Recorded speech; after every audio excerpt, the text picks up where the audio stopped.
Almost done. One more burst. Dead. Second phase. We're not done yet. What? Okay.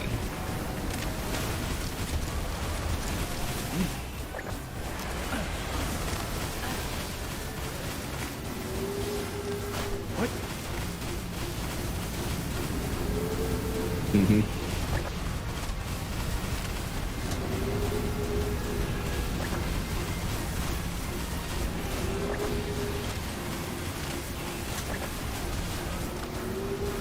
Yeah.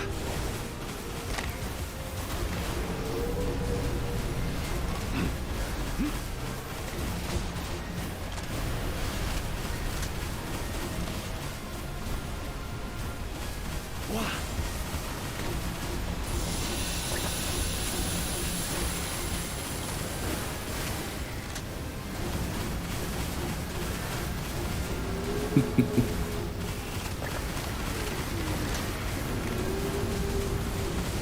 Okay. Good. Nice.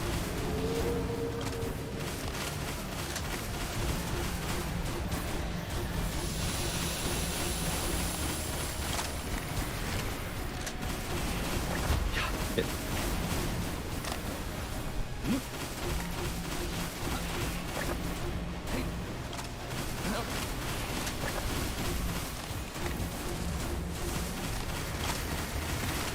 That's me. Grenade launcher. Yeah, grenade launcher.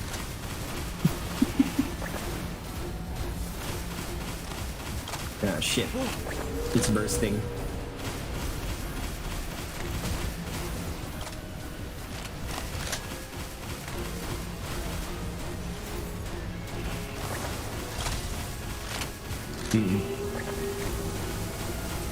You need dart? Here, sending the dart. Roger, line up. What?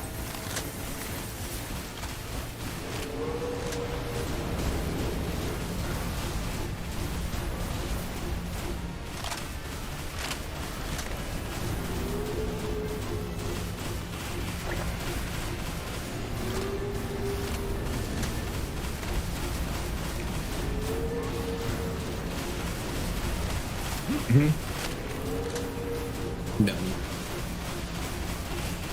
No, but when it's 1 HP. Yep. Yeah. Yep.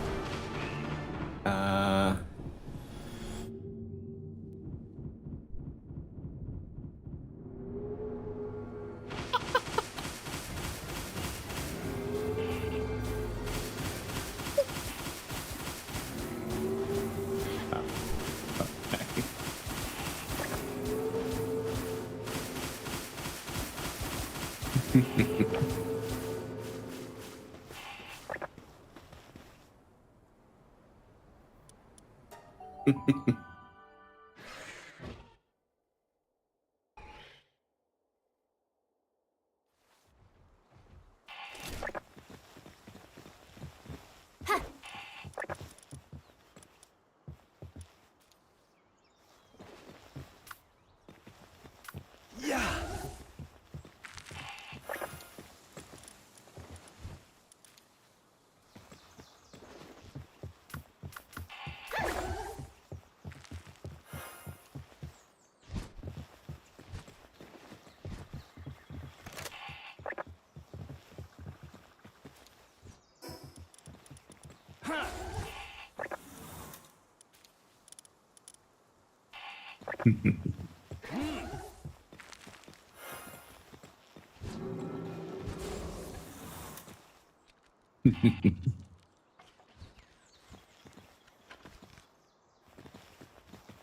Contribution.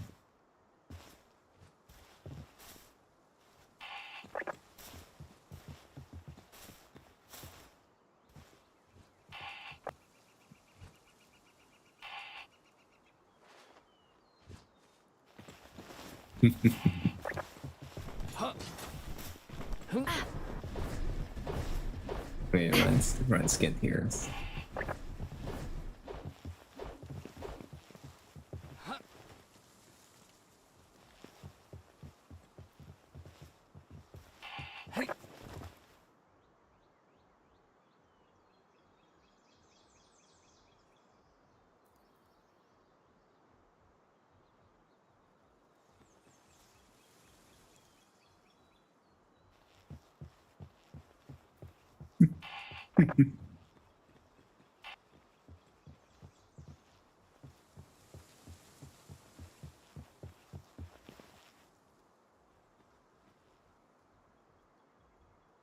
No, no, no, no, no, no, no, no, no, no. It, no, no, no, no, no, no. If it's ultra, no, no, no, no.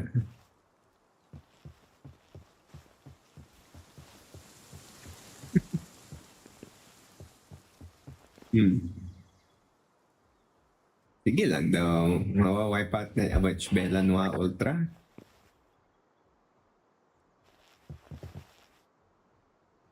Ah, we'll see.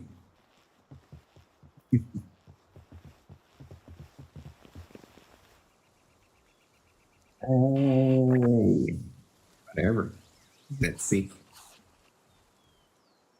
Hmm.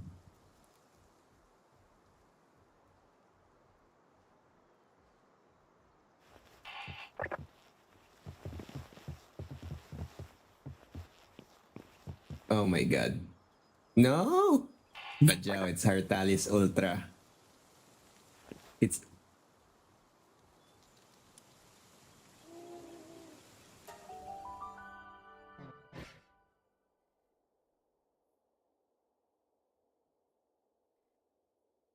Huh. Huh.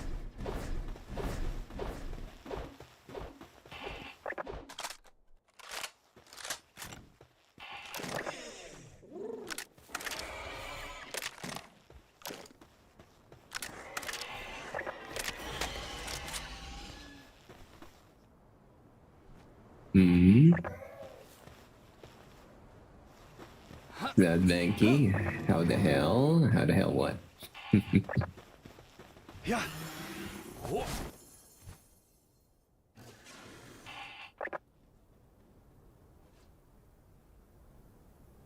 Hmm.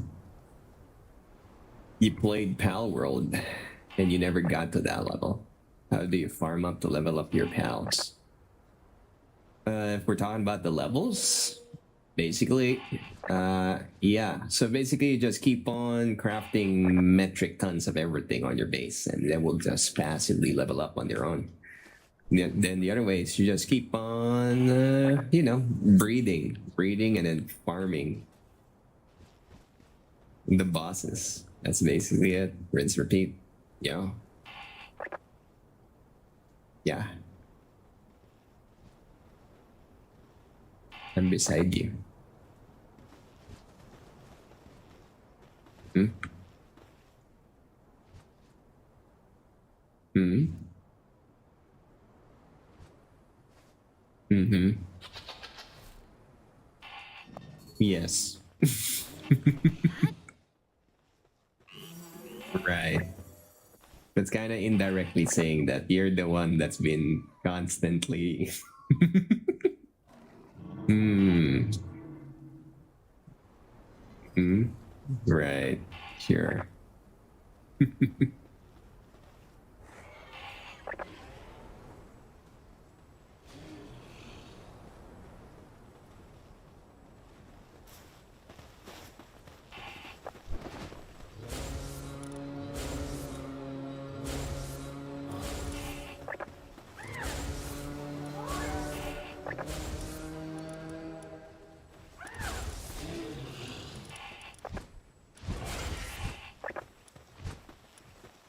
Okay. We're full max. Wow. Yup.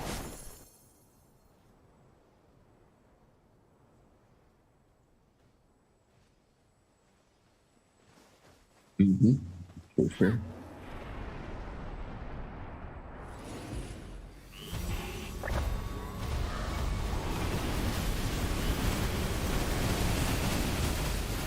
What are you? We're not even scratching the thing.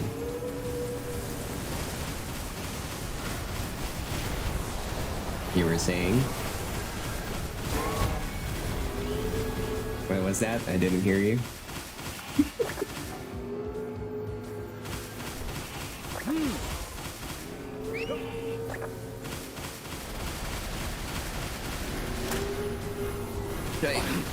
the gift.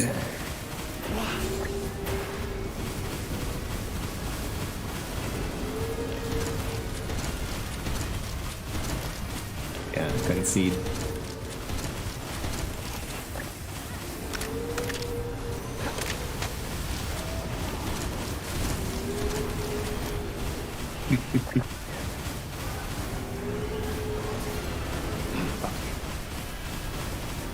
Right there. Cancel it. Whoever started it, you gotta cancel it.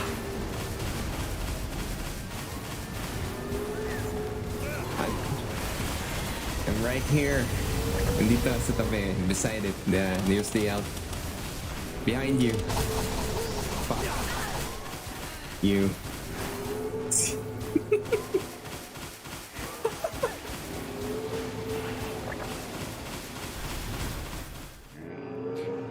Yep. Ultra. Hmm?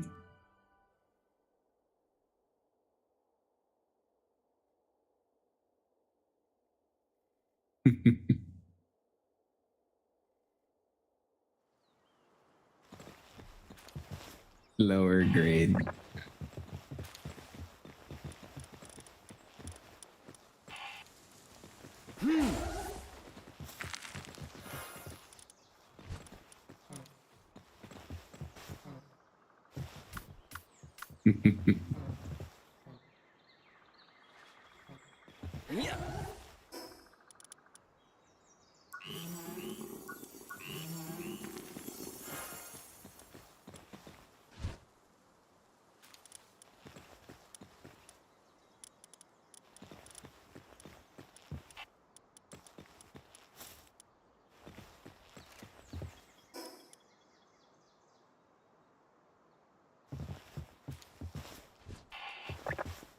Yeah. You can go either Bella, Noir, or Xena Lord. Go lang.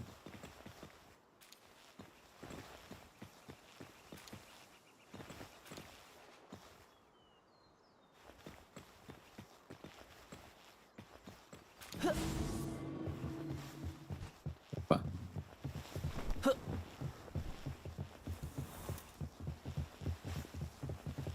I wonder.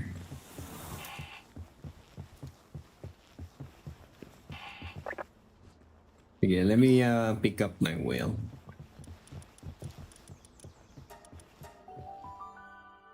Hmm.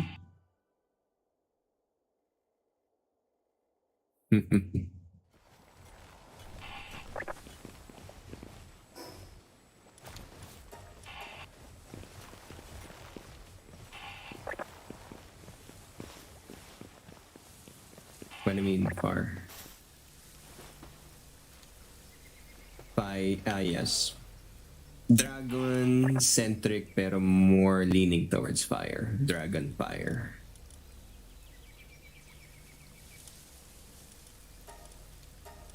Hmm. Sure.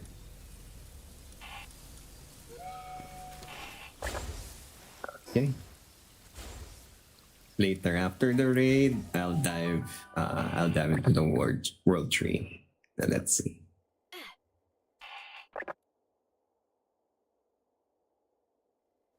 One sec, I'm warping.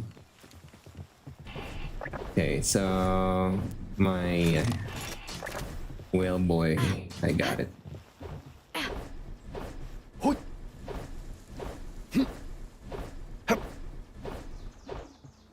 Hmm.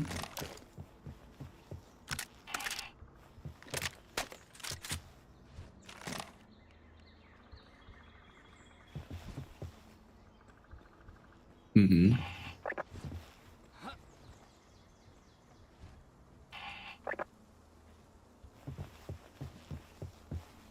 The fruits. The fruits. Uh-uh. Uh-uh.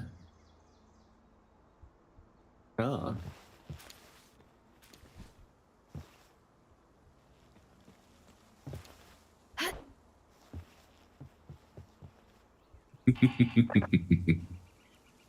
Hey, hey, hey, hey. Hey, Yeah. But again, I never use those. I never touch a single fruit pa. Everything natural. Yeah. Ayan. No. Wait.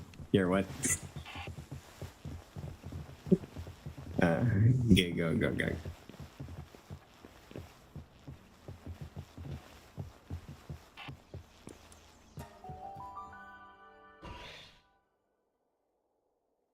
Mm-hmm.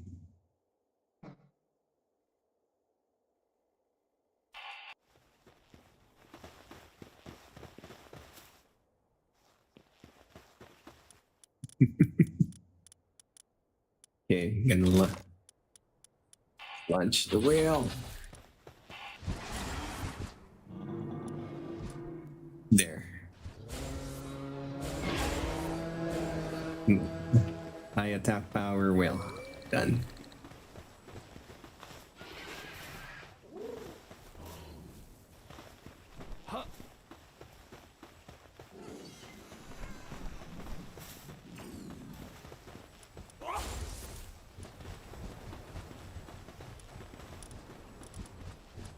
Hmm. What? The dragon stuff? Fire him. Yeah. Ayan.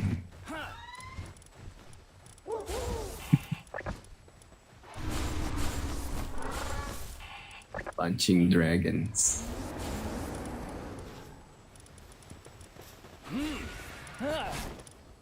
Ano?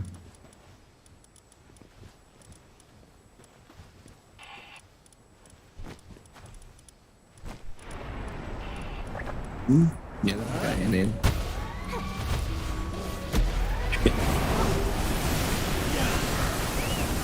Yeah.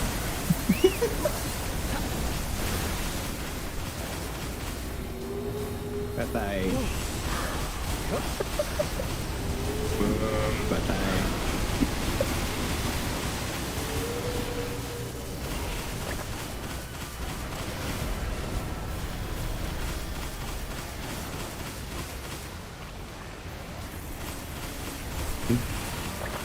Wala. Too much. It's 80. We need like super perfect. We need more, ano.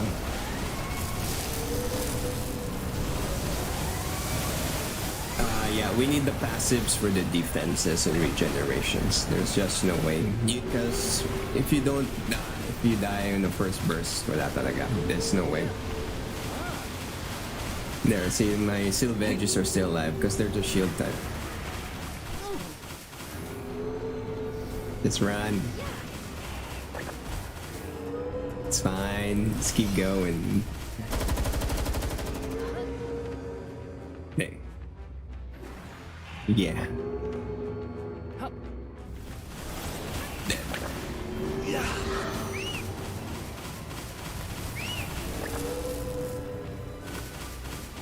Yeah. Wow.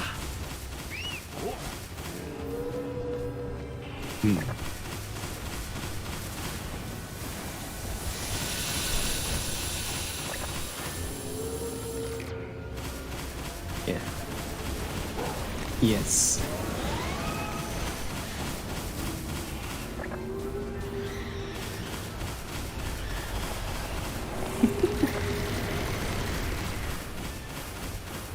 Nah, this will require us in like talaga full max. We're talking like full perfect passives when the awakened state.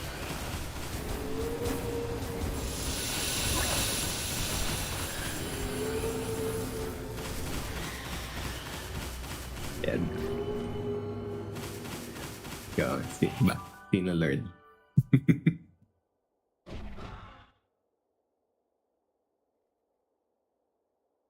Mm-mm.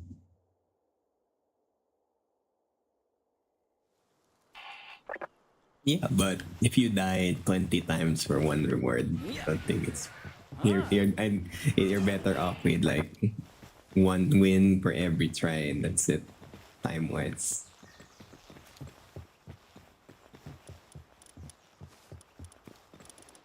Here. Go with Cena Lord. So they can try something new.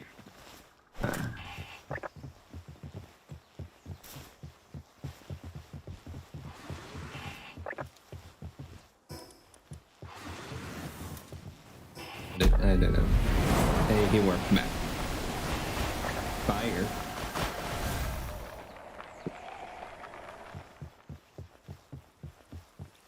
Where's the fire?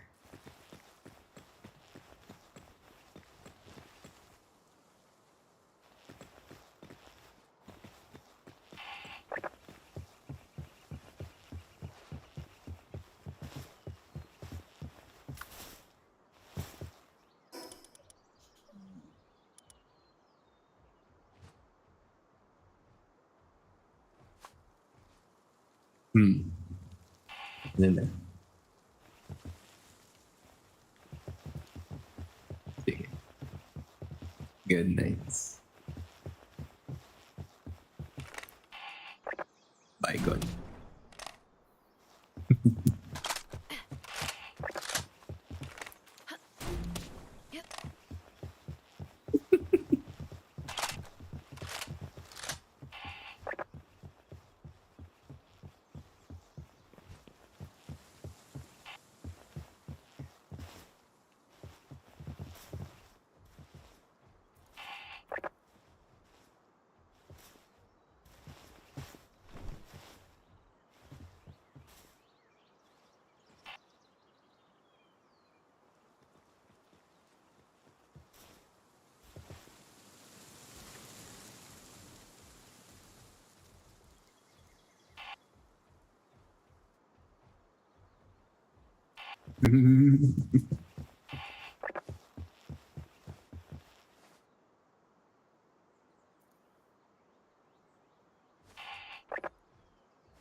Salamin?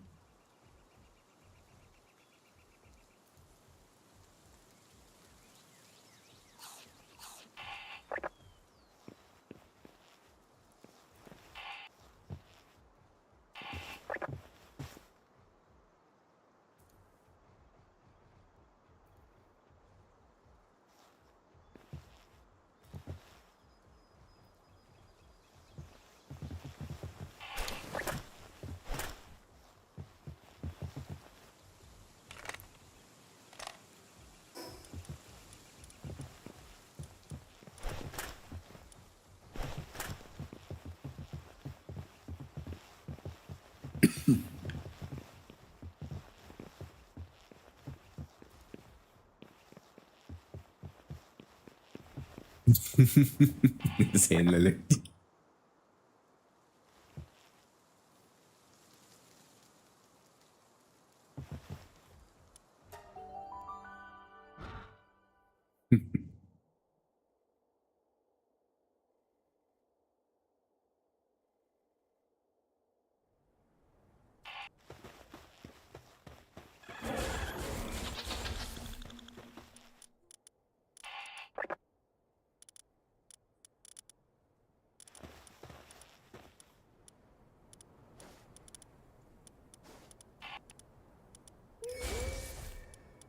Pa? Wala.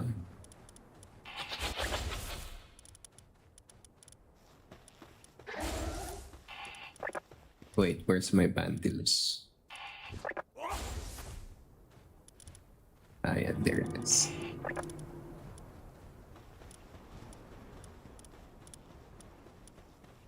Why? Hey, that's mine.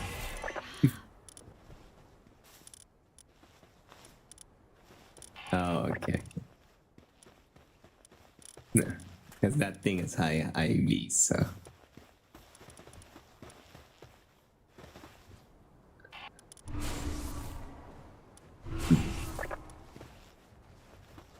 Air Silvages.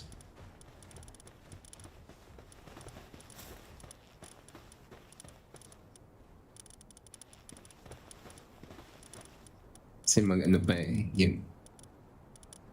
yung palbox ko pang breeding pa eh, hindi ko pa na-reach your rate.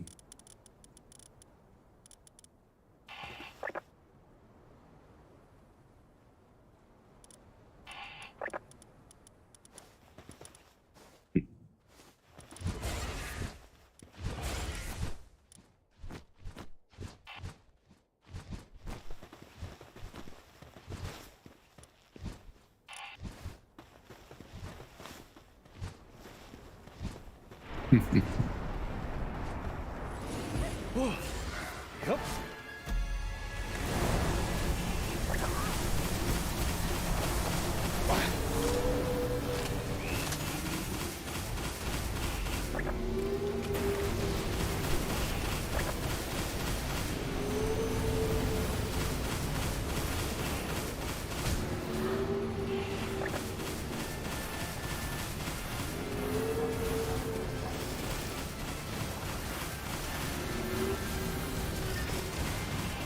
Shit.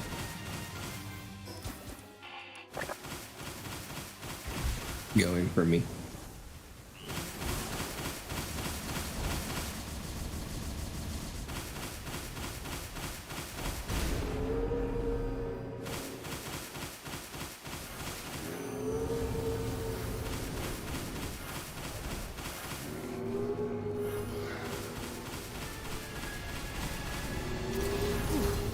Uh-oh. More oomph. I got the aggro.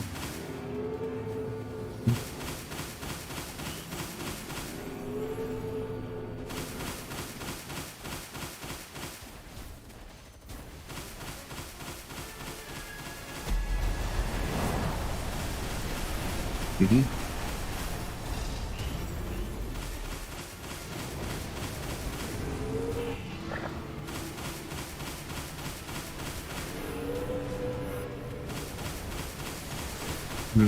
Low HP din eh.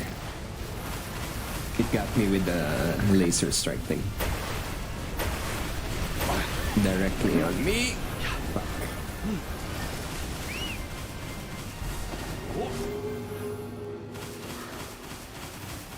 Dead.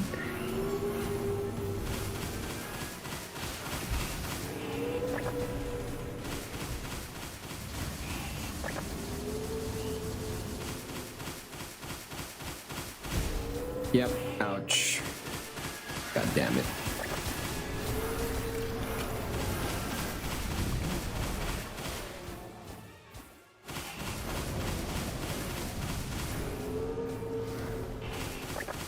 And effects. Yep.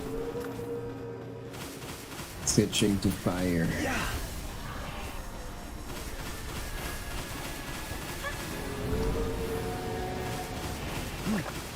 Yep. Yeah, it's the laser shit. Oh my god, why is everyone dying?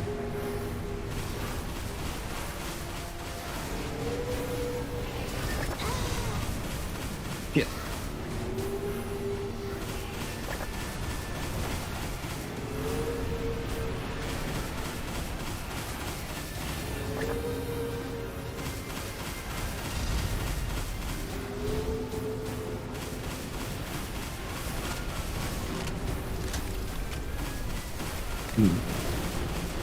Mm-mm.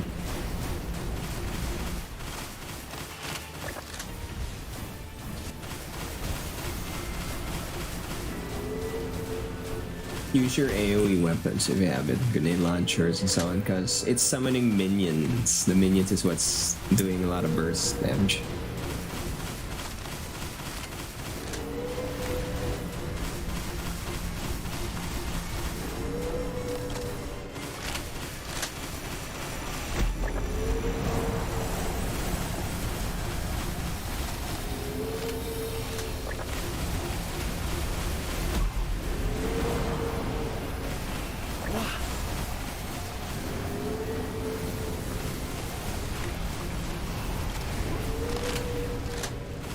Oh my god.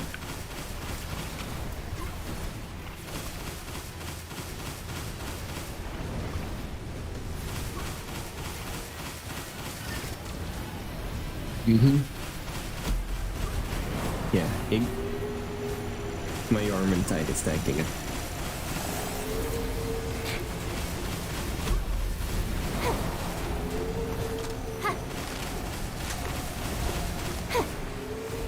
Okay. Bye-bye. Okay.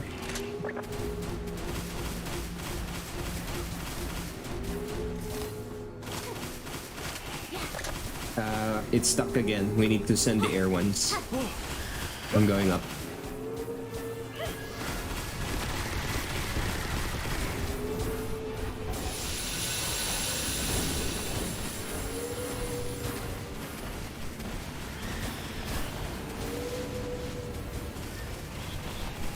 Mm-hmm.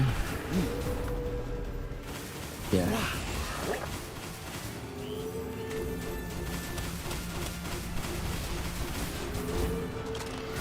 Rinsing beam.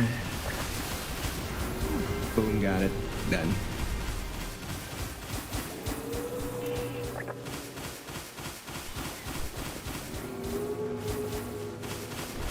Okay, there you go. Seen the Lord.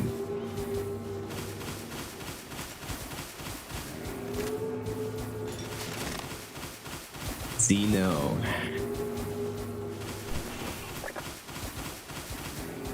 No, Zeno. Zeno. No, Zeno is the right one.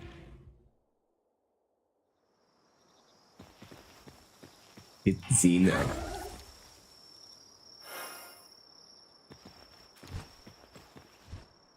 Yeah, Zeno.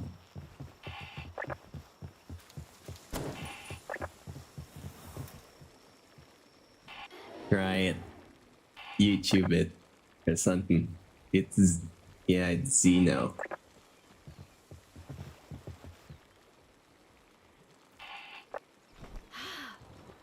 Zeno.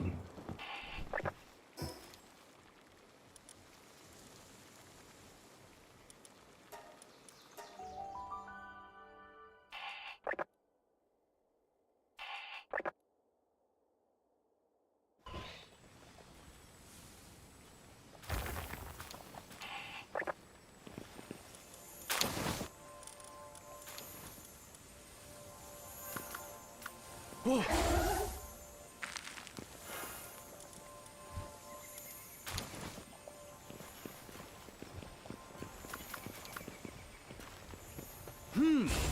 Yup.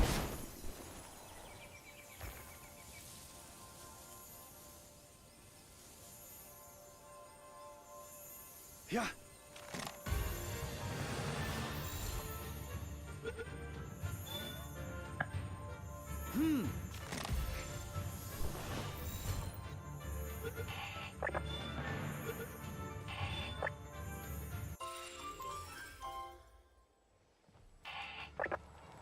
Okay.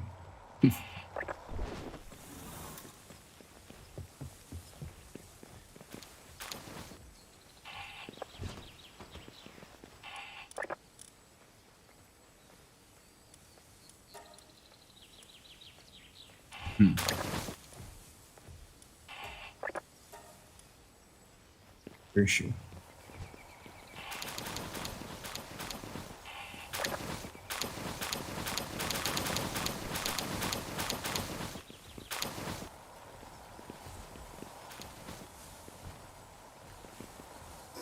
Inventory. Wow.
Seen the door.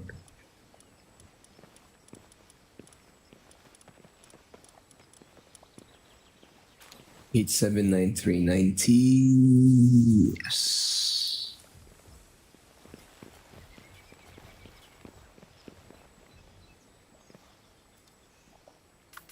Yeah.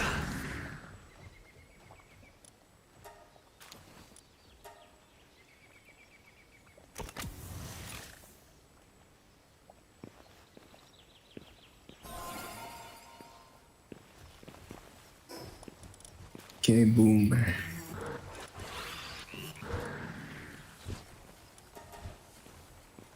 Right. Perfect Xenolord. Kulang lang passives.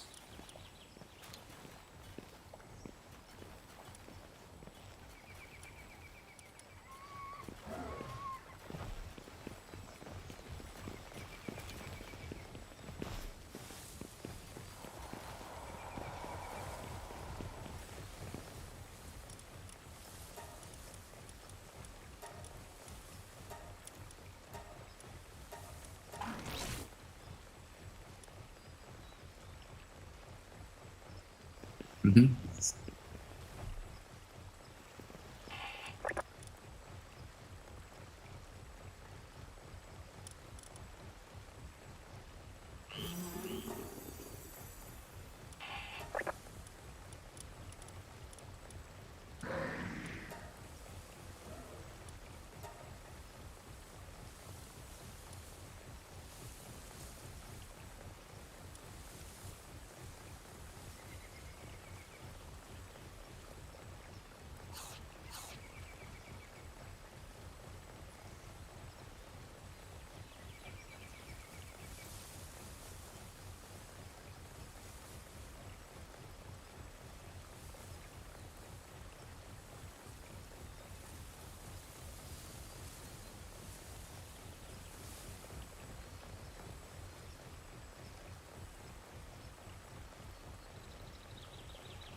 Go.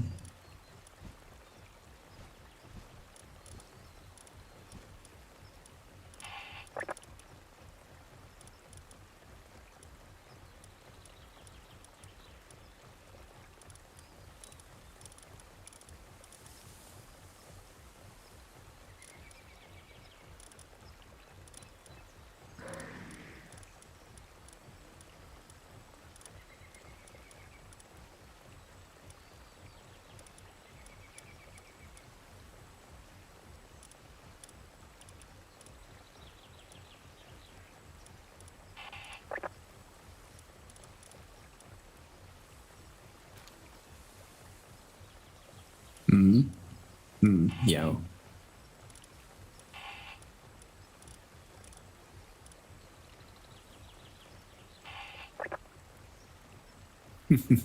Uh,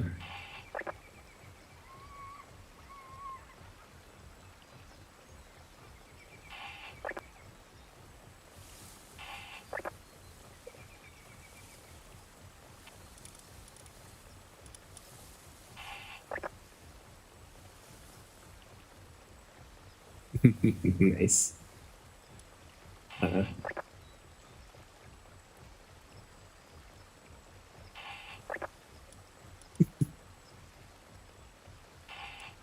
Not sure. Never done that before. Hmm. Sige, sige.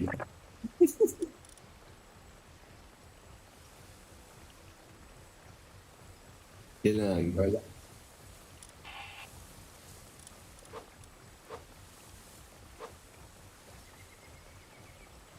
Where the hell is my Xeno Lord? What's your opinion?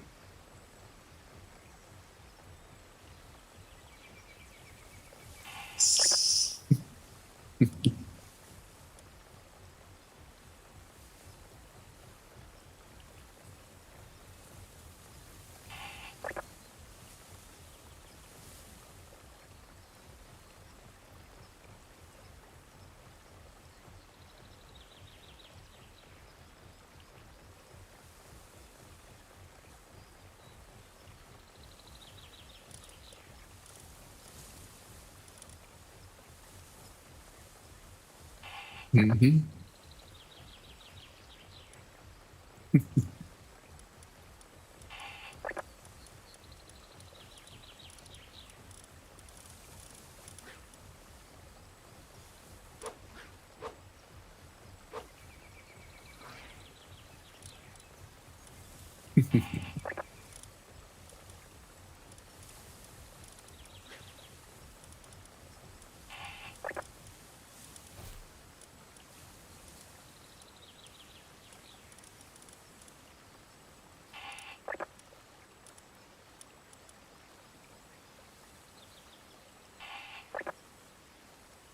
Si Alwin.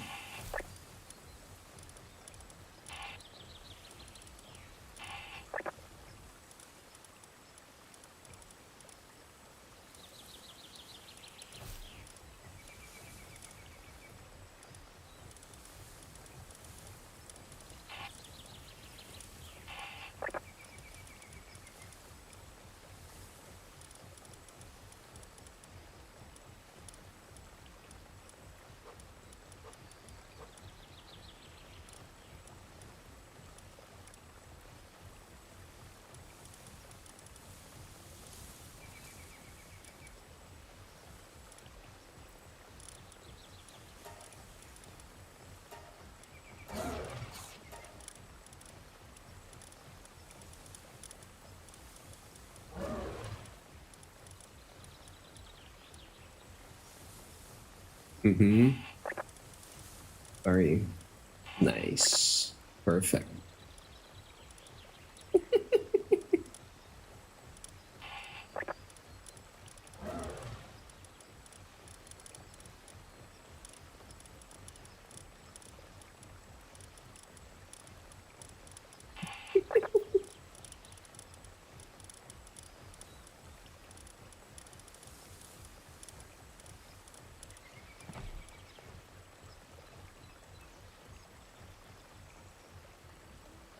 Okay.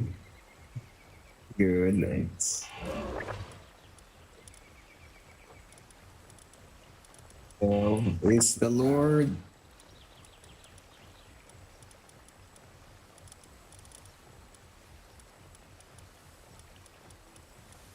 Oh, yes.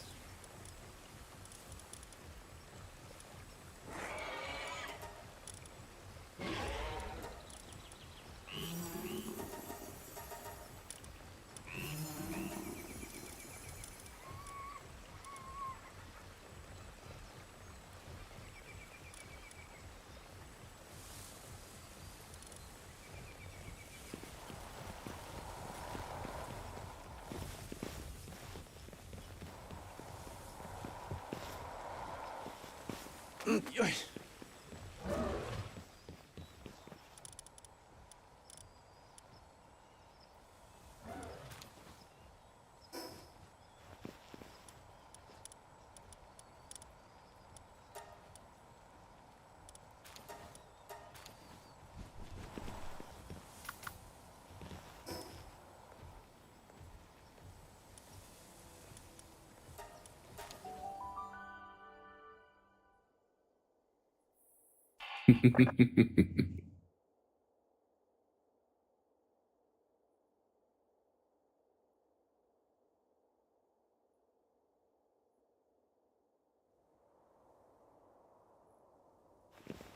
Oh.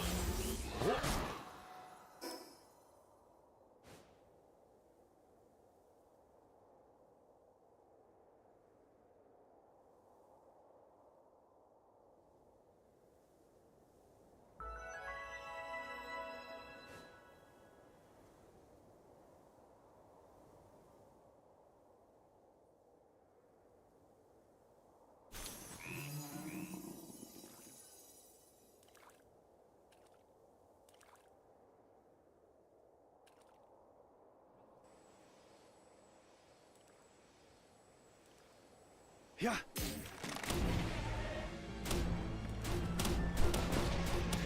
Oh.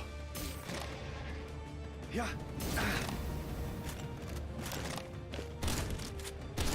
Wow.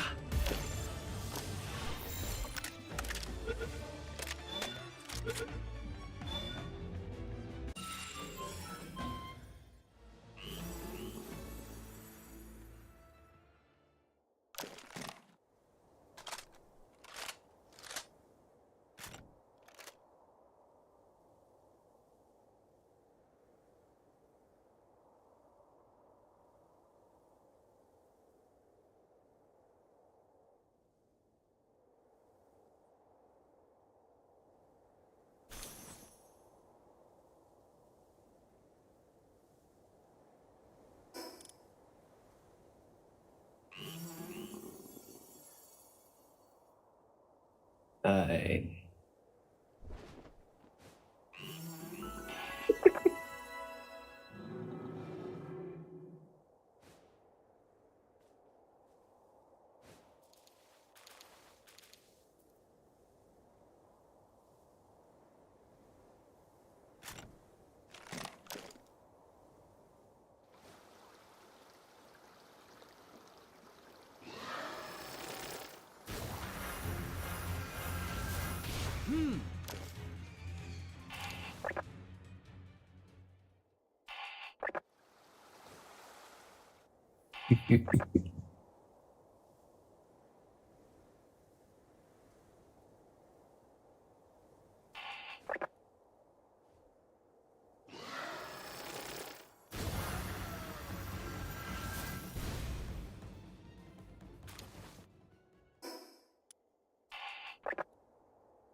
Wow.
Oh.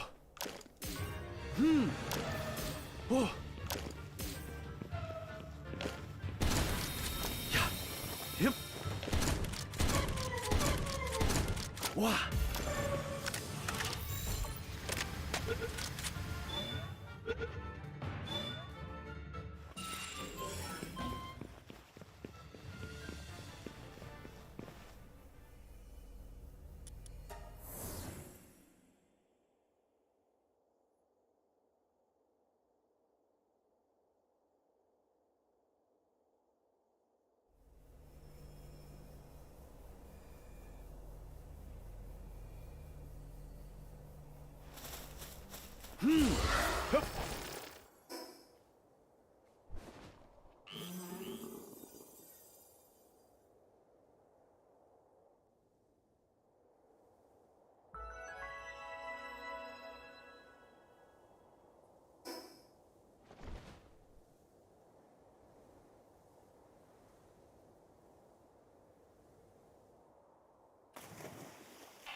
Mm-hmm. Yep.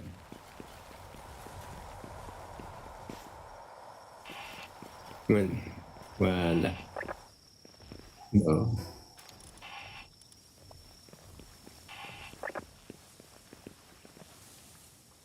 Wait, who made Blaze House Saddle?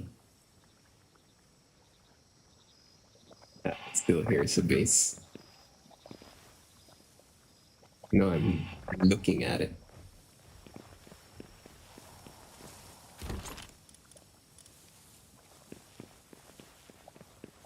And this is the second one.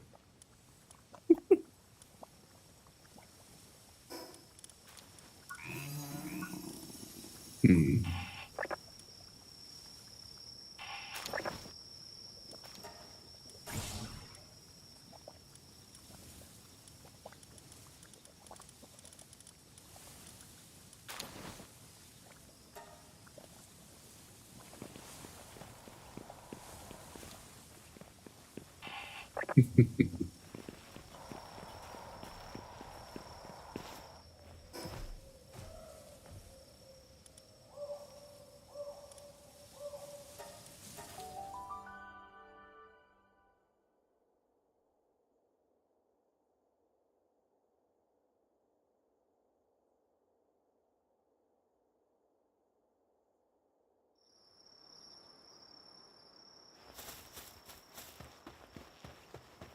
Yeah. Yep.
Ouch.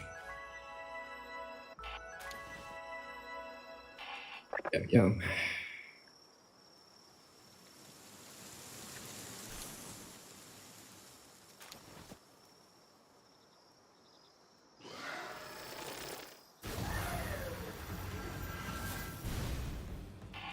We're down the road train. So.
Yeah, it's pretty obvious that the devs is lacking their UI UX guy. Easy fix.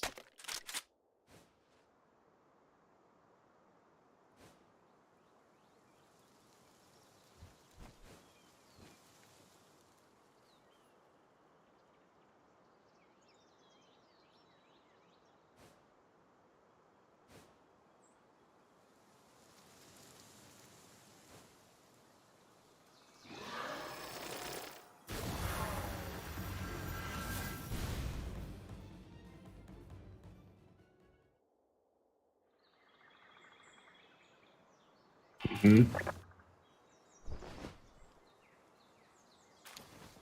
Mm-hmm.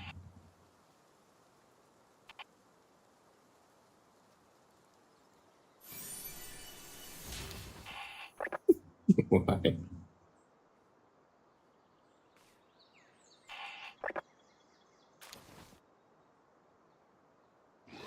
Ah, yes. Okay, I see.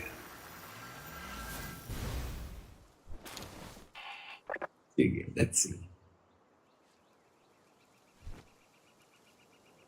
Yeah. Uh, something like that. It's averaging everything. So if you combine the stars, IVs, passives, level, it will average. Yeah, it's not purely by attack power or anything. It's the average quality of the PAL that gives it its value.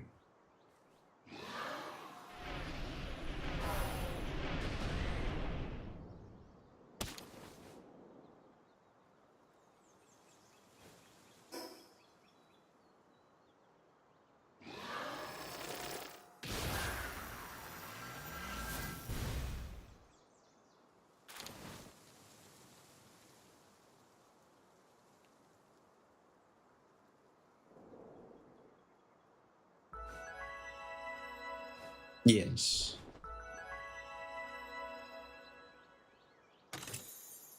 Yes. The stars. Yes. Yes. So it's generally a combination of all of.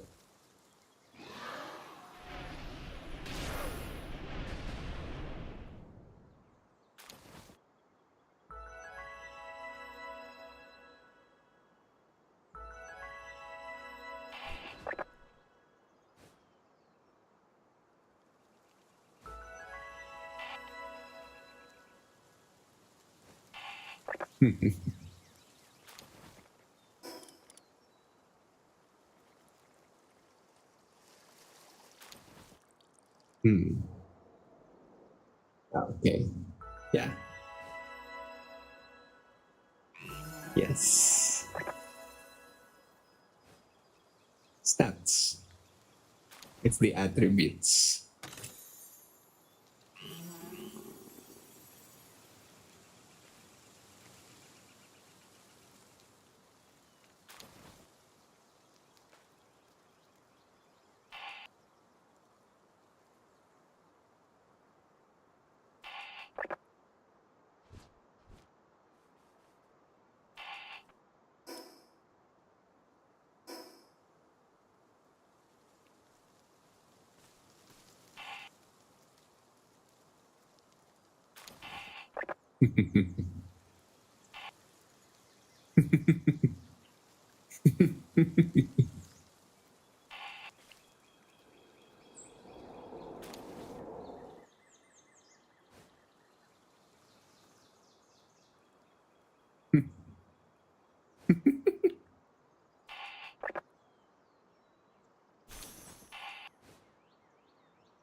Nah, nah, nah. Usually I just science after I mess around. Then once I'm done messing around, then I go science.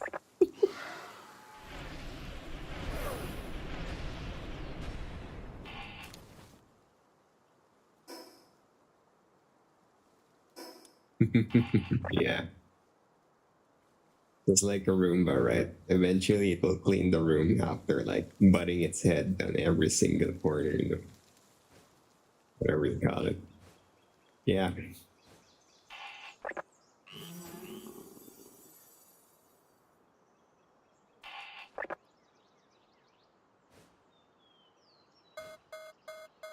Shit, boss. The hell, there's a SAM site. Okay, so I gotta find it.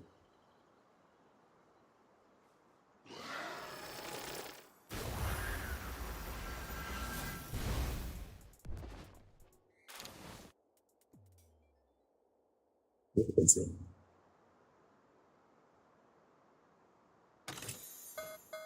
There it is.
Do it. Do it.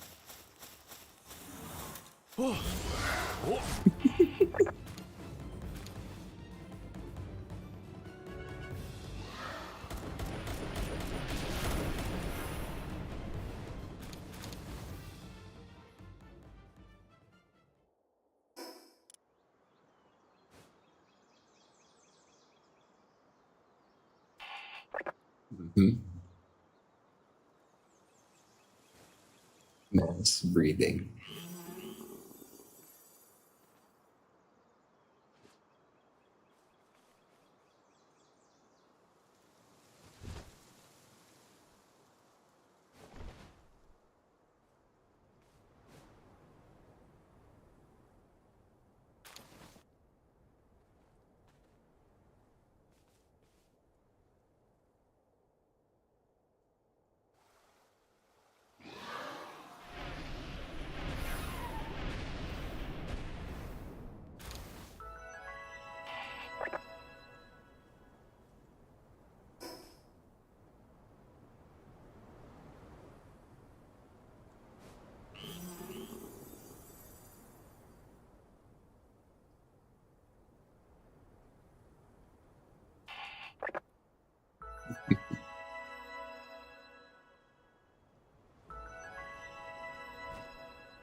Okay, hello Daedric over there on TikTok. Welcome to the channel. You're watching Chill Palworld at the moment. Preparing to step foot into the world tree. Just kind of doing some random stuff before going in. Gonna clear up the inventory.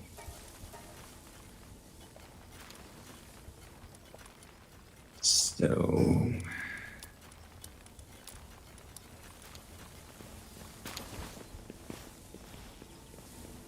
ready then. Tree time. What you got?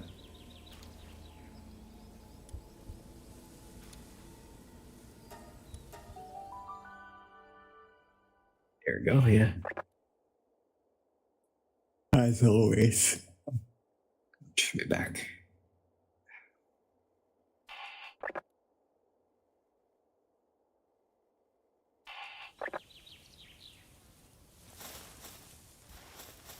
Yeah.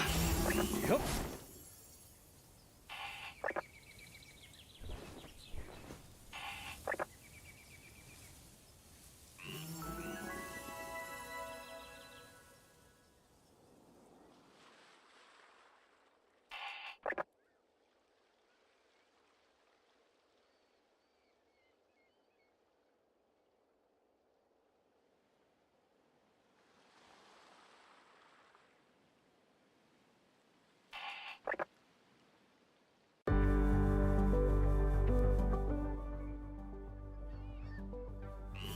You should try the breeding side. Let's see if you can figure it out how to mix and match the teams.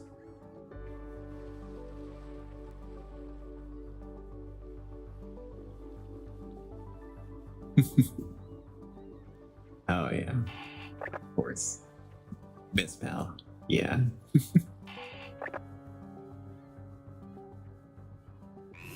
Mm-hmm.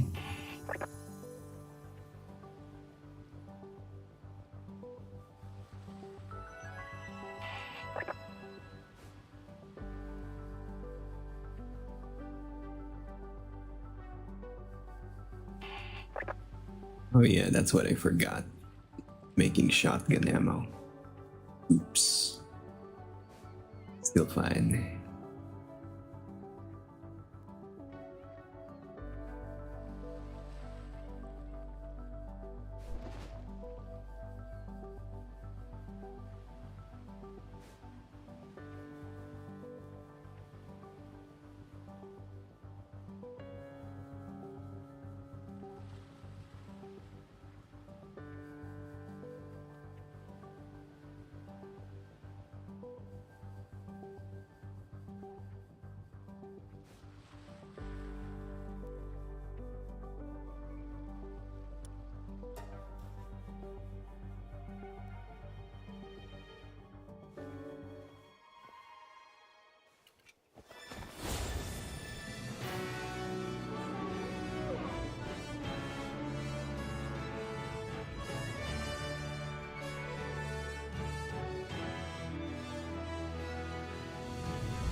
Wait, bye bye.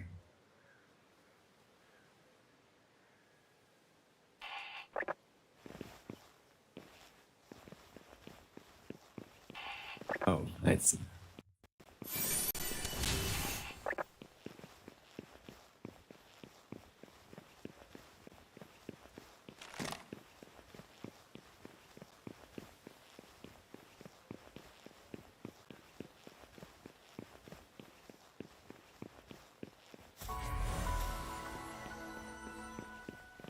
Huh?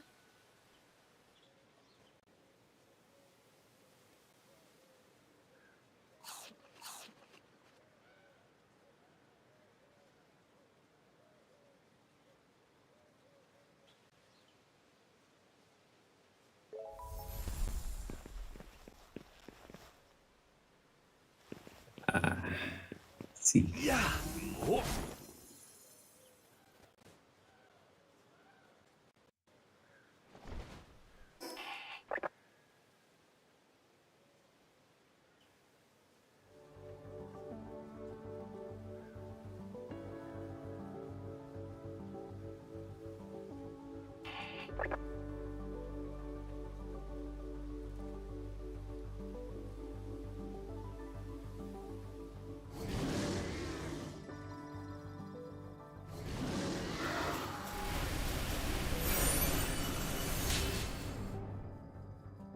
Shit.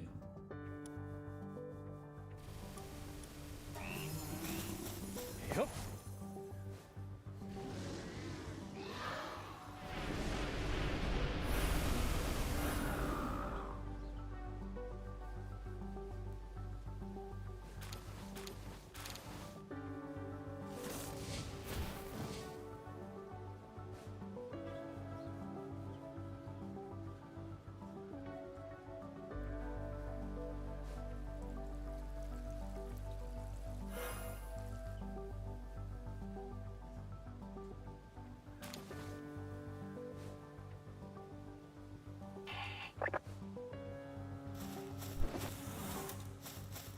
Oh.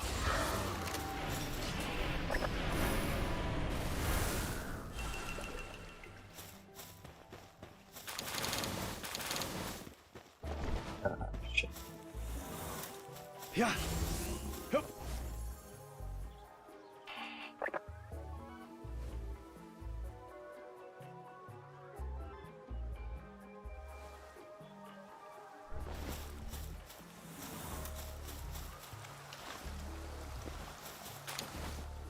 Yeah.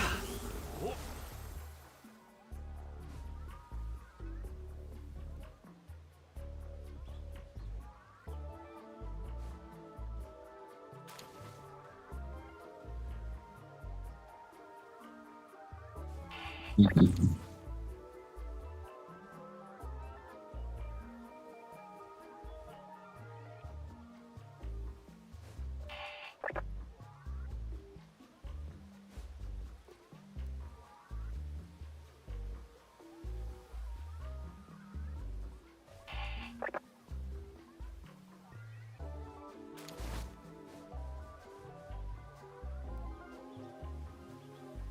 There's one.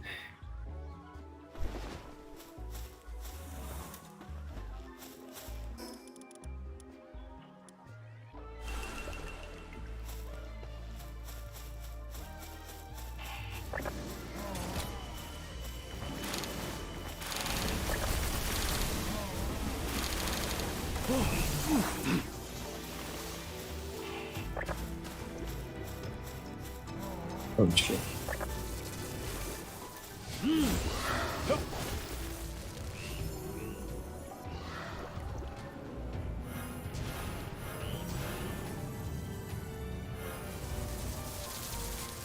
Yeah. Yeah. Oh. Yeah. Oh. Yeah. Wow. Yeah. Yeah. Oh.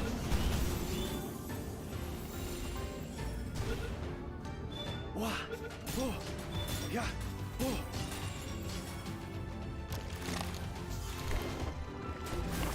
Ah. Wow. Yeah. Yeah. Wow.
Mm-hmm.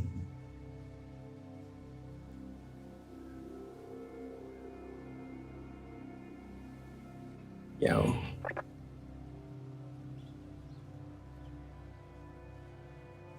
Wanna visit the world tree? Yeah.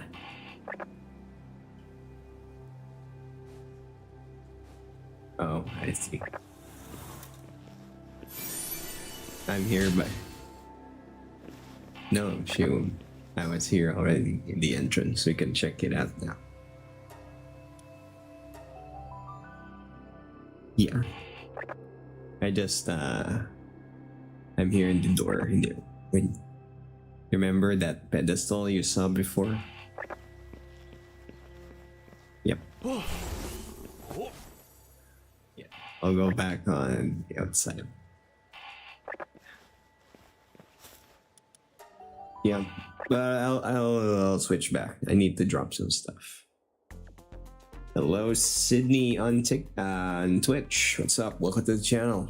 We just entered the world tree, figuring stuff out, new things and whatnot. Wait, where's the? There it is.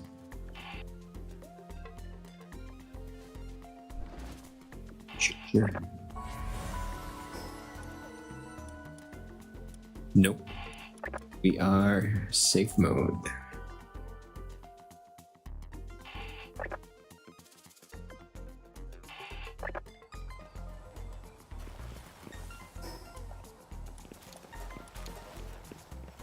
Sure. Wait, where did my wood go? That's dangerous.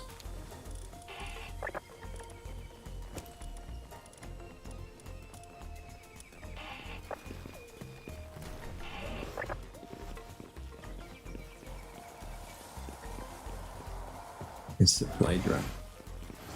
Yeah.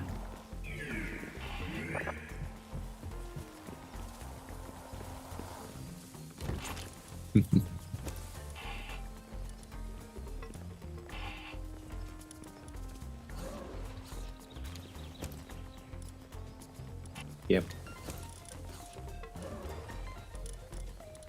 Not necessarily. Yeah. Yep.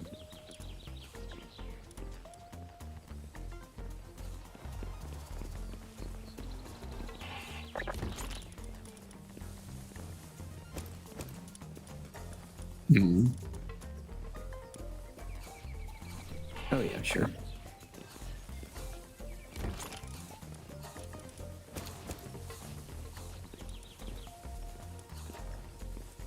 Where?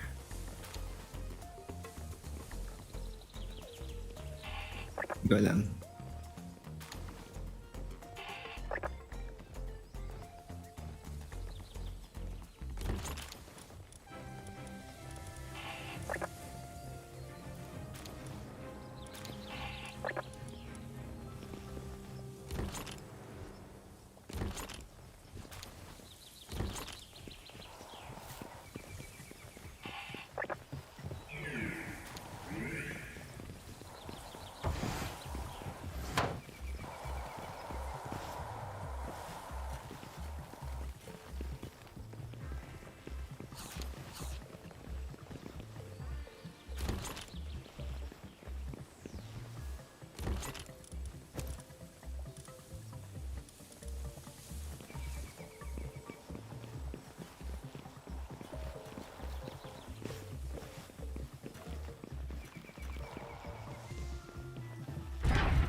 Does it sleep? The wild? I don't think so.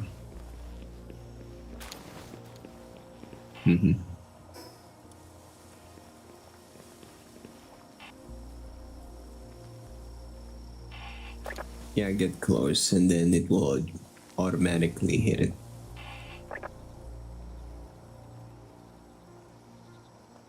Okay. Good, but not great.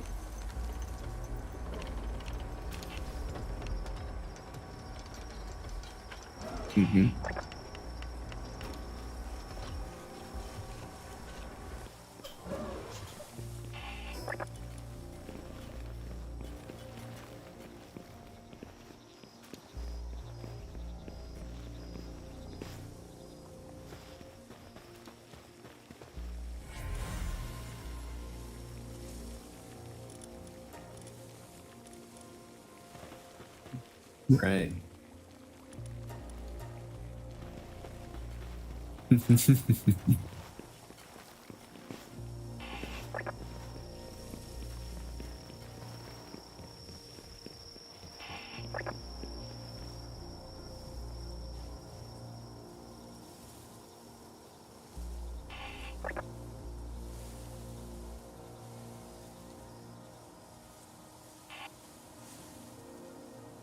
Don't worry, once you're done, all you do is farm.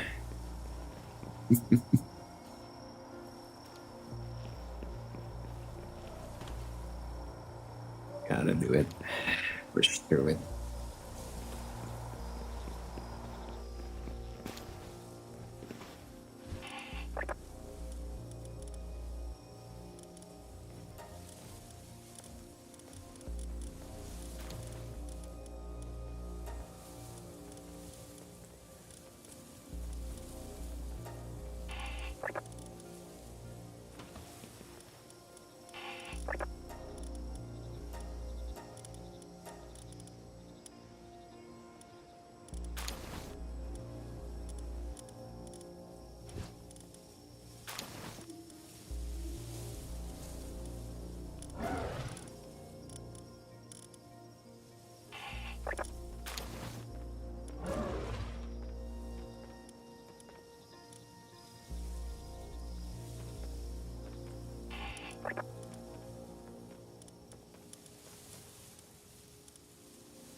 Yeah. Thanks. Yeah. Yes. Yes, yes.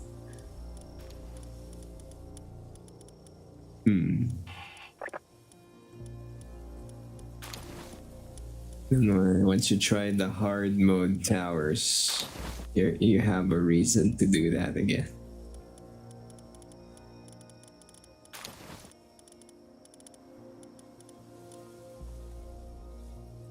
Forgot what I was farming. Oh.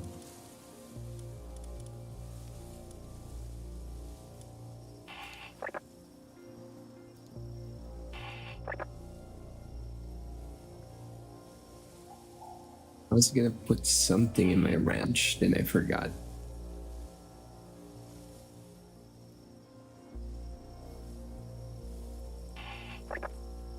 Pinkies.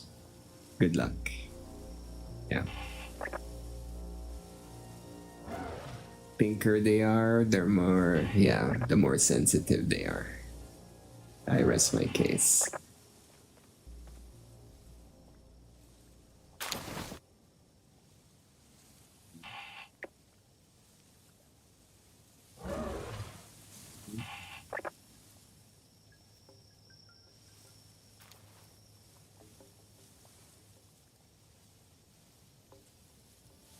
God.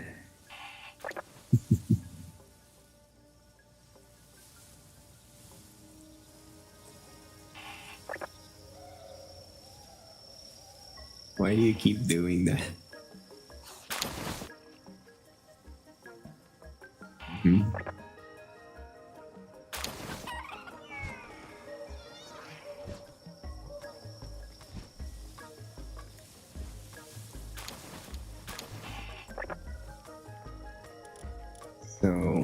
chicken is here.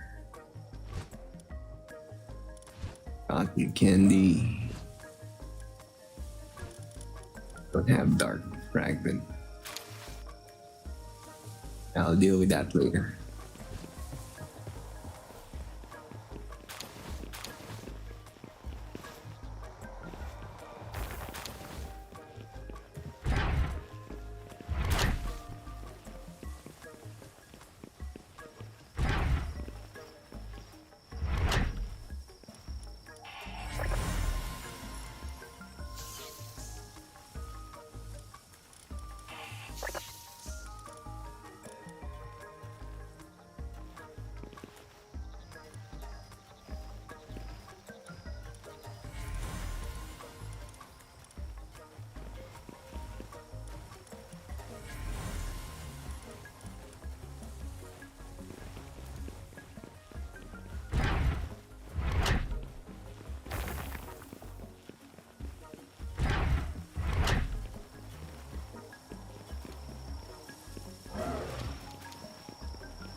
Hmm.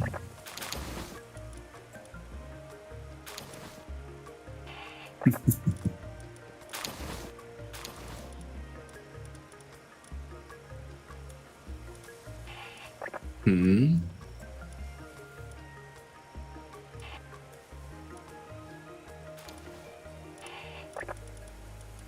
The other pounding.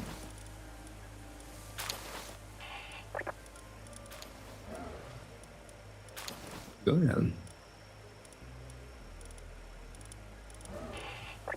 I mean, with the world tree thing.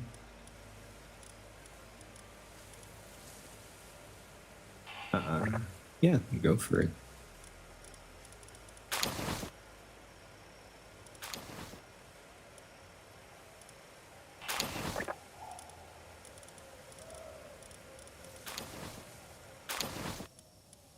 But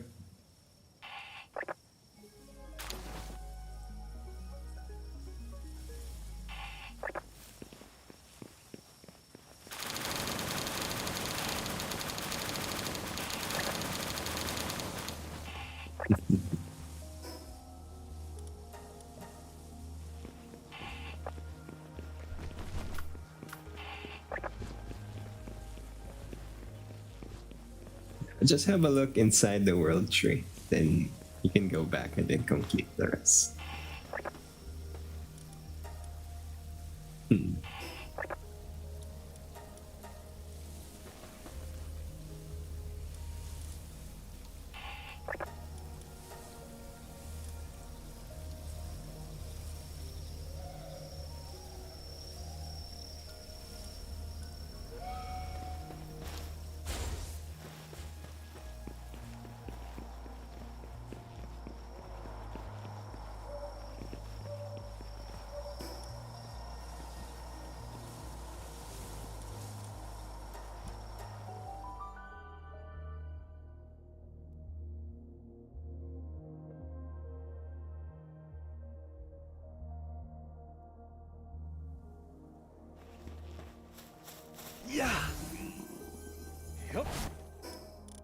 Just realized I made the wrong M.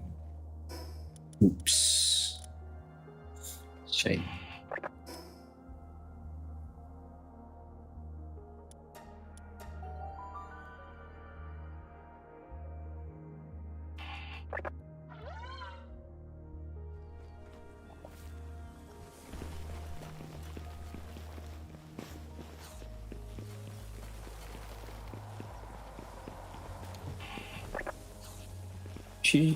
Oh no, maybe someone killed it within the hour.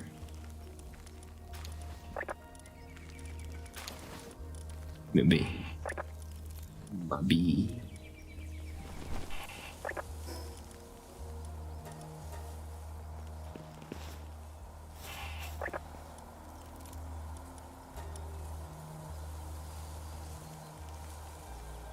And of course, no gunpowder. Gunpowder.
Mm-hmm.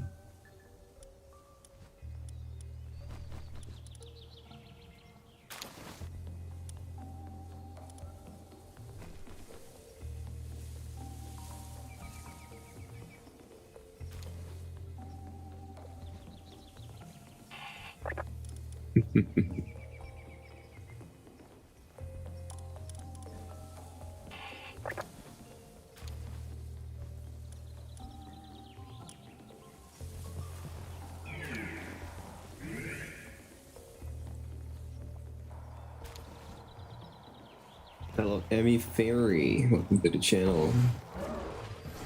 Currently doing some production work here. So we need more ammo. And a metric ton of AI.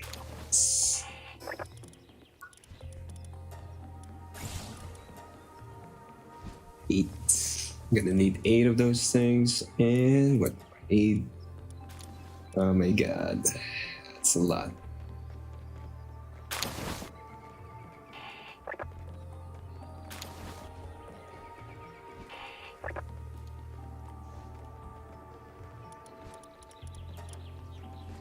Oof. Where did my bio battery go? I remember I had a ton of these. Bio battery.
Oh, that's an awakened one. Don't kill it.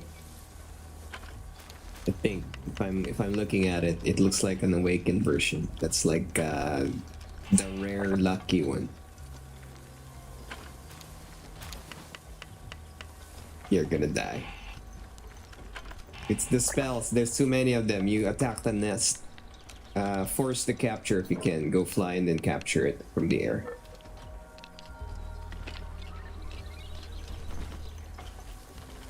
Keep throwing the balls. Yeah, it's the special effects of the lightning.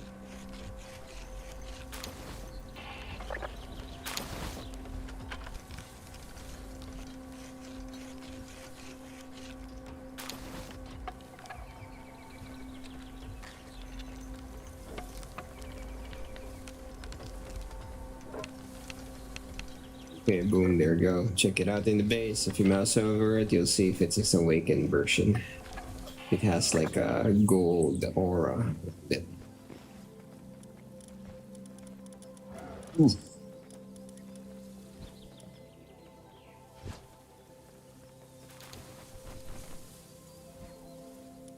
And we're gonna need them AI cores.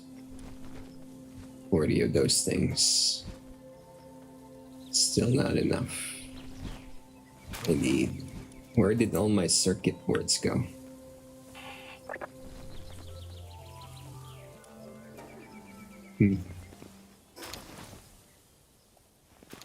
So, ammo. Shotgun ammo.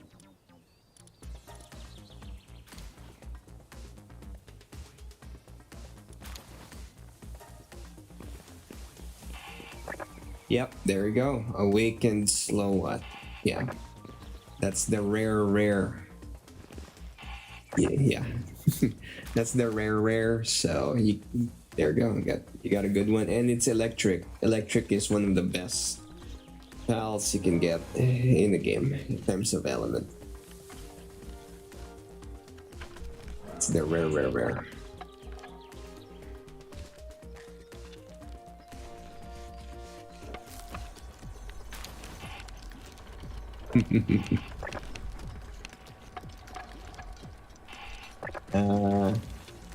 You can remove that with the surgery table. It's not. It's a bad one.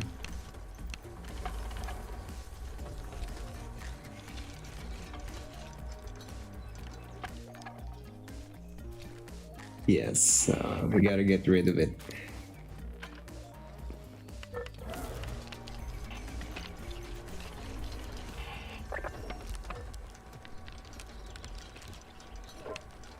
Ferocious is a good one.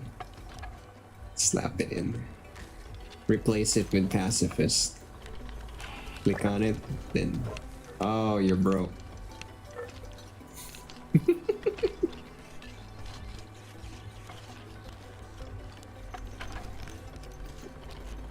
Where did all your gold go? What? Are you buying stuff? Oh, okay.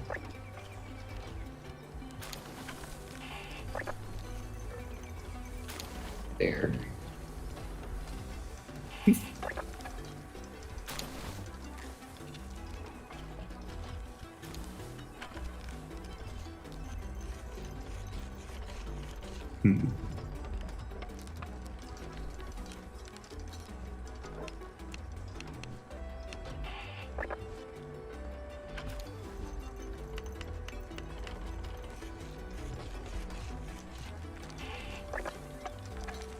You check if your CPU is maxing out.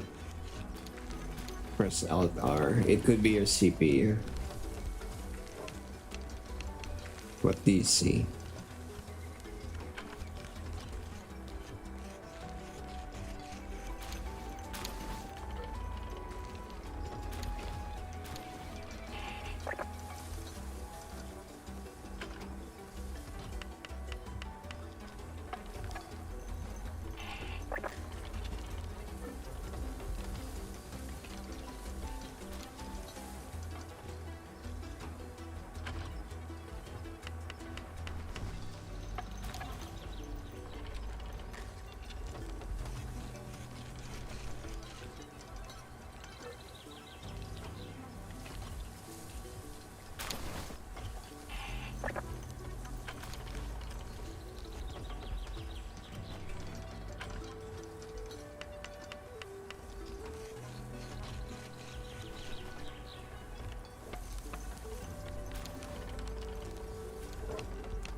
Yep.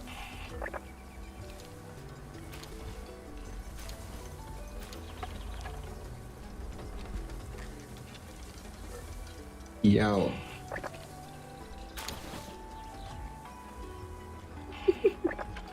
Two more. Two more to round it out. 28. I see. Okay.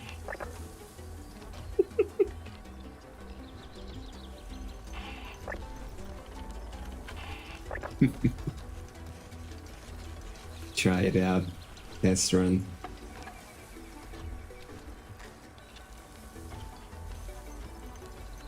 Go for the mega raid.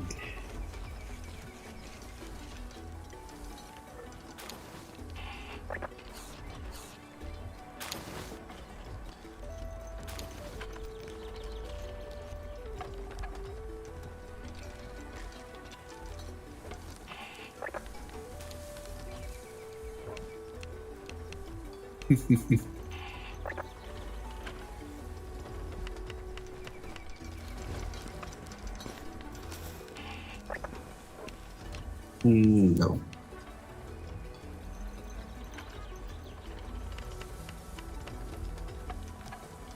What do you want to combine? Attack power? What are you looking for? Muscle head.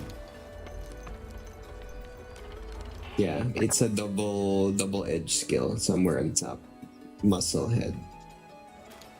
It will improve attack power, but it will make it bad for working.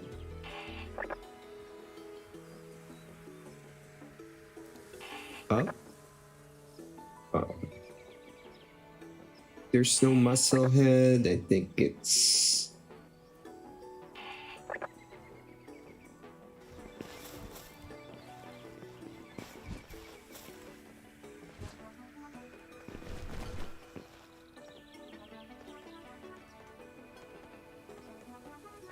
Yeah, I think you still need to buy it.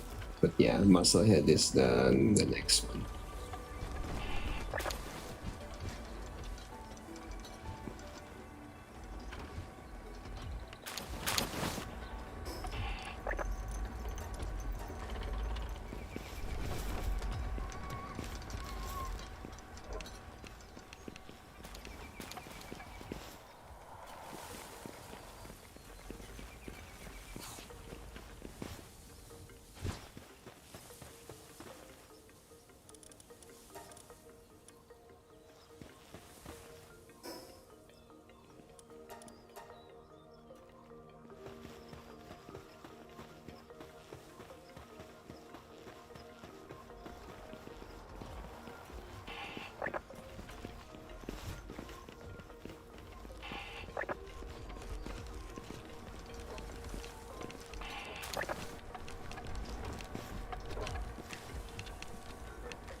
There we go.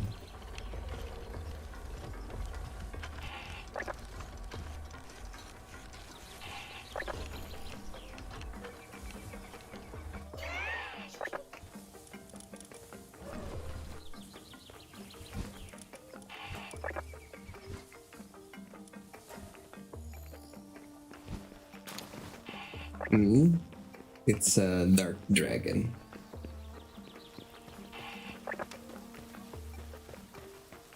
Yeah, usually it's kind of like gacha. You need to combine pals that kind of synergize with each other. Like in my case, I have Hydrolon Ignis with Yormontide Ignis, and Yormontide boosts his power by 60%.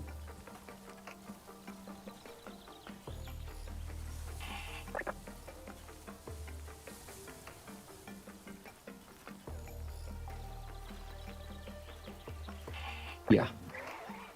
He's an alien. Alien.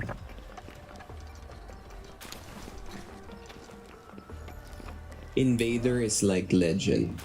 It's kind of like legend for aliens.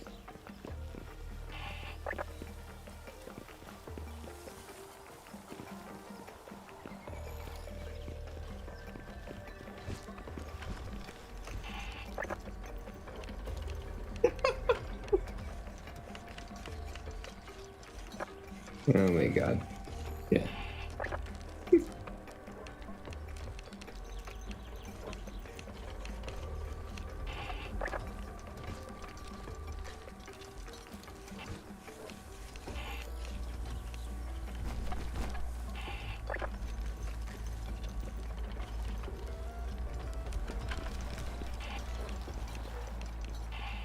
Mm-hmm.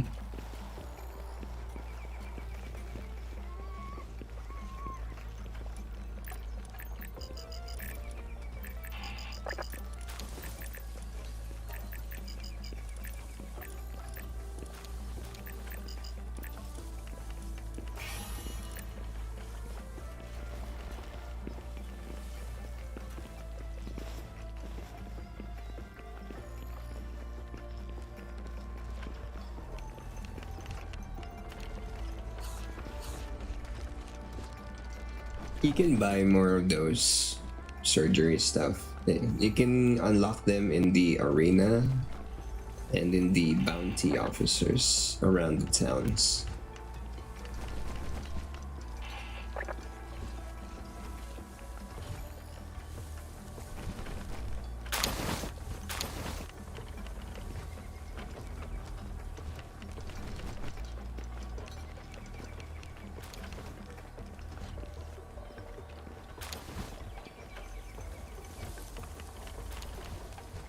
Alright, I can make the Ignis saddle now.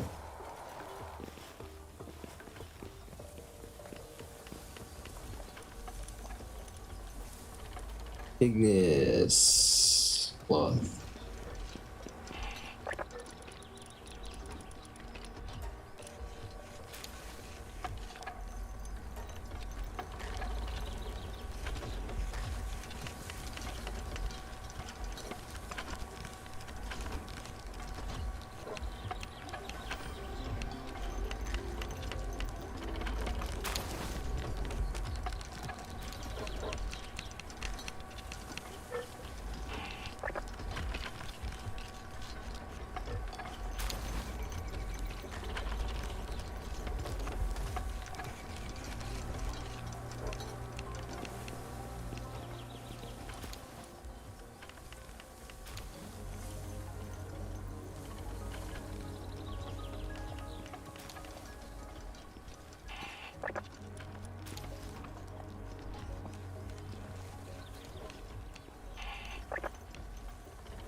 Mm-hmm.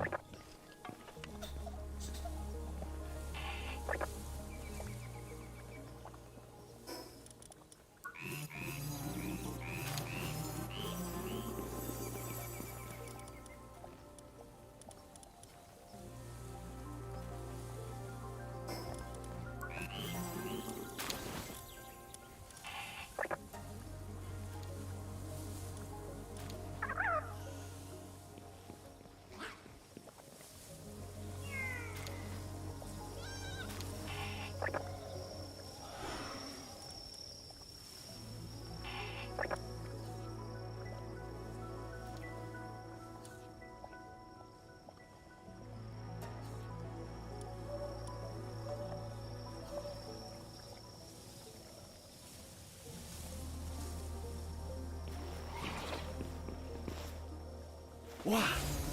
Oh.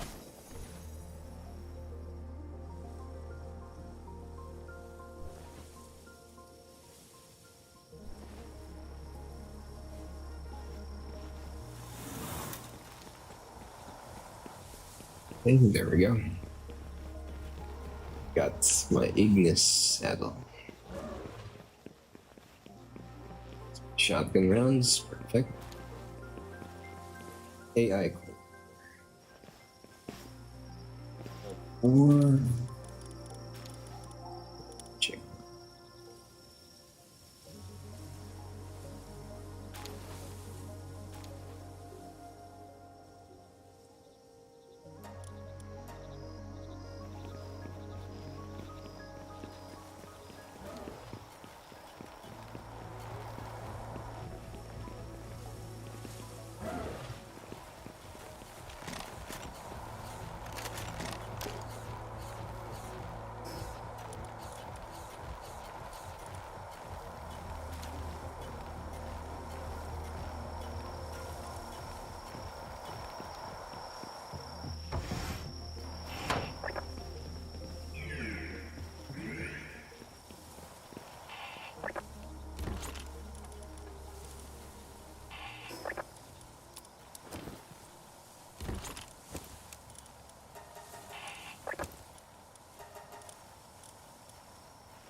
Why?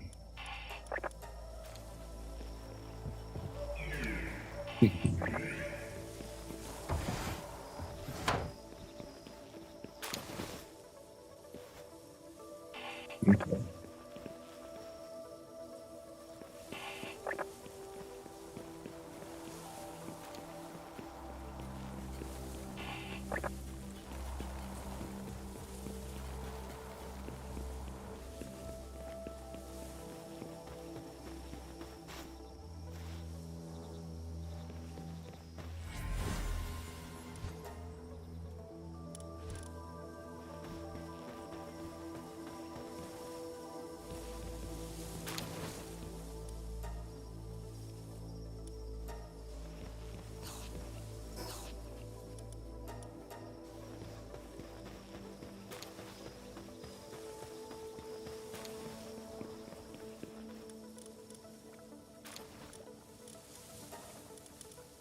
Oh.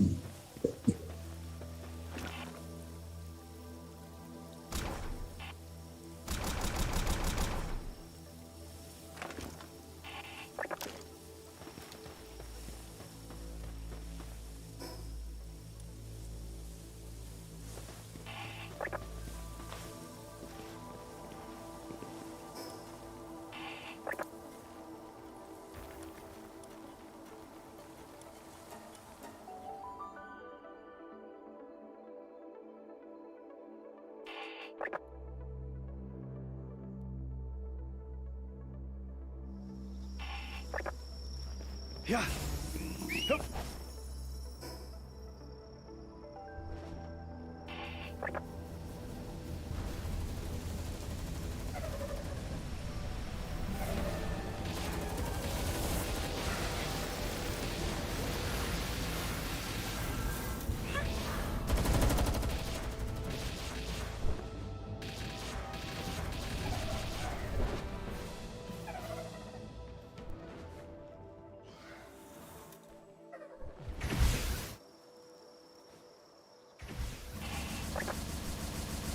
There.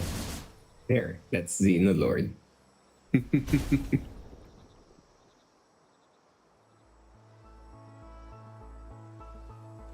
Yeah. The minions. The minions are still alive.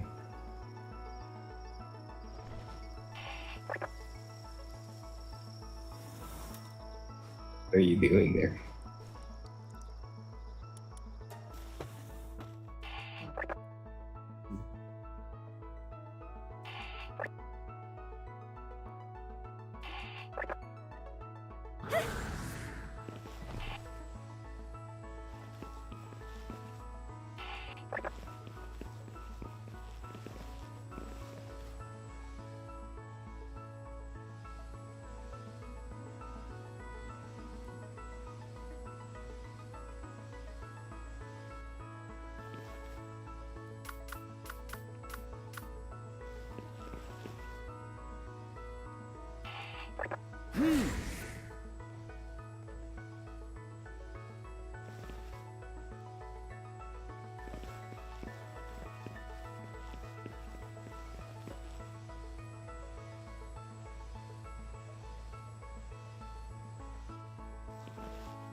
Okay.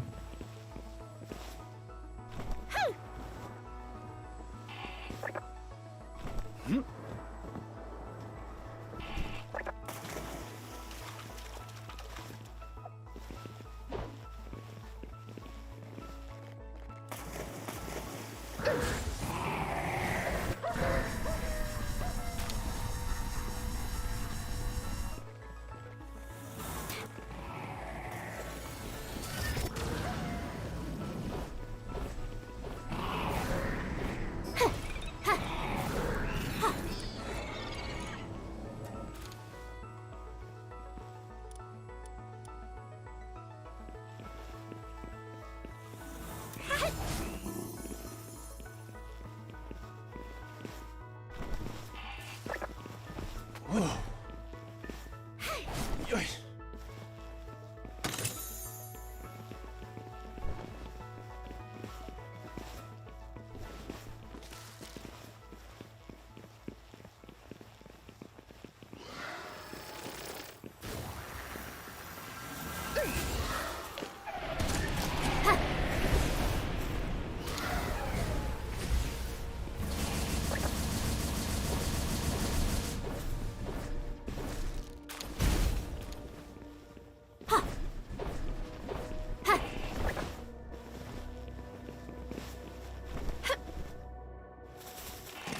Oh, you don't see my drones? Interesting. Here, let me reload them. There we go. Expensive. These are expensive. Hmm.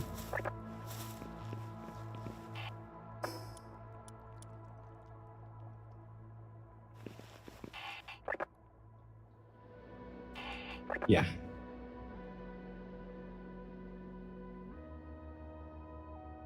But did you craft it?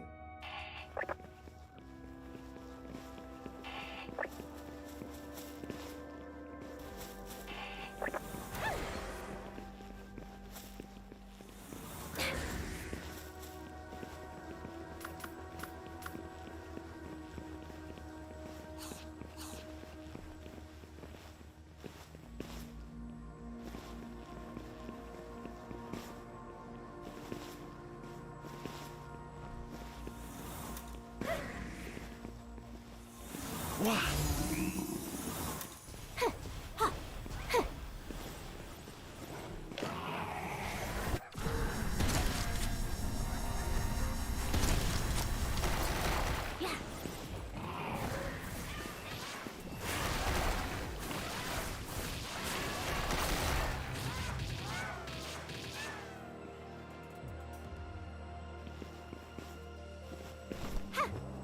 I like these things.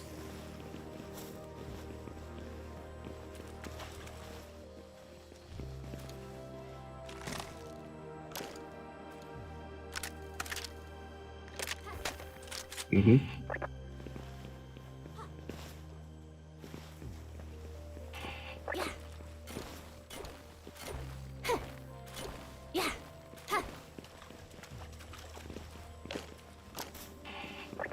They're what?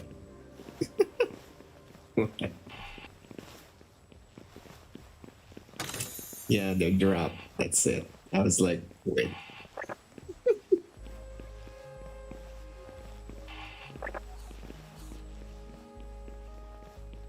No. Yes. If you have the metal detector, you should find chromite inside these dungeons. If you need those. Um, What? well, the other way is you tame Samoki. Yes. Got you.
Mhm.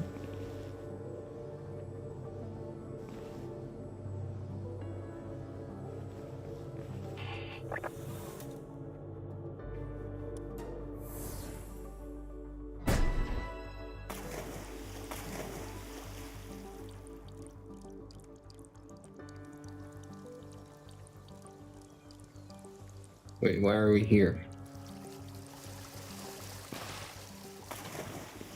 We just dumped us in the water. Yep.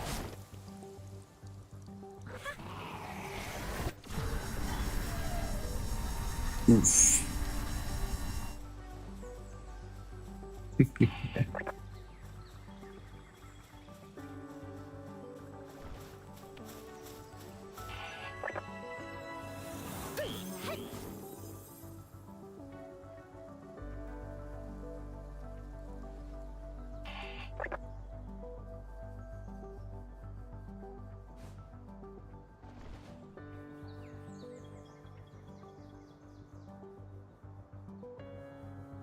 Sure.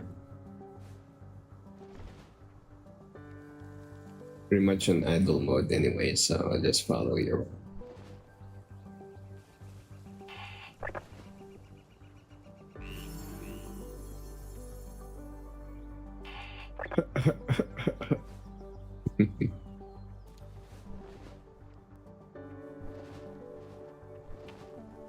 I know, right?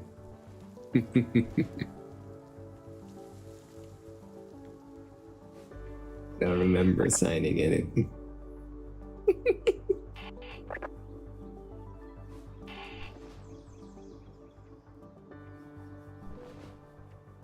You gotta get your metal detector. No, build the metal detector. So no, you need chromite, right? So since you're doing dungeons, you might as well get the detector so you get the chromite before we pop out of it.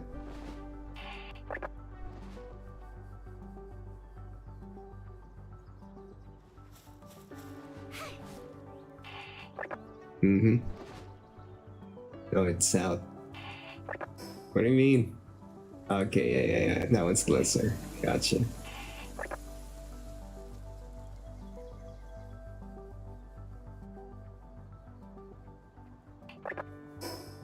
Uh,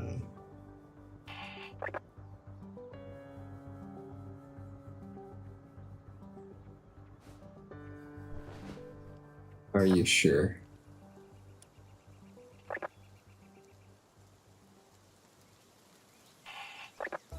Right.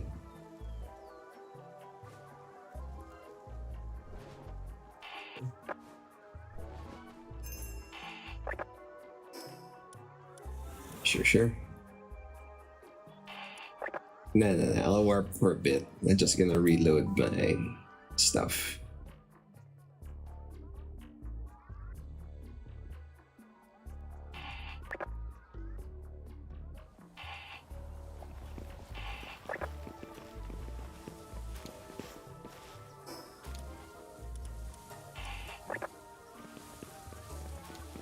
Mm-hmm. Ish, yes.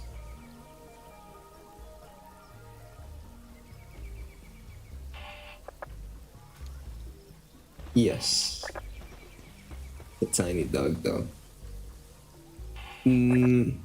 Smoky can detect farther but slower. Metal detector is like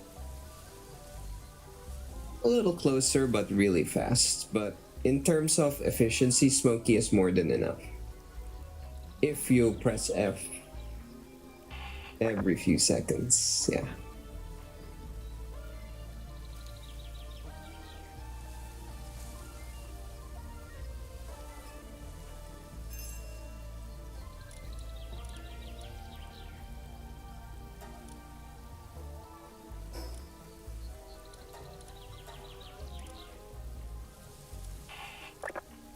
Sure.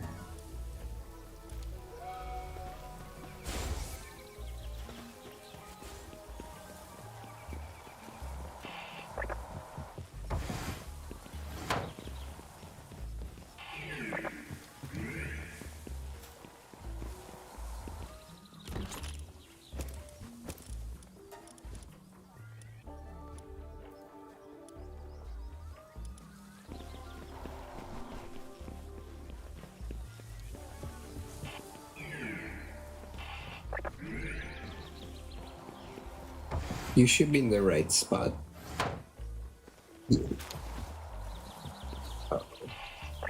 Well, you can try Smoky first, because that's also expensive. But if Smoky is working for you, give that a shot.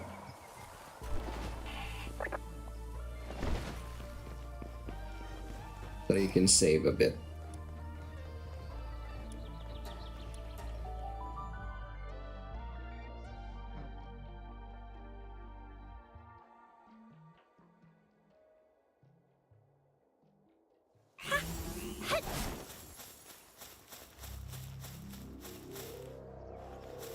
Wow. Yup.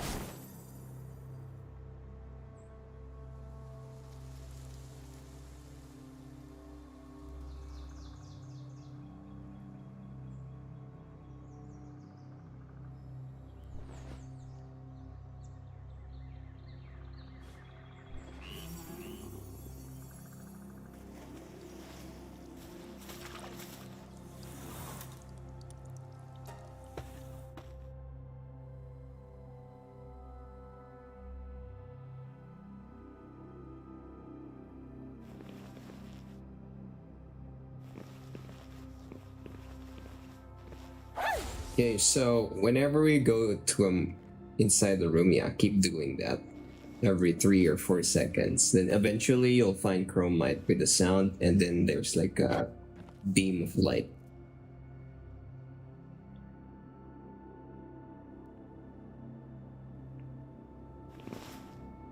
What?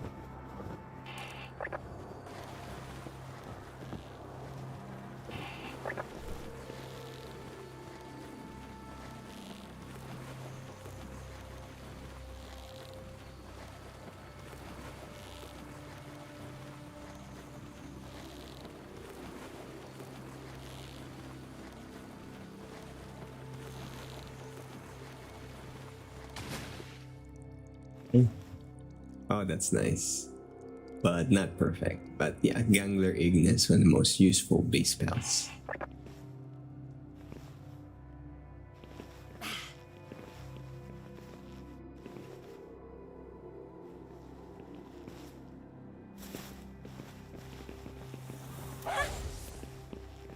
Alright, keep scanning. You can see the range, right? So yeah, try and cover the whole room.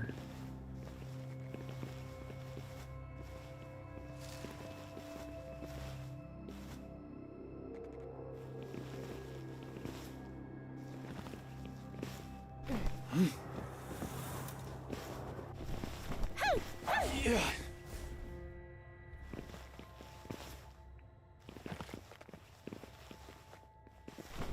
Yeah.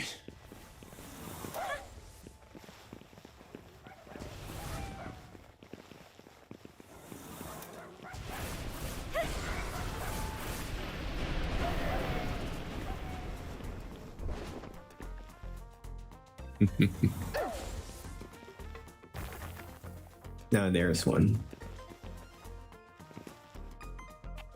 Yes. Yep.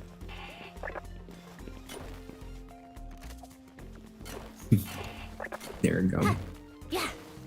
Now, as long as you have Smokey, one other reason why Smokey is more than enough. His side effect is whenever he's there with you, it doubles the amount of the chromite you're getting. Ah, there's one more here behind you.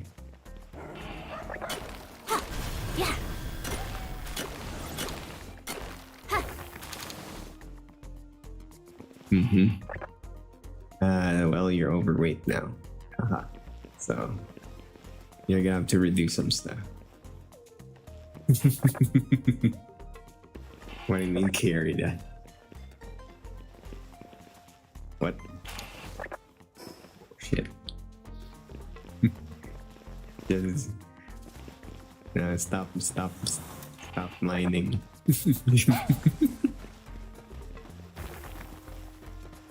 Oh.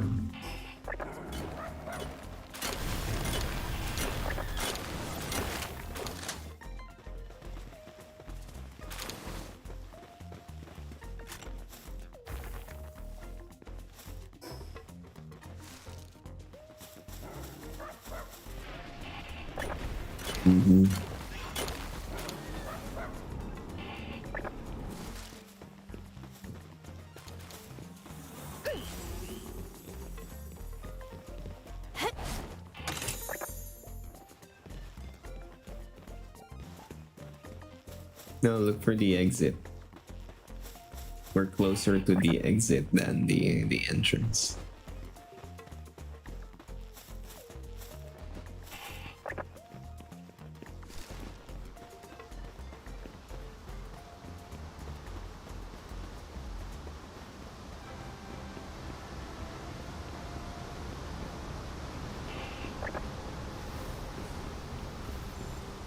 Boom.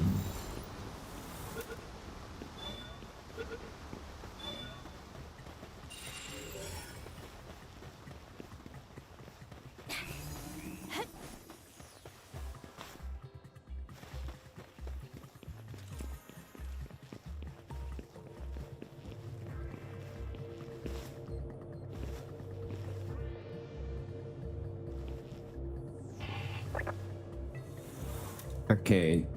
No. Pick it up. And then before you warp to your base, pick your stuff up.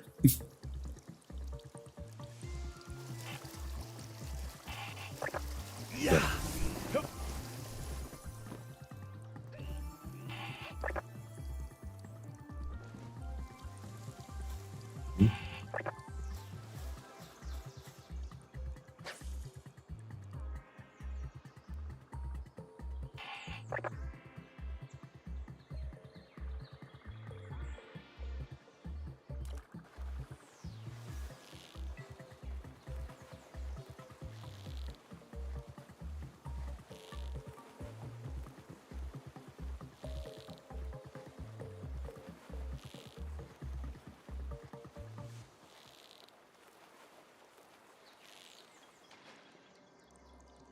There. Oh, Lunker there. Better version.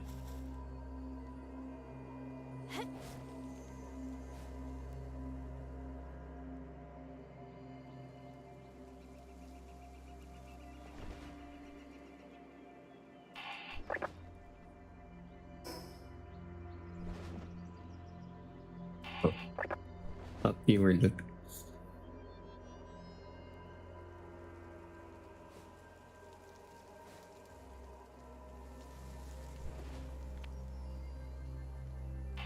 Mm-hmm.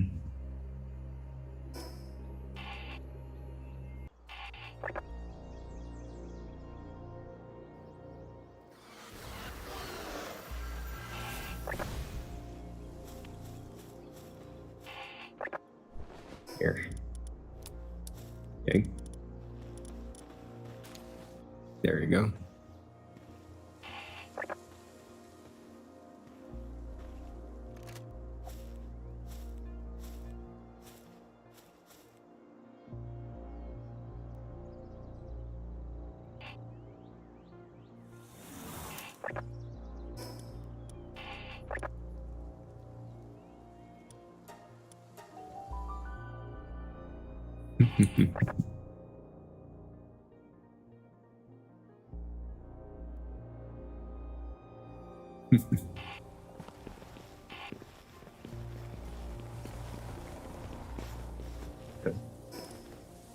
Oh, the other problem is the...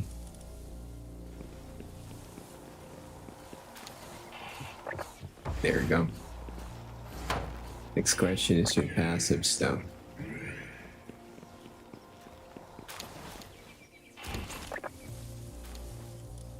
Yeah, huh?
ARE.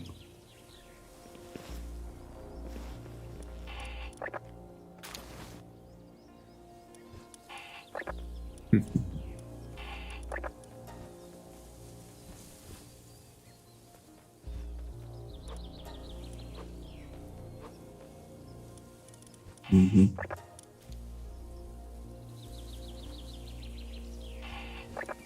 What? What? Get the what?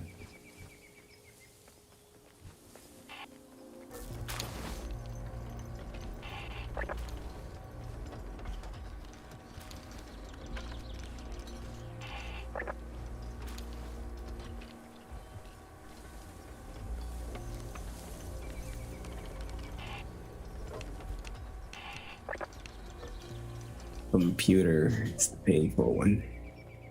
Besides the car album.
Mhm. Why?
Oh my god, pizza.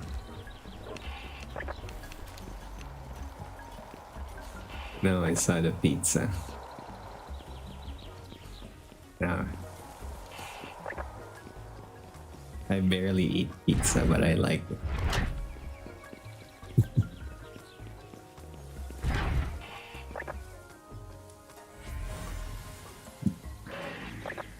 Do you know how rarely I eat fast food nowadays for the past how many years? For example, soda. I'm only able to drink soda maybe once or twice every, I don't know, 4 or 5 months.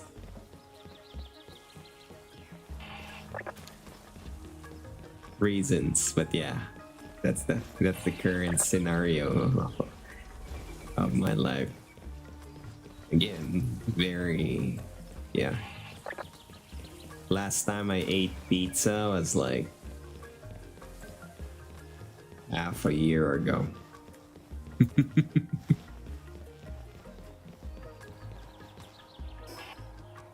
Nice. Good to know. Mm.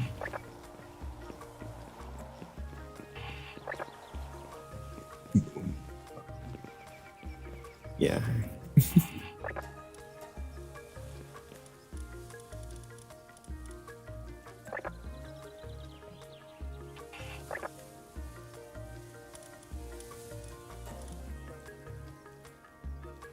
I don't mind it, but not really my favorite either. Hmm?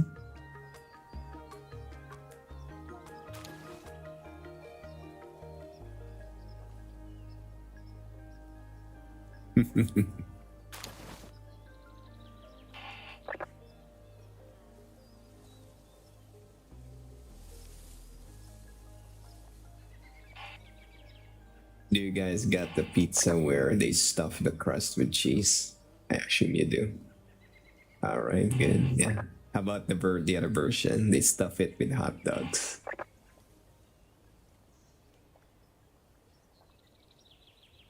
Oh yeah. Well, yeah. There's another one. So yeah, hot dog stuffed crust, overloaded meat lovers pizza.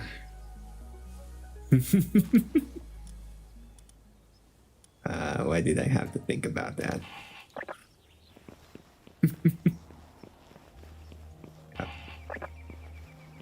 125 and I'm getting hungry.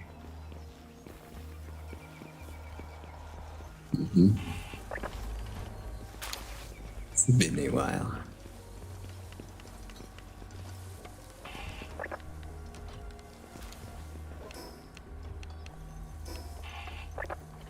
Yeah, it's KO more than likely.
Night Star. That's a bit of a pain in the ass. Sure.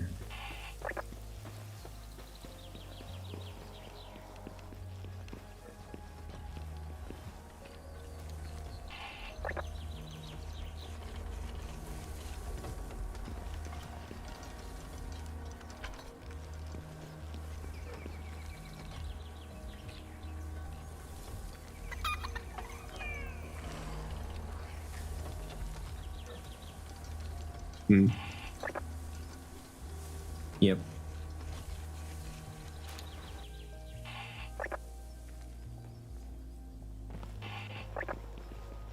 Yep.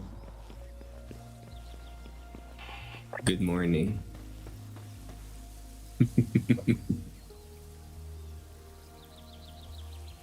Nah, yeah. You can still get them, but you cannot see them. So you need to really be standing on top of them to grab those.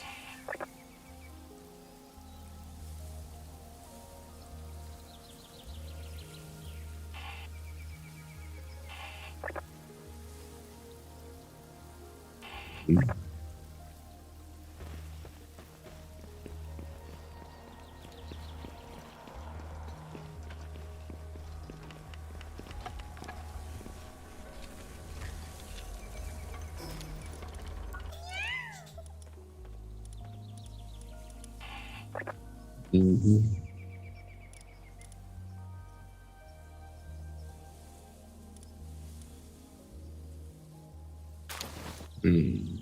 Should I upgrade?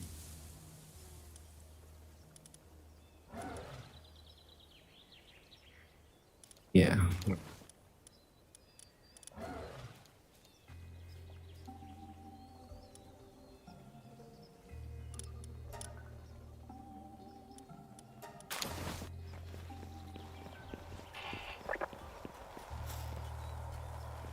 Mm-hmm.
Kind of like the pity pool. Could be. Yeah. Might be a thing.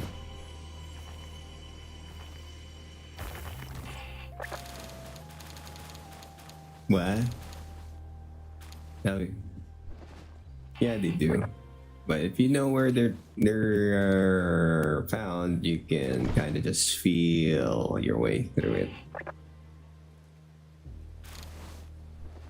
Yes.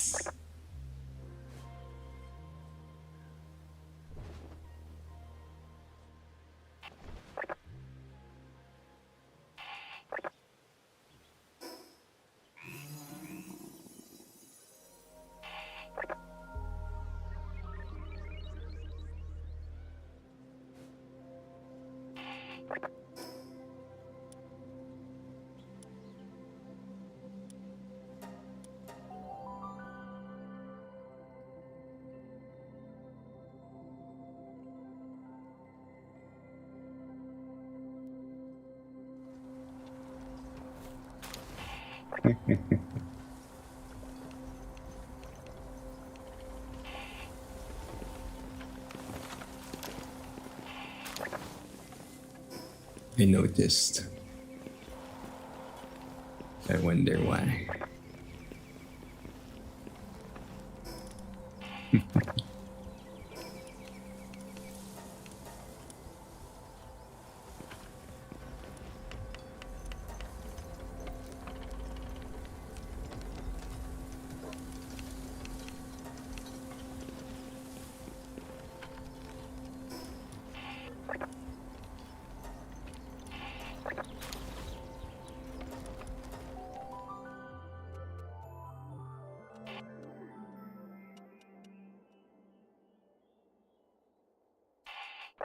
Yeah, save those because you're gonna need those.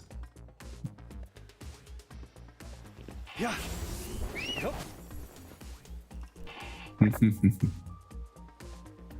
You'll see eventually.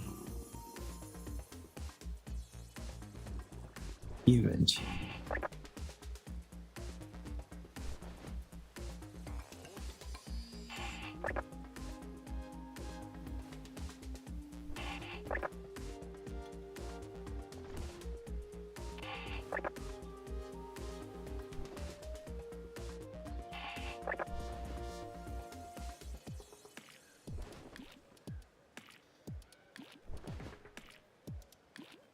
$130. Uh-oh.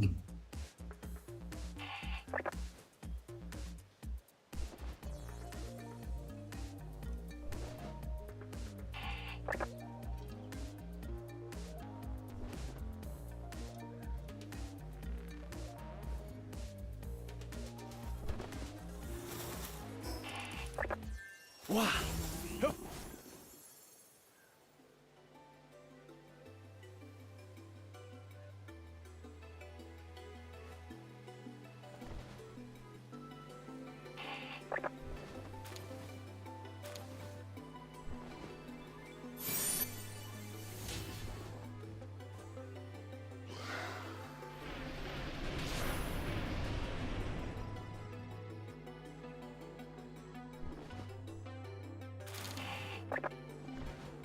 Hmm?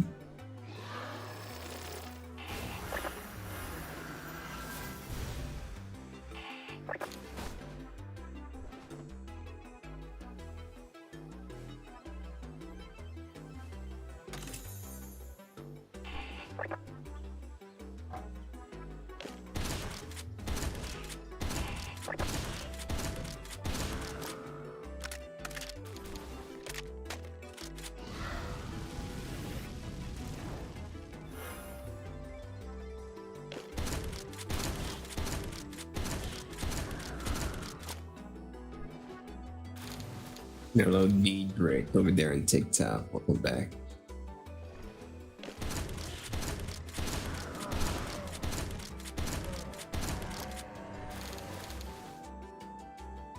Farming a little bit these, what do you call these things?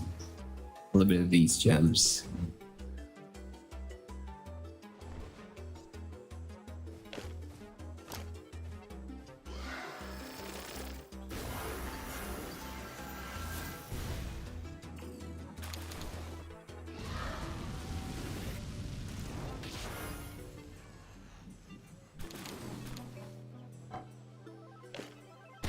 Mm-hmm.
Oh, look at that. He's alive.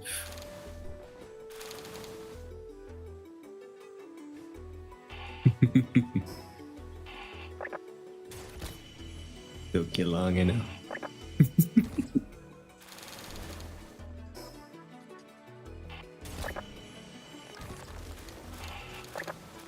No, it's a stand.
You really want to. There's a way.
Every time you guys talk, I forget what I'm doing.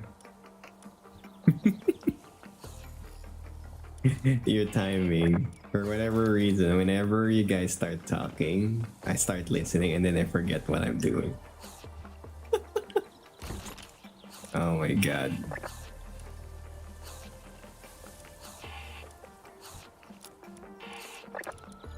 It's your fault.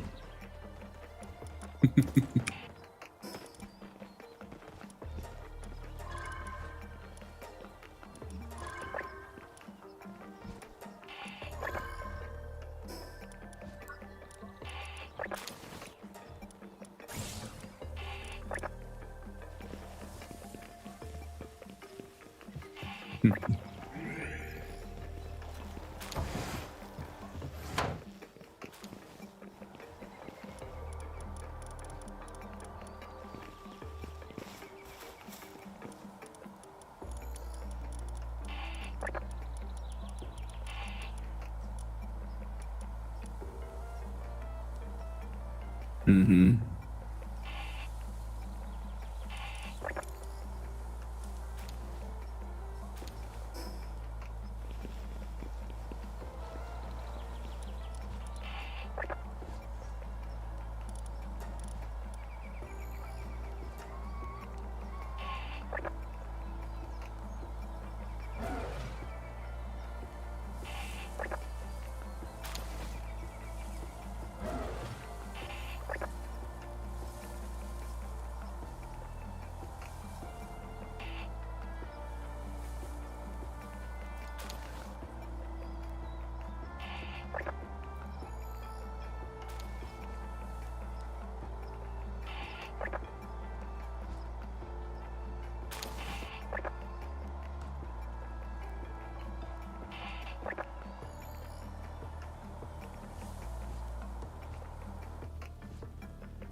That's expensive. Is it worth it?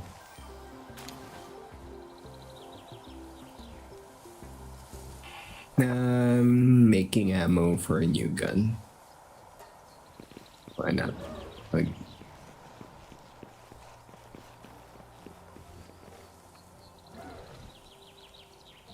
yeah, just buy the entrance first. I'm pacing myself. They want to see the world tree in just the entrance area. Okay. That's gonna be my nightstand, right? Mm-hmm.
You should build a plasma cutter thing.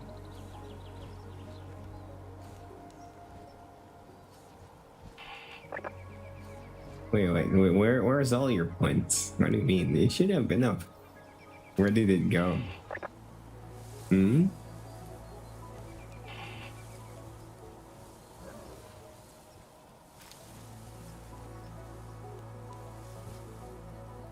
Yes. Oh. Okay. Wait, where did all your... You should have like technology books somewhere, right? You used it? Okay. Okay. Alright. Yep. Yep. Yep.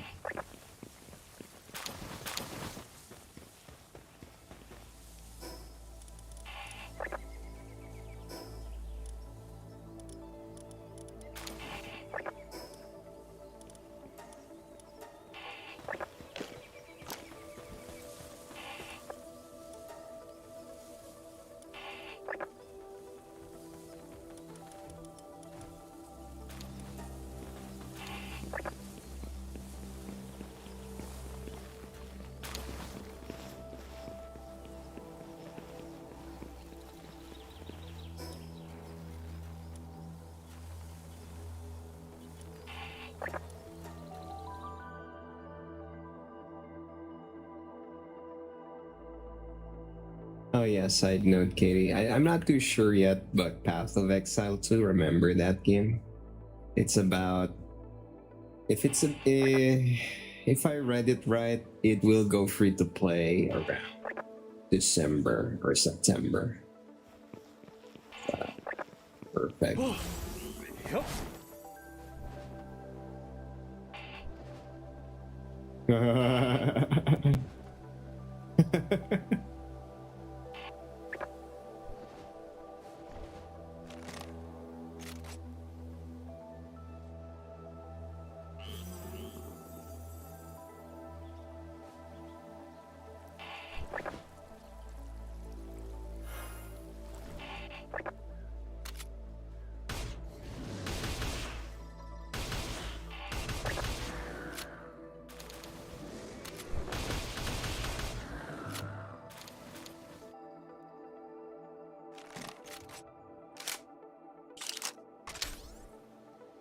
Yeah.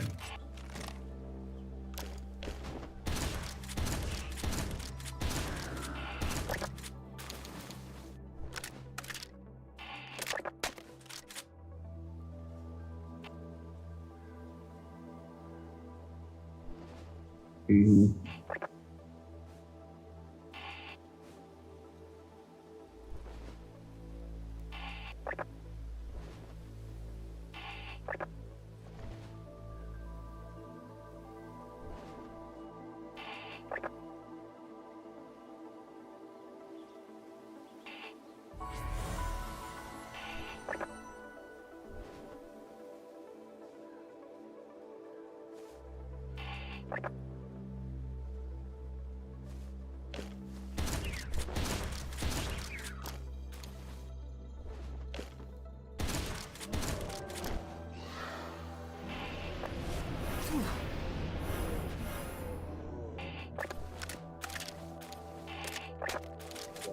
I don't even remember where I stopped because I'm freeloading that game, so played during the trials.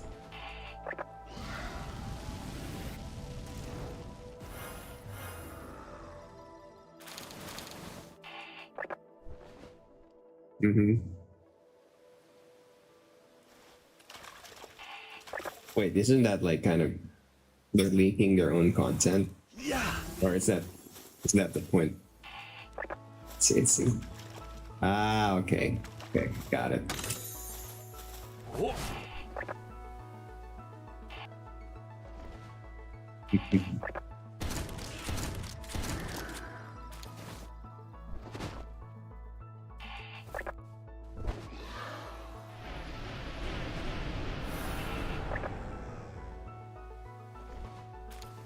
I miss the days when they're selling stuff like that.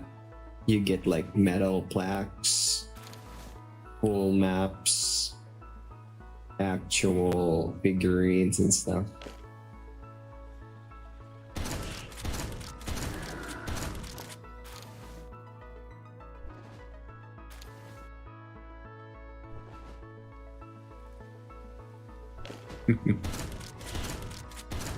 Yeah.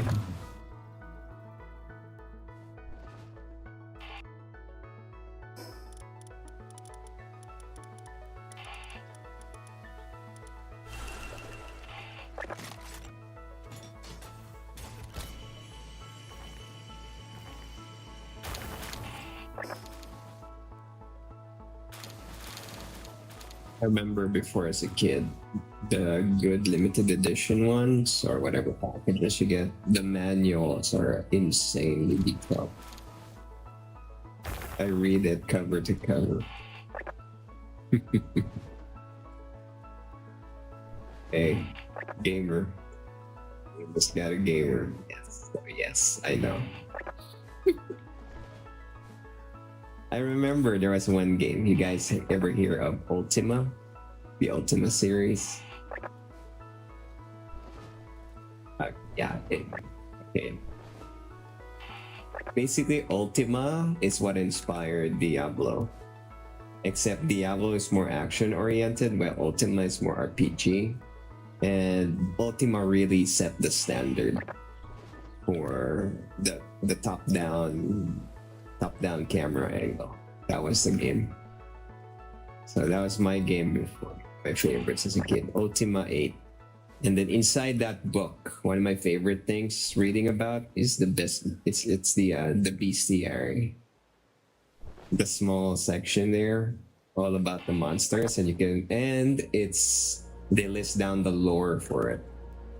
They explain the habitats. They explain weaknesses and so on and so forth. So I've been reading that as a kid. And then there's one little section there that I didn't really talk about much, but I got really interested in the occult part, where you read about.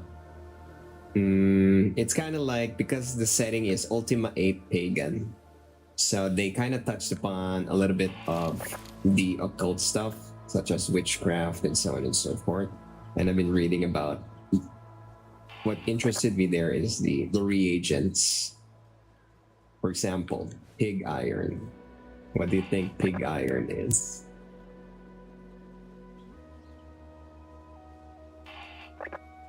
Think about it. Imagine from the word.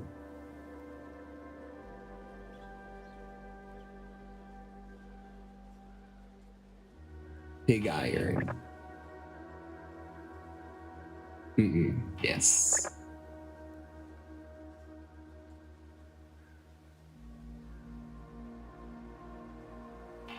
No.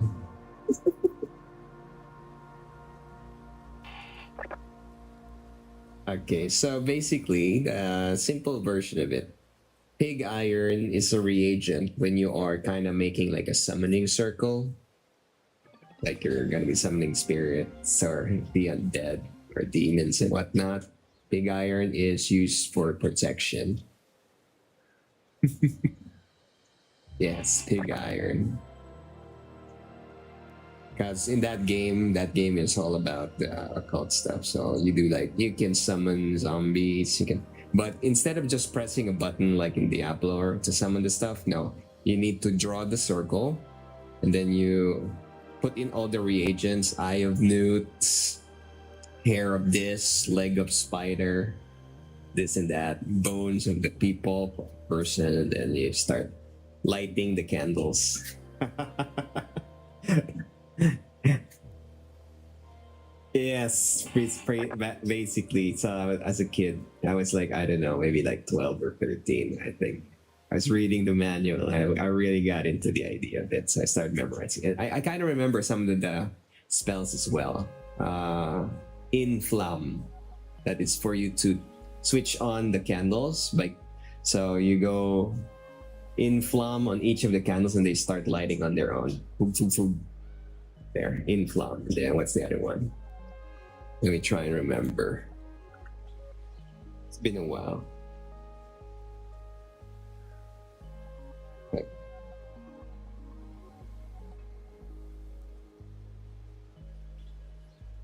Yeah, because the game kind of tackles in different kinds of realms of magic. Necromancy, theurgy, sorcery. There's also thaumaturgy, which is ether magic.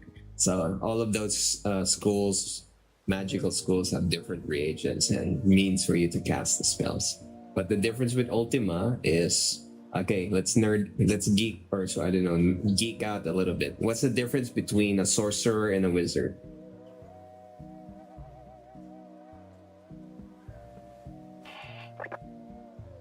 No.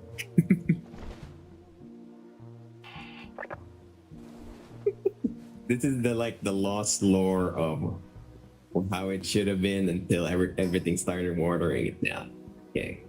The difference between a wizard and a sorcerer, was that AJ? Mage book sorcerer? No, nope. It's a little simpler. What? Go.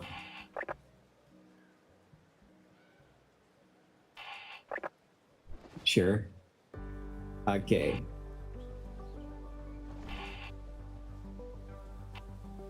Oh, all right. It's all good. Yeah. For sure. Good day.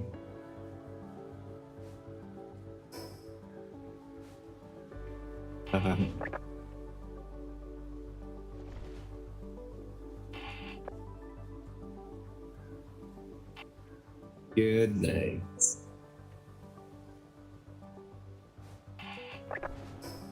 Okay. So there we go.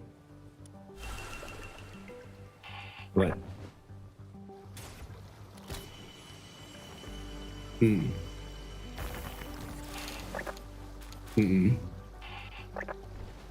Okay, go on. I'll give you time to process it first.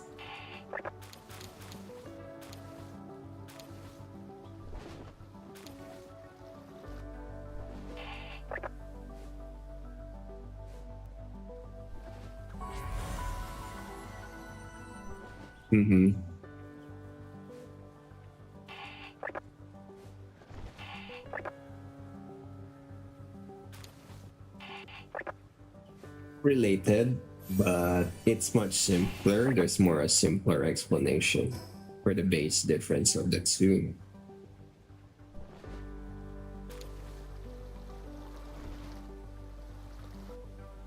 Yes.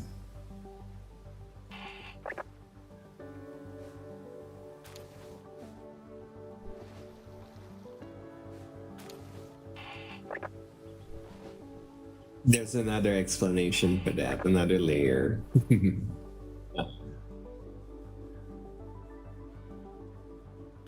Tell.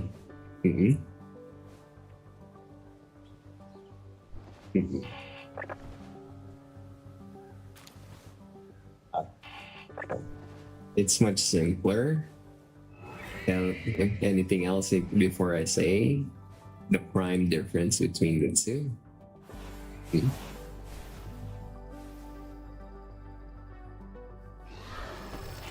The difference between a wizard, sorcerer, is the way they cast their magic. A wizard spells is only temporary. Yes. And then no. A wizard, because a wizard needs to memorize spells from the book, while a sorcerer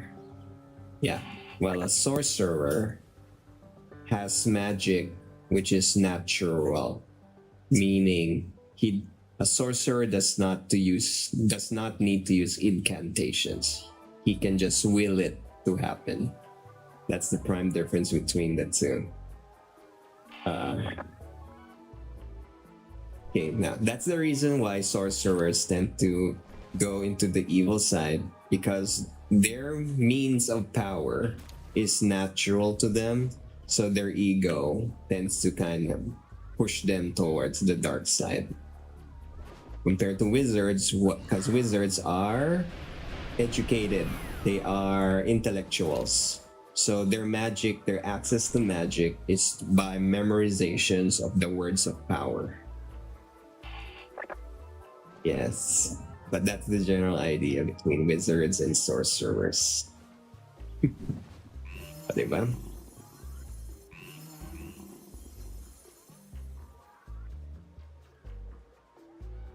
Mm-hmm.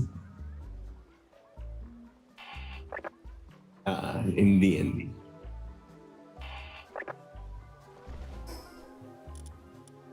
Yeah. Well, in the older lore, that's where D and D is kind of coming from, the older versions. That's the bare bones stuff. I mean, that the baseline that a lot already kind of forgot. So people just wing it, and then they no longer even, bother bother with the real stuff, the real lore about it. Like for example, the incantations, the words of power. For Ultima, I think I kind of remember other ones. It is inflam means summon fire or create flame, inflam. And then because it's basic, so most basic is kind of start with in. And then there's for third G. Third G is basically the spells of, what do you call that again? It's not like what's the mage version of CCTV or remote viewing. Okay, so remote viewing is kind of like invis. Yeah, I remember those invis. Right. What else is on? Random spells I can remember. Yeah, it's kind of like that, but this, yeah, it's kind of funny, right? Like, so the lore already has these established. So, yeah. Oh shit, I'm overweight again. Oh yeah, there's one more. It's it's vast something. It's vast or grab. Basically, anything that you cast that on explodes. Right? I know, because in that Ultima, if you fuck up the reagents and didn't do the right thing, you created a summoning circle, but you forgot to set up the protection layer. Whatever you summon is gonna attack you. It will attack you instead. So yeah. Even if it's like old games, the attention to detail is significantly higher compared to the more recent games now. So you really really have more immersion in the older games, because nothing is automated to the point that you're just pressing one button, things start happening.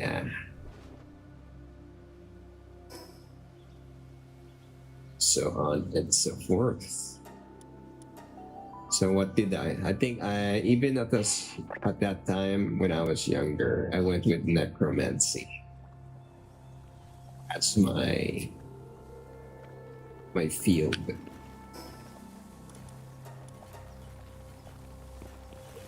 You can summon the undead, but I kind of ended up leaning towards the fire magic.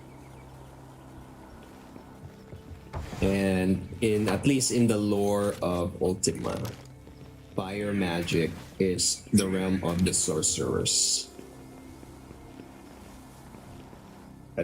That's why they also, like what AJ Pachao mentioned earlier, they tend to be egotistic. So they tend to be on the evil side.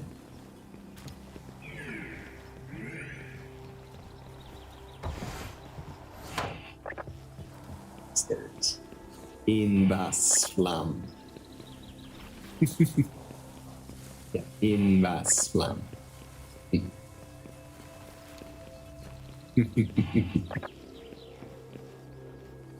Let me see. I'm curious. What are the other reagents? I can't remember the other stuff. there's always there's another one. It's like a rock. I always keep looking for it on the ground. So I keep stuffing these things in the backpack when I was a kid. That's where my kleptomania in the games kind of started, because I keep the game has a backpack and you keep collecting reagents for it. And if you're not really meticulously arranging your stuff and everything's all over the place, you're just gonna die. You won't be able to cast it fast enough.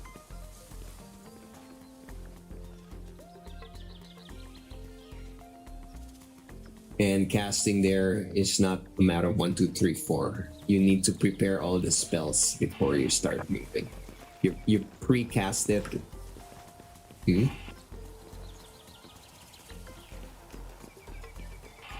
did play that before. I just needed the people that kind of deal with it. You know how it is. Yeah. Yeah, we can project that, but again, let's find a third. Because my main issue with Dark and Darker is I think they don't have. Oh, he does play that. Okay, yeah, sure, why not? We'll see. Because every time I play duos with it, he's a knight. Okay, I don't remember what I play. I think I just random between the ranged guy and the knight and the barbarian, something like that. Oh my god, there it is. Here's the list. Necromancy, Blackmoor, Executioner's Hood.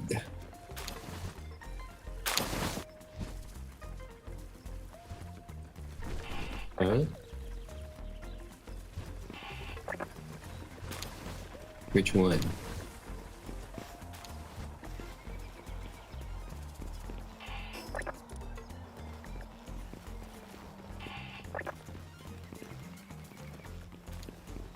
Support?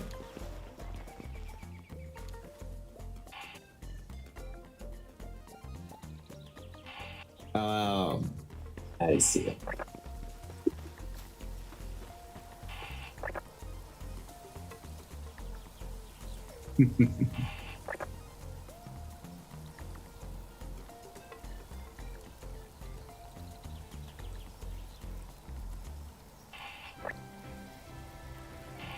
Mm-hmm.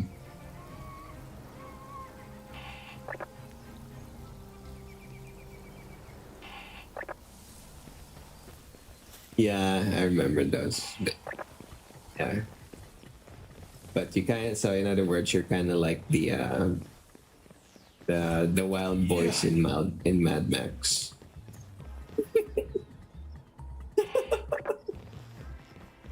Wait, is that what they're called? Wild boys? No, there's the guys that spray like silver in their mouths and then there's non-stop drumming while they're hanging from the car.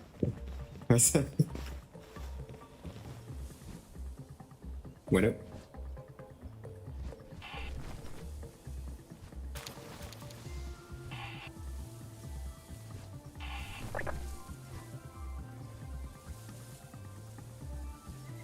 War Boy. It's the War Boys.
The natives.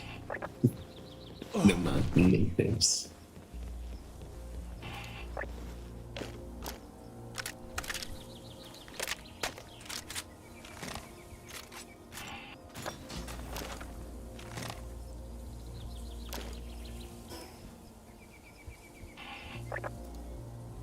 They can hold their breath.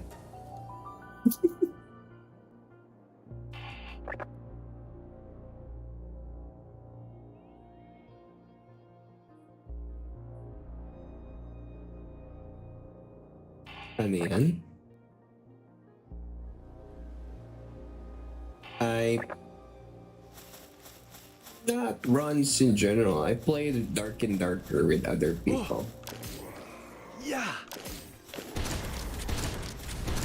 The only thing that slowed me down is the fact that oh shit, I killed Xiaolong. God damn it.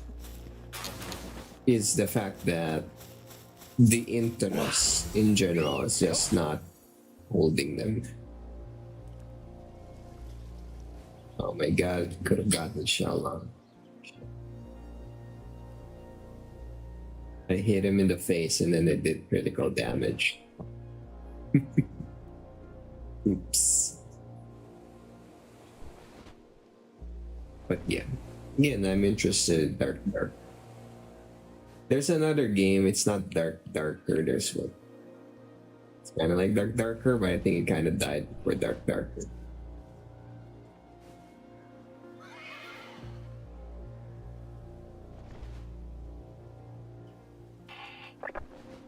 Yeah, because I kind of like that one over Darker because the combat feels more intuitive in a way that the animation is more, it makes sense more that way. Yeah. Yes, exactly like Dark and Darker, but it's more, it has a bit more anime flair to it. So the combat feels more intuitive in terms that it's smoother. I'm trying to remember what it's called.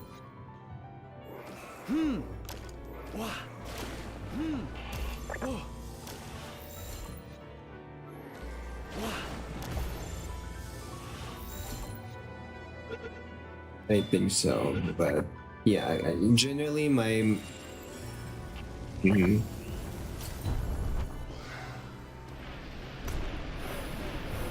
yeah, Chivalry.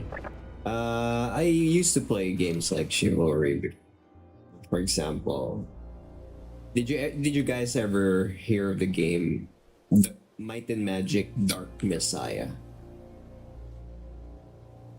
Yeah, it's very old, but it's one of the best ones. And yeah, Might and Magic Dark Messiah.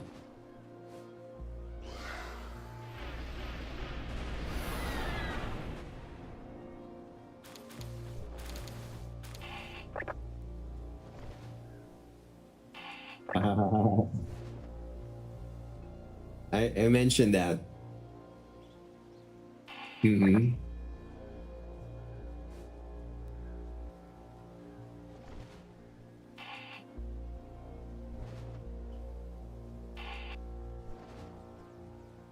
Yeah. It's very old. It's a very old game. But in terms of combat, it's kind of similar-ish. Especially with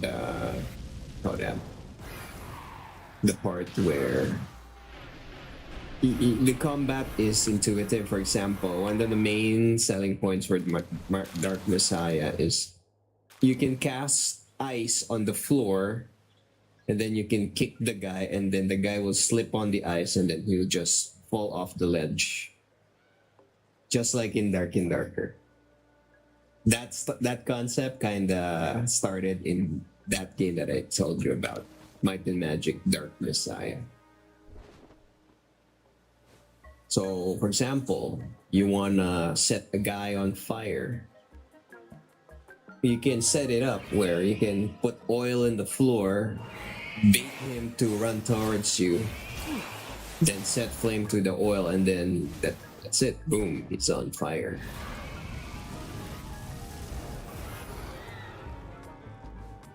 So for its time, I was like really digging it because I felt like I could really get creative. It's not just looking at the guy pressing 1, 2, 3, 4, click, click, click. No, you can do things like you're getting chased on a suspension bridge. You can chop the rope, and there's no like magic press F to cut the rope. No, you intuitively just slash it with your sword, and it just the environment. That's right. So your combat instincts, whatever you can imagine that you can do or combine, you can do it. There's a spike trap on at the bottom of the slope. So you cast ice on the slope, and then anything that touches the slope, it starts sliding down towards the spike trap. That kind of feels, that kind of thing. With no magical yellow marker cast spell here telling you what to do. No, your brain needs to start working. You gotta be the character, not just playing as a character. You think as one.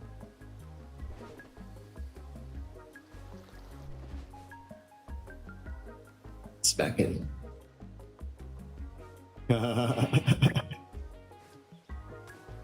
You should try. You could try it, man. Let's get. Oh wait, since we're already in that topic, have you ever tried any kind of RP game? I know I'm cringing as well, but I'm not that RP guy. But I did try it. Give it a shot.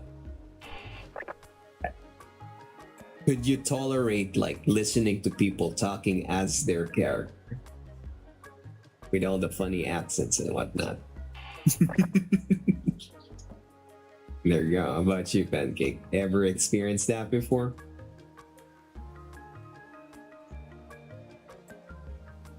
Oh, okay. So here's another little side story for me.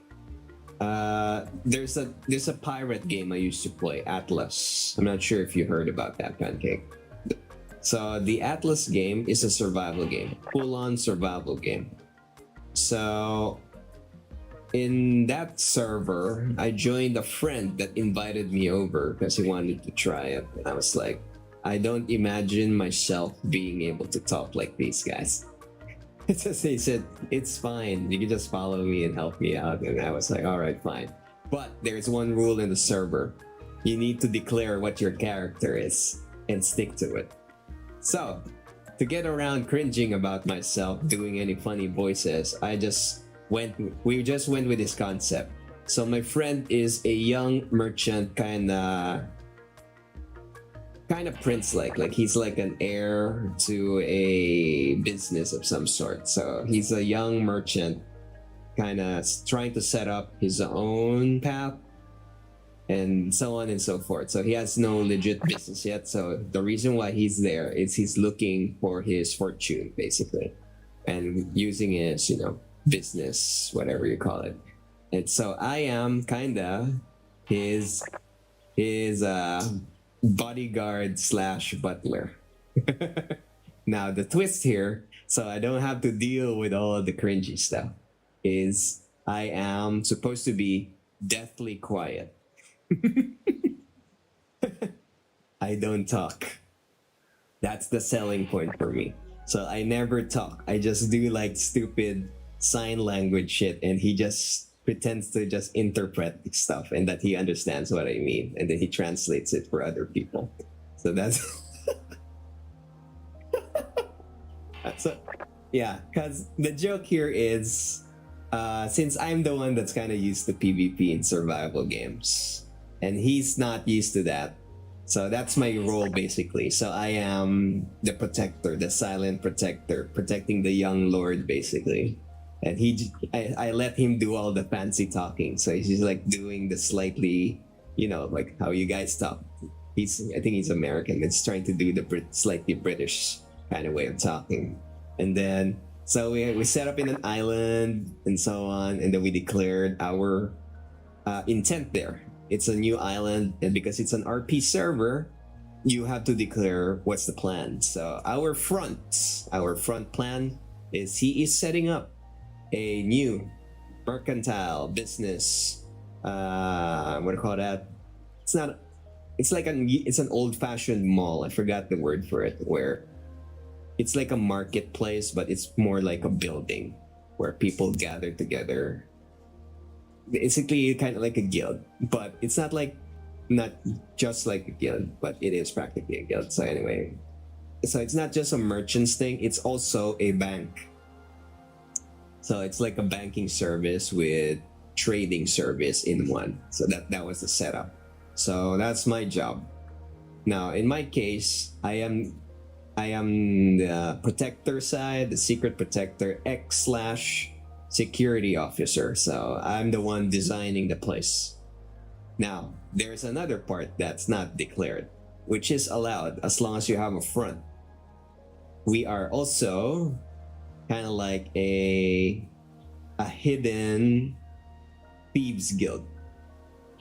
Kind of like that. Thieves guild. So we have a marketing front, banking front, and underneath that is kind of like a thieves guild.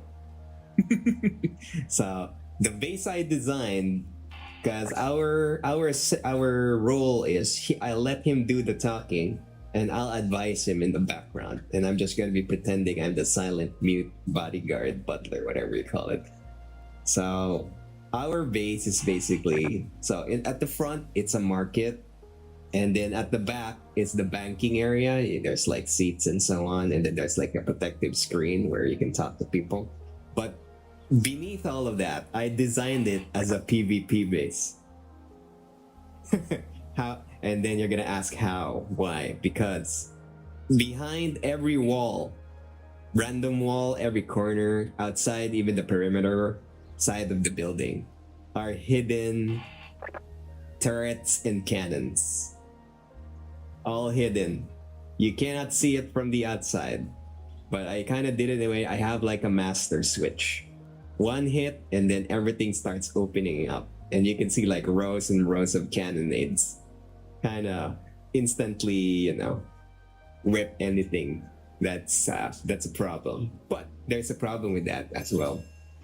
Because since our front is declared as a peaceful PvE merchant guild slash banking, you're not allowed to have that much firepower. That's one of the reasons why I designed our place before with a hidden style. So because we are a thieves guild and we are like doing illegal shit, so technically it is also allowed. But one day, I noticed, why am I kind of lagging? And then usually why? Because that's a sign that someone just loaded into your area. What does that mean though? But there's nobody in the area. And then a couple minutes later, maybe like 10-15 minutes, boom, I get hit by the GM. They were inspecting. So they saw inside all the hidden shit that I've been packing. Because we're not allowed to throw all the cannons. So again, explanations needed to be, so the friends started talking about it.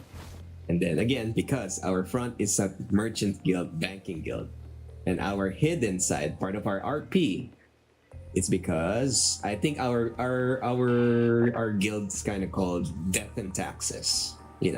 Of course, right? Death and Taxes. So there's the play there. That's a play. It's a banking firm / merchants guild, and underneath of that, we're a thieves guild. So it kind of passed the DM, so they allowed it, and courteously, they didn't announce to anybody else. So whenever there's like a pirate ship coming, when it comes to the PvP, you're not allowed to strike anyone without kind of starting like what you guys have in Last Z. You need to do a war deck. You need to propose a war deck that we're about to start a fight. So that's how you start the fight there. And then, so whenever there's like ships passing by and then passing by our island, you start hearing all of these people with pirate accents and so on. I'm just cringing, but yeah, I mean, it's immersive, definitely. It's fun. It's kind of funny. Fun and funny at the same time. And then one day there's one particular one. We had a visitor and he's what's his name again? The guy in National Geographic at something Burrow. What's his name? Atkin Burrow. You know that voiceover guy? The sound of the voiceover guy in the National. You never watched National Geographic, really? Oh God! So it's gonna be hard for you to relate then. So how about this? Have you ever watched any nature show with a voiceover on it? You know the way they're talking. Okay, how about maybe like something in the Galapagos Island, this creature, blah blah blah. Where they're kind of like narrating it, something like that. Okay, so this guy, I'm inside the building, and from afar, because there's proximity chat, you can hear them like really far but faint. I'm hearing someone narrating something like that, like he just landed on the island. Explore. I can hear it. And then he's doing the National Geographic shit. And then so yeah. So it turns out it was an exploration group. It was a group of people, of explorers, a group of explorers. So they ended up exploring our island and they started talking. So you can hear those kind of the accents basically. And then I told my friend, nope, this is yours. You deal with this. Because I can hear them. Yeah, because I was there on top of the building looking for where the hell is this coming from, and I had my spyglass on, you know, the telescope, and I'm looking for them. And then I saw them. I saw the ship sails in the back of the ridge on the far end of the island, and then they docked on the opposite side, and then they what call that? So they stepped. They what call that? It's not. What's the reverse of on board the ship? It's off. It's not offload. Yeah. Nah, it's a fancier term, but you get the idea. So I was watching them silently from there while my friend approached them, and they started talking. So they did the RP stuff. I just couldn't do that. I couldn't take it. My my spine, it hurts. It hurt. Yeah. Yeah, but it's funny. It's funny to watch, considering and so on. And it's also even funnier that there's like these pirates RPing, that they're threatening our base, and I'm looking at their ship. I'm looking at their weaponry from long range, because I'm also, you know, the spy master basically. So I'm the silent guy. So while he's talking to the guys, I'm going around inspecting hidden. Kind of like, remember what I did? I was shadowing you. You didn't even know. Yeah, I was doing the same thing on foot. So I was climbing, going through the trees. I'm inspecting their ships and weapons. They're threatening us, but I already know without a fact we can easily just destroy these guys. They didn't have enough firepower to do any dent on us. So again, that's yeah. But it's an RP game, so you cannot just destroy them outright. You gotta play with it. And then, of course, because they're part of a larger pirate guild, the young master, quotation marks, brokered a deal of trade so that the pirate will not attack us. And then we have, like, you know, an open trade going on. And in return, we're gonna buy their stuff. They're gonna allow us to sail through their territories. So there, RP. There. And so on and so forth. So if ever you do try RP games, that's a bit of a snippet of what you'll experience inside. It's not just hot take. It's not just furries. They're not furries. They're real people just playing their roles inside the game. Because most people think the moment they hear RP, they're already thinking, uh-oh. Ears, tails, wings. No. At least for my case, nah, it wasn't like that. So that was interesting for me. Especially when everybody is really, really into it and they're actually playing the roles.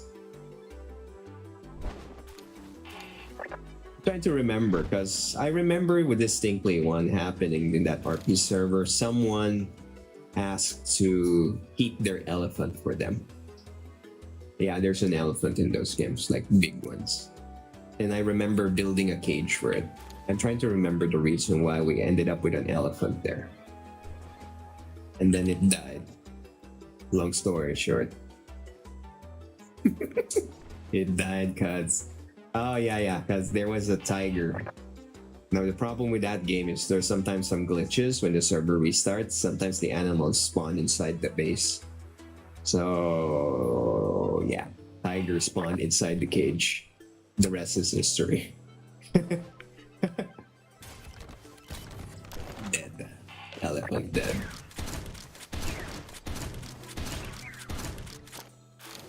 Not good, yeah. Because we were keeping it for a client.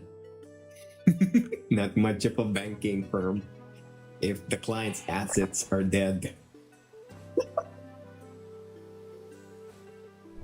That was an oh shit moment. Yep, very. The rest is history. So yeah, those are some of my little snippets of my survival game stories. Ever. So if ever you guys are crazy enough and to find another one, be ready if ever. I'll call you. Let's see what happens. Ouch. Yeah.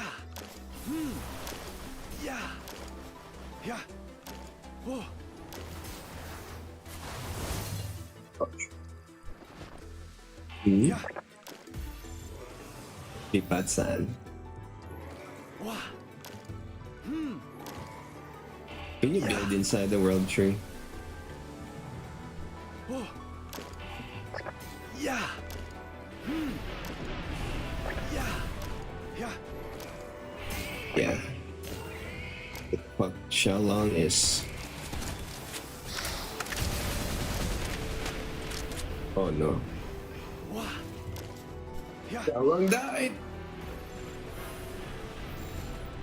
God damn it.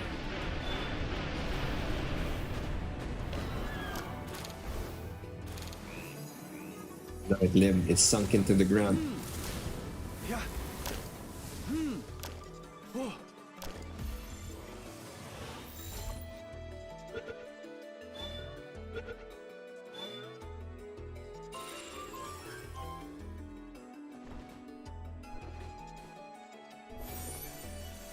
Not sure if Pancake heard of this. Did I ever tell you about, I think AJ remember this, where a large megacorp tried to frame us, and then they started like making... It's not just they tried, they did frame us. They're talking in global chat, because global chat's like a whole world. There's like at least 2,000 players in the game. Then, because they wanted our location, they started saying that we were the ones attacking them, and then they're saying that we are also the ones attacking the other companies. So they started making that Kakamimi story in global chat because there's so many of them, and then they started assaulting us under that pretense. That's how it was. Not sure. Do you remember that, AJ? Oh no, you did, right? Yes. And then because of that, we ended up getting what's that word again? When you're forcefully removed. No, there's another. Evict, basically. Yeah, we got evicted from that spot the hard way. It's like 6 hours of cannon fire and musket fire outside my gates because I was able to build up enough for them to really struggle for a while. So the problem was my guys were newbies. I'm the only one that's seasoned. So in the end, I'm primarily the one fighting these guys. While at the same time, I'm shooting in the field. Running around, while at the same time instructing them on what to do, literally on how to even do what I need them to do. So just imagine the chaos. And I remember their commentary before. They were like, You know, because it's the kind of their first time experiencing the PvP, they're super shell shocked. You know, where they're shaking, their hands are shaking, it's sweaty. That's how it was before. Uh-oh. Ouch. Wait, Xiaolong again.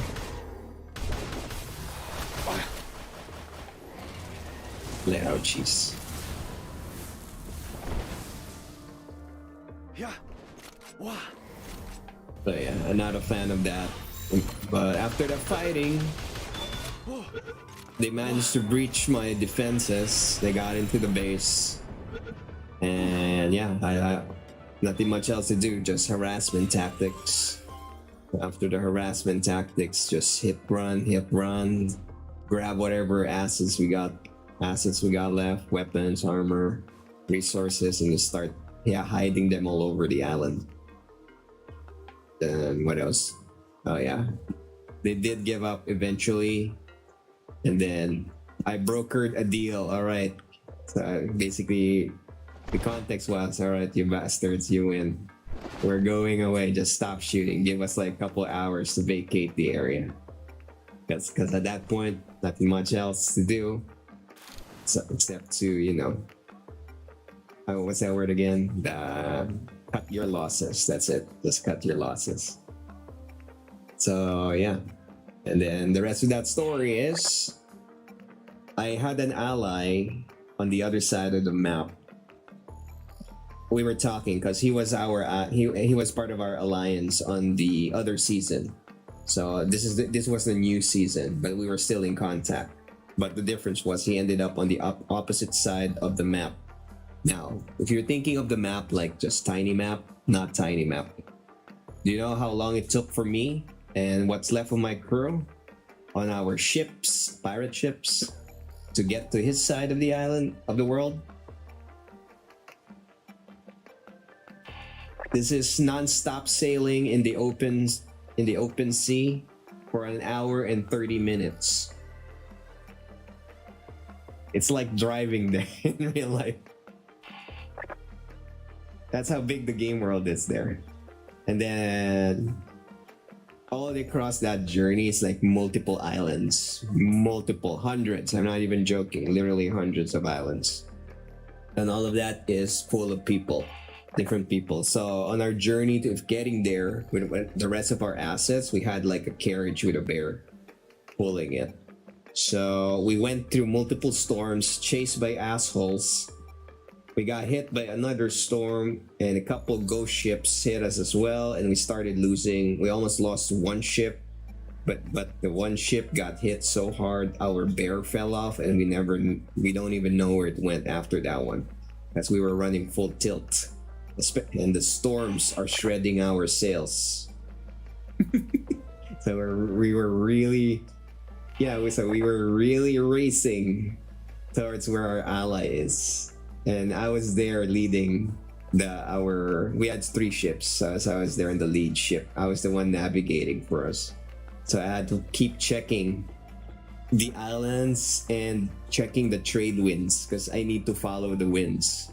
If you don't follow the winds will die, and you could get stranded for even longer, 30 minutes to an hour before the wind picks up again. Imagine Skull and Bones, literally Skull and Bones, but hardcore survival style. So yeah. So if the wind dies, you're stuck there. If you're stuck there, the problem with survival game, that's right. If you get stuck there, because when you're out at sea, it's all salt air. There's a system in the game where you get hungry faster, you get dehydrated faster because of the salt air. So if your ship is not stocked with food, you die. And then if you die, then that's that no more, finito. You have nothing. You can't recover it once you die out there without a bed. So yeah, that's like 1 hour 30 of that kind of journey, dodging storms, rogue waves, tornadoes and shit. Assholes in general chasing us down, firing cannons at us, and then like trying to get us with like what called us again, the fire harpoons, the fire tip harpoons. Yeah, setting our sails on fire. So yeah, that was interesting. An hour 30. So my new guys are already shaking from the trauma of being assaulted by constant bombardments and so on, panicking from being surrounded and all that. And then they had to go through that as well for an hour 30 on our remaining ships and what remains of our assets, sailing for an hour 30 just to get to the other side of the world. And yeah, but we still made it. I think we lost like a third of our supplies from all the disasters, but we made it there. And yeah, once we got there, there's like, I think it was like 5 islands, or was it 6? There was already an alliance there, and our former ally was part of that alliance, and we were invited into the alliance.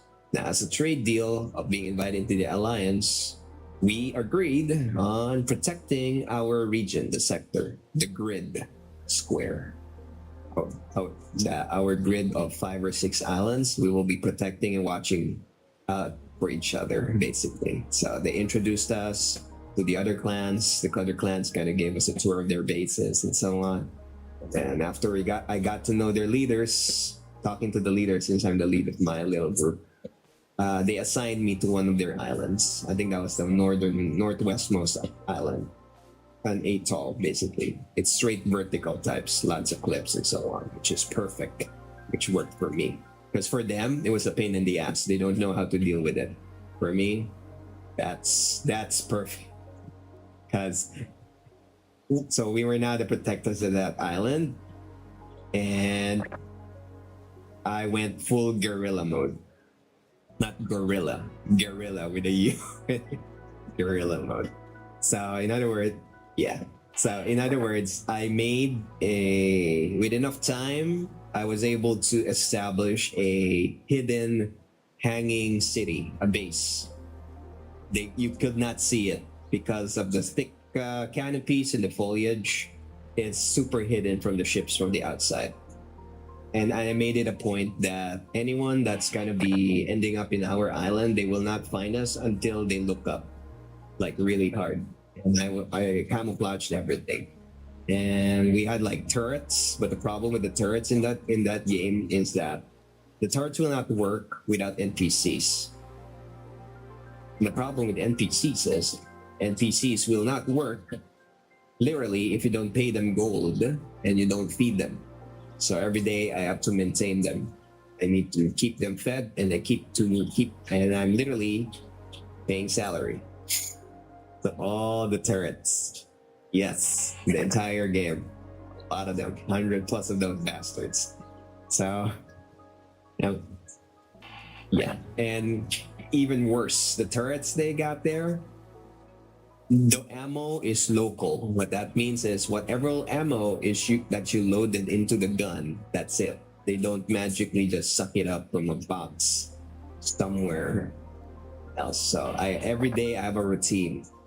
Whenever I'm in the base, I kind of be conscious of how often I've been hearing shots in which sector, north, south, east, west. And then whenever I hear a lot of shots, people dying from my setup, my defenses, I need to reload each goddamn gun every day, daily. Because my new guys cannot do it. Why? Because I'm the one hiding them. Why? Because I did a unique setup, which most people don't do. My turret network is hanging style. Have you ever, you know what a chandelier is, right? There. So whenever I'm making turrets in the game, because of the map style, scenario style, and I'm in guerrilla mode, all my turrets are embedded in the trees, in the leaves of the trees, in the dense canopy. You won't see the pillars touching the ground. They're all hanging from the cliff sides, which is covered by the tree line and the bushes. You will not see it until they start shooting you. And even if they're shooting you, you won't even realize where it's coming from. And my kill logs is constantly full of people's names dying to my turrets. They have no idea what's happening. And whenever we're chasing somebody down, we're doing like the Jumanji thing. We're chasing them from above. I have like gangways set up, zip lines, and so on. We will never touch the ground. So we just shoot them from high up while they're running at the ground. They don't even know where we're coming from. Like literally tribal style. And I had like so many artillery batteries hidden all around the island that I can just teleport to. So whenever I see a ship and they start trying to dock and they're attacking us, suddenly they don't realize their ship is suddenly gone. Because I've been bombarding them with artilleries at the very from the peaks, hidden on the peaks, within the trees and so on. So I have angle for nearly the entire island. So I've been defending that. Again, it's gonna be like fast forward because from my memory, remember when I told you the other clans that were supposed to be protecting each other? We got attacked by a mega clan, like super big. They're so big, they're like a fourth of the server population in one clan. Like really big, and we're definitely way more tinier than that. So they had significantly more people and assets. So they have a small branch of assholes that from that company just spotted our grid and they decided to mess with us. So all of our allies all went down within like a week. Within a week, they started raiding everybody. Then they all started giving up. And basically, it's only one guy remaining, one clan, and my clan remaining from our, I think, 5 or 6 clan alliance. Ironically, because they were there for how many, I think at least a month already. And my crew and me, we just landed there for a week and a half. So it was just like non-stop building at that point, setting up that hanging fortress that they couldn't see and all the defenses and whatnot. You could not imagine how much bullshit I had to do. Do you want to know why? Because the NPCs, you cannot summon the NPCs out of the air. I need to sail to a newbie starter island and go to the tavern to hire them, load them into my boat, and then land my boat back into the island and then walk them through the damn jungle with all the wild animals and stuff that can kill them, to assign them to the turrets that I have been hiding above the tree line. I mean, within the tree lines on the canopies, one by one. One goddamn by one. So that was like not in so many hours of work just to set up that defense matrix. And it did pay off. That mega clan, they tried to communicate with me, with my crew. So they were asking for the leader. So that was my ass. Why? You want to know why? Because they thought we were really big because of how many deaths happened to their people. We shredded their crew. So they were assuming that we were like a larger clan, that like on par with them. And so they were talking like equals with us. So without our other allies, they were talking down to them like they're nothing, that like easy targets. You're like you know how it is, right? But with the moment they set foot in my island, they all went like real respectful, like asking for like what do you call that? It's kind of like neutrality or communications, kind of like that deal. So that's how, because they assumed that we were larger. We weren't large. We were like a tiny crew. I think we were like 4 or 5, me included. We're really tiny, but the way I set up things is just like big and really, I don't know. I have a weird thing. I like doing defense strategies and so on. So they thought we were big. So yeah, I went with it. So I started talking like equals and so on. No, we're gonna get fine. We're not gonna attack you guys. Just let go. We were showing the territories. And if ever you guys are gonna coming in and taking over this, because we were under the protection of another mega clan, but that mega clan has kind of fighting another war on the opposite front. So we weren't getting any attention when we were requesting for reinforcements because their rival mega clan is already encroaching upon their territory, and no response.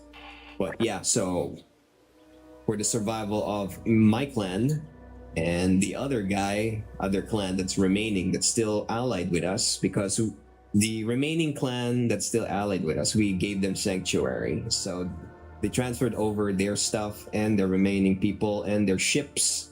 They are moored in our docks. So yeah, I gave shelter to the remnants of the supposed to be 5 or 6 multi-clan alliance. So in other words, yeah, so I managed to broker a deal wherein we are not 100% loyal to the mega clan that kind of ditched us because they never responded. So why are we kind of holding? So the agreement was fine. We're not gonna mess with you guys, and if ever your clan takes over our region, we will pay our. This is real. We will pay our taxes, the tithes, tits, or whatever you call it. So that's the idea. Yeah, tits. Okay, there you go. So yeah, and because of that, the mega clan agreed that because they know they died a little too much, so it's not worth it anymore. So they backed off from that, and that's how we survived the hit of the mega clan, or at least my crew, and that last remaining clan and whatever's left of his crew. That of the mega clan encroaching about the territory, and that mega clan did indeed attack and took over the region. So there, another story for that. And from there, we just ended up building up even more and even more and even more. And then another story, but it's gonna be a little longer again. The next part of that is another mega clan came in, which is just as big. Now the irony is, it's a Chinese clan. So since it's a Chinese clan, there's not much talking. Only shooting, explosions, and a giant tidal wave of people. Yeah, well, at that point, the damage is done. The new mega clan that kind of took over. I'm gonna shortcut this a little bit. New mega clan that took over, they couldn't stop them. I forgot what it's called. It's a weird ass name. It's a Chinese clan, but they fill up the server count super fast. Insane amounts of people. They zerg you. It's a zerg mega clan. There's no stopping them. Until they met me, I was the major headache. Because that mega clan that took over the region, they started establishing their bases there. They went down to the Chinese clan real fast. And guess who was left again? It's me. Because of how my base is set up. My base is literally like an Amazon tribe complex hanging from the top. And the only way you can get up there is if you know exactly the spots that I found. You need to climb in a very specific way. We were that high, man. We were that high. The only way you can get up there is by climbing. So even if they had like massive ships, like an armada ships, they can't even see us. They can't even shoot us. The ships were useless. So their only choice was a ground assault. The problem with the ground assault, because I have a stupid network, a large network of hidden turrets within the jungle, up on the trees and so on, and they're able to fire at sniper range, I just decimate their crew. My biggest headache is the ammo, because I need to go Tarzan and swing in the trees just so I can get. You can literally do that with a grappling hook. You're like Spider-Man, and So I'm swinging from tree to tree, reloading all the damn turrets because they're just swarming you with so many people. It's so hard. to get rid of the Chinese. The only thing that stopped them was they needed to sleep. That's the only thing that stopped the assault. And I was there, whatever, with my remnants of the crew and the other clan that's still trying to survive that place. We were just reloading whatever we can, and my ass having an issue and trying to explain how to get to the turrets, because I'm the one that designed it.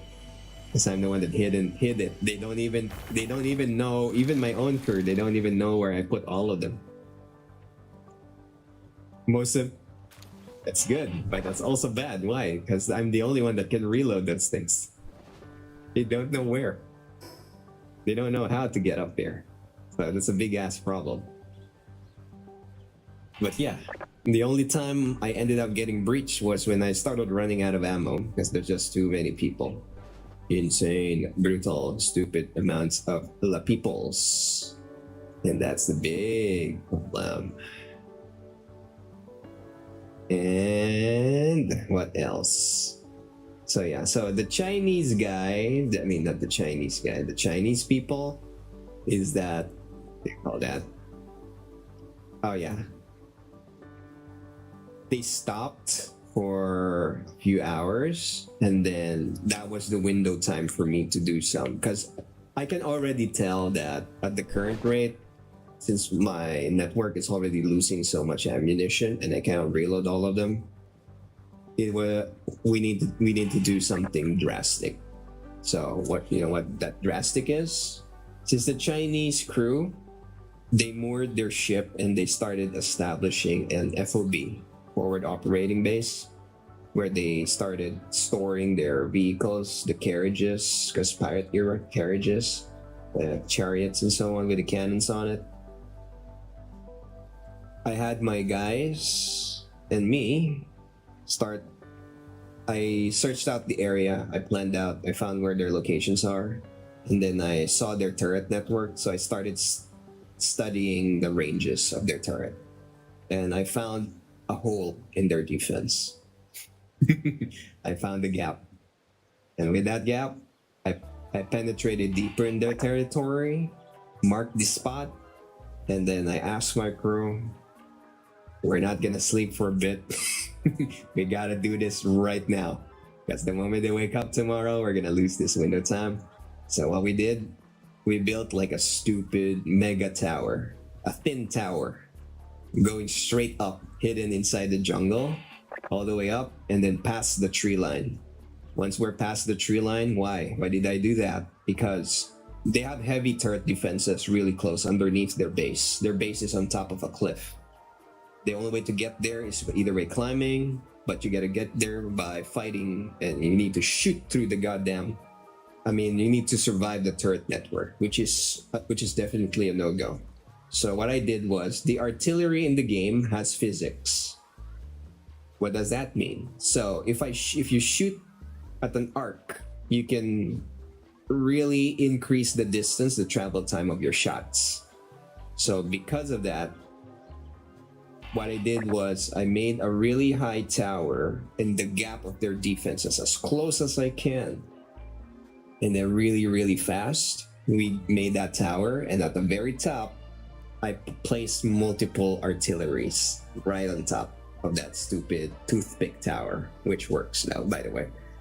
And then the moment we got that, I tested the angles, and it was spot on. It was within range because I extended the range, because the artillery, instead of being on the ground, they're already way high up in the sky. So I was able to extend the range near double or practically triple the usual range. So it's kind of hard to see. So I needed to guide our artillery shells with the spyglass. I was commanding my guys, how many degrees, a little bit to the left, a little bit more back, a little forward, through the spyglass, because it was that far.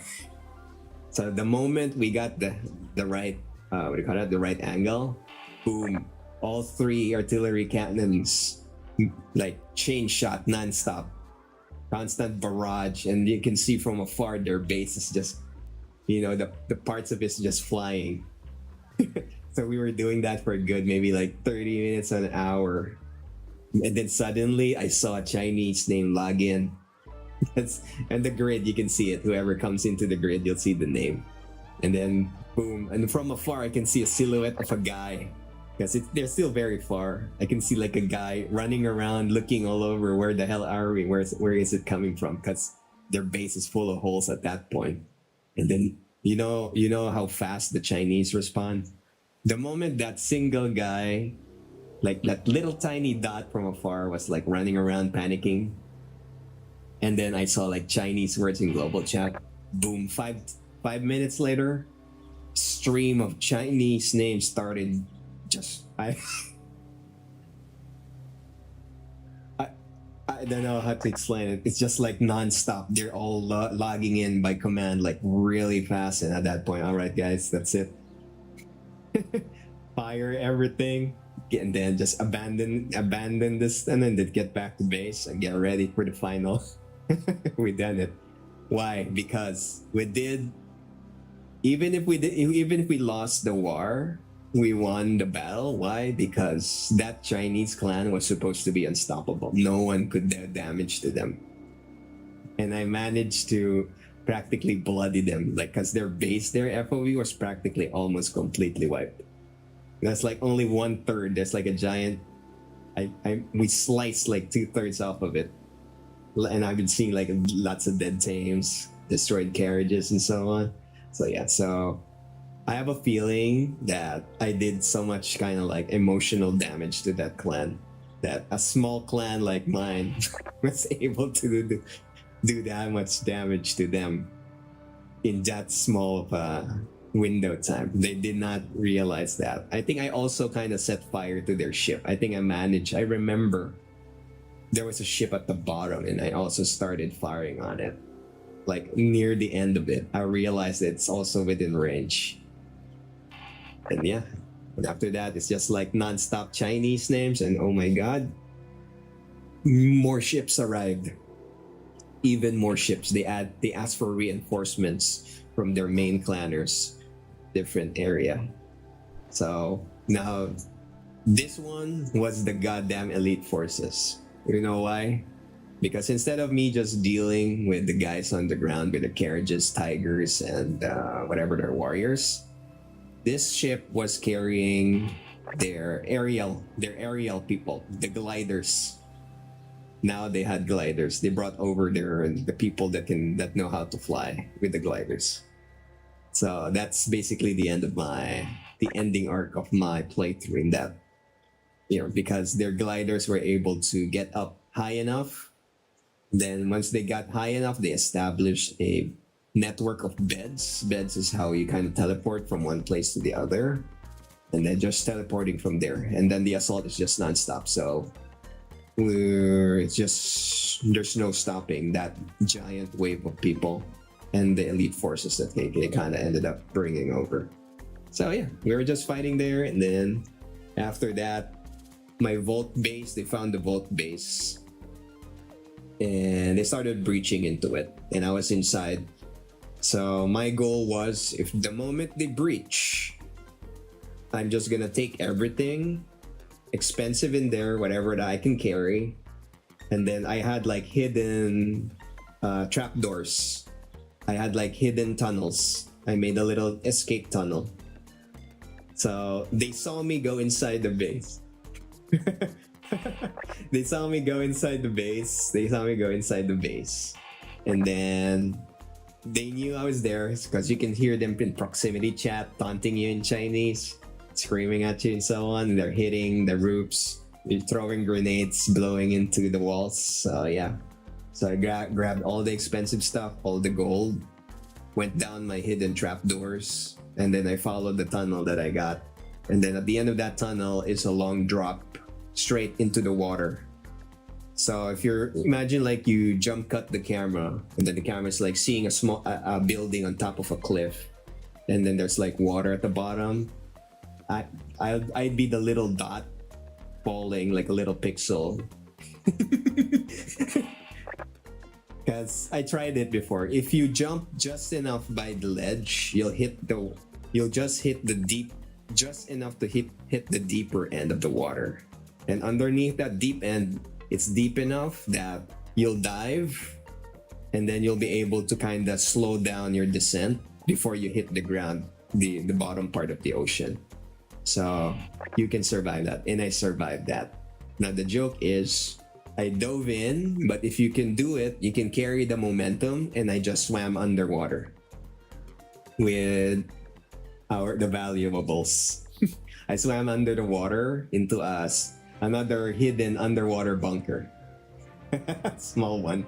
And I stuffed the stuff there. Because in that game you cannot shoot the cannons into the water. So it's a bit of an exploit, but you can build underwater and no one can blow through it. There's no way to destroy it. So that's how I denied them the satisfaction of getting our gold, our valuables, the blueprints and schematics and so on. And yeah. So I can still from afar, I can hear them still bombarding the vault base on top of that cliff. And they're still talking to me like I was inside. They had no idea I was already gone. I jumped from so high up and literally you know, like that Wile E. Coyote, you know that cartoon, right? The Wile E. Coyote guy. So that was like me. If you're jumping that high up, it just went underwater.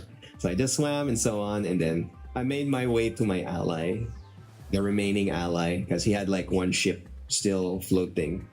We lost all our ships because the Chinese Armada landed on our docks, and there's no stopping that.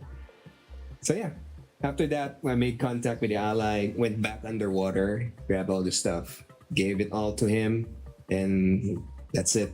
Sunset the game, basically. So that ally still survived. My clan merged with his, and we are now under his clan. And then his clan, because the Chinese were still busy with the remnants of my defense forces, the NPCs, they had no idea we were already gone. So we were already shipping out with the new merged clan under new name. So they had no idea it was us. And we shipped out to another ally somewhere else under this ally's name. But of course, I'm no longer the lead because I got destroyed. I'm now absorbed into the ally's clan. And the rest is history. And there you go. Another story. War tip. That is Atlas. That is the survival game of Atlas. At least for me. Go. Yes. I'll be honest, I could have used you guys, your gunning skills. That's why you guys were newbies. My guys were newbies. I can't really rely on them. I'm the one fighting and kind of coordinating everything all at the same time. So because I need to manage their anxieties. They were palpitating from the nervousness of getting hit by this large. But yeah, it's a thing. So yeah, who knows?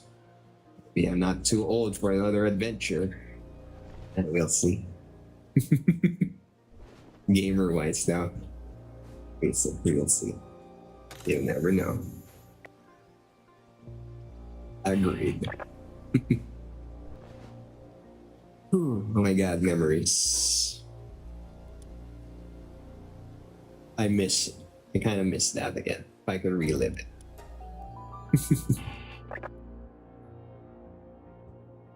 Mm-hmm.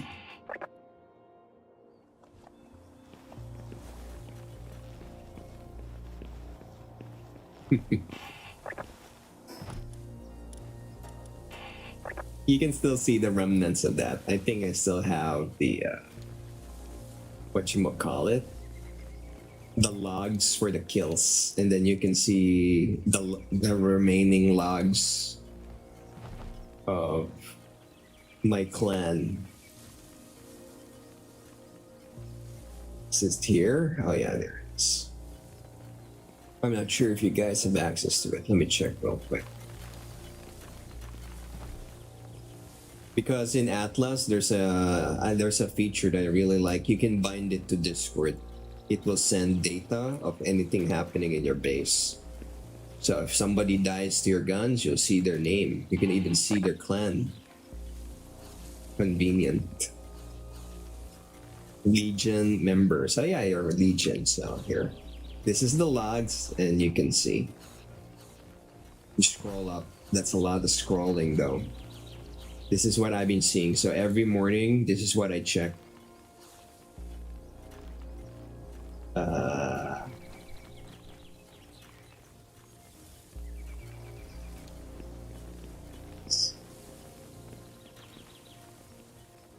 So yeah, so every day, this is what I keep reading first thing in the morning.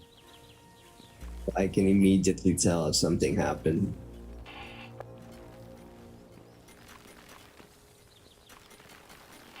I know, right? If I don't, who will?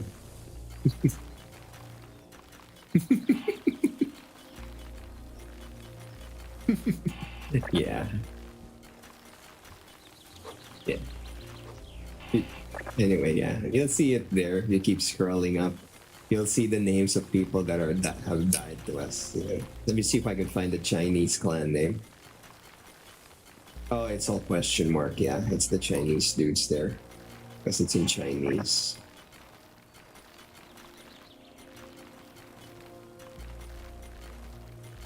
Yeah.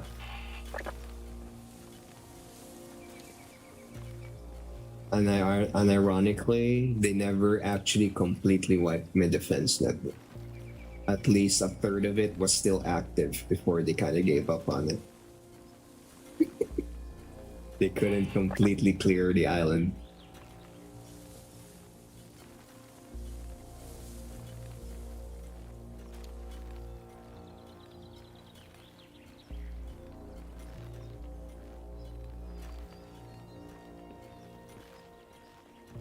There's the name. TMLL. That was the Chinese clan. That's another one. So, TMLL, Chinese clan in Atlas. What does it mean? Oh, no. Yeah, no. Those are artificially spawned pals, so you're not allowed to keep them. They have bloated stats. Yep. Oh, look at that. The AI actually recognizes them. There. I asked the AI. In the pirate. Yeah.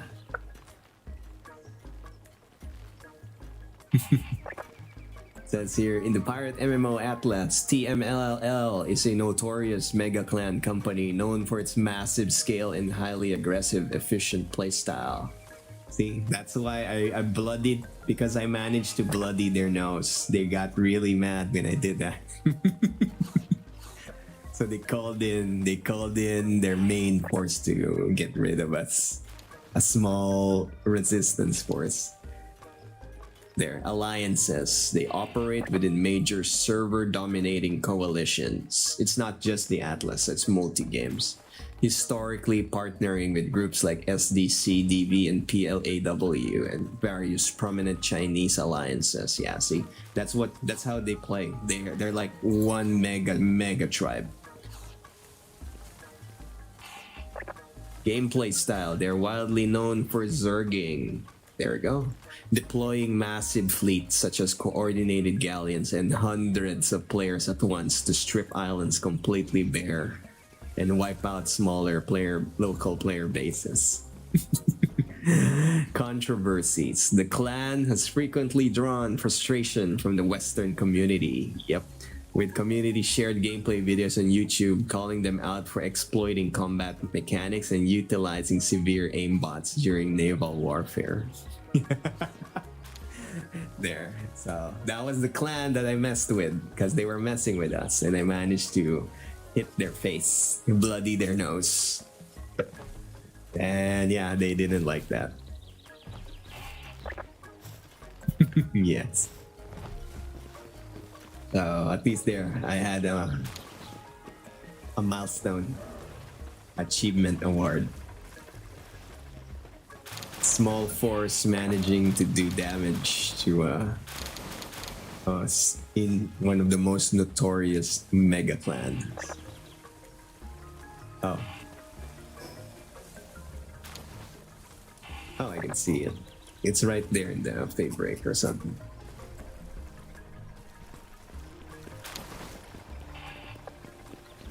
Mm-hmm.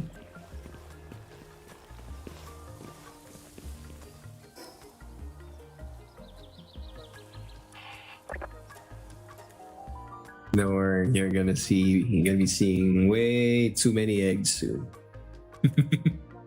Keep going.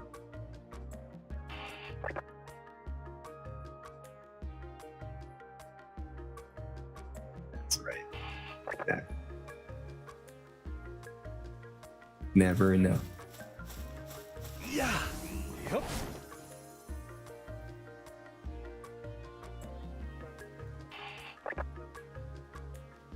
Huh? It's an elevator.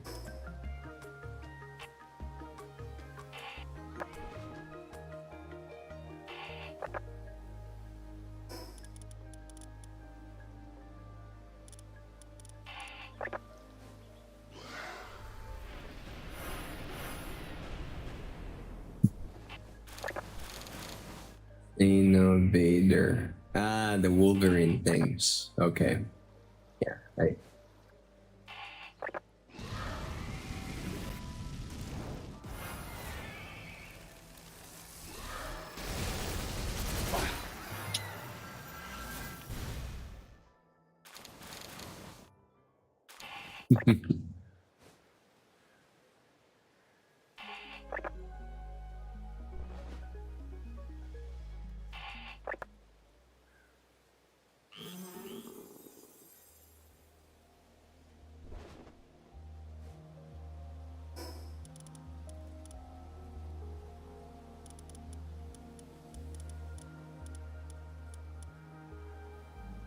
What was I doing again?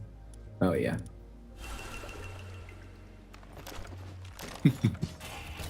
Yeah, having fun mining.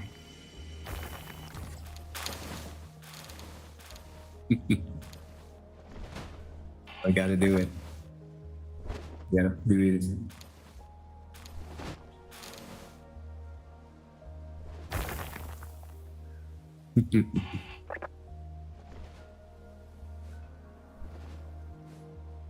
Yep. I need more of those.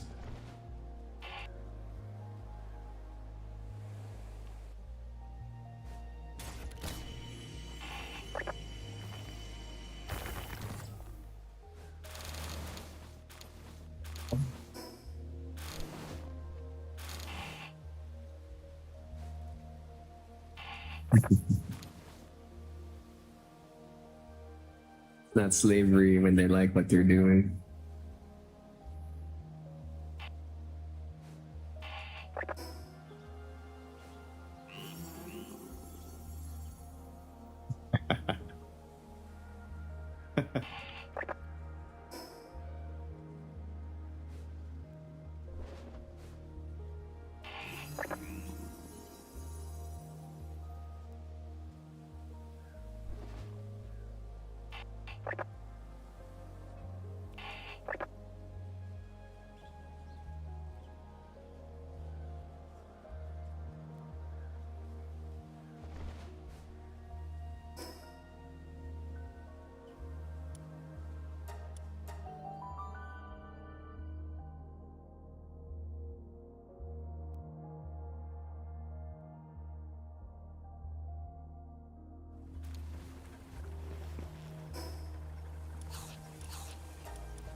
Yeah.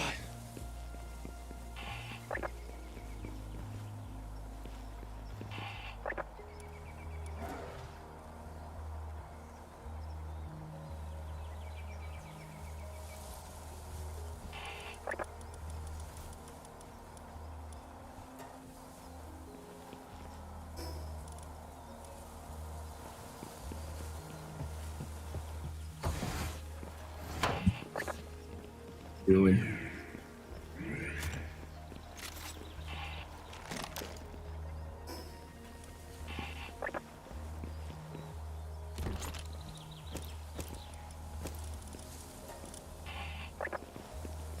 Okay.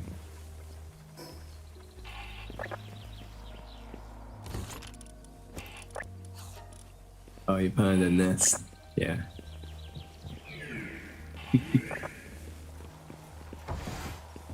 There's another.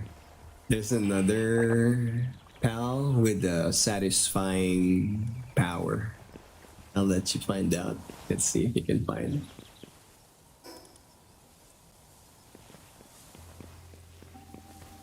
Uh-oh.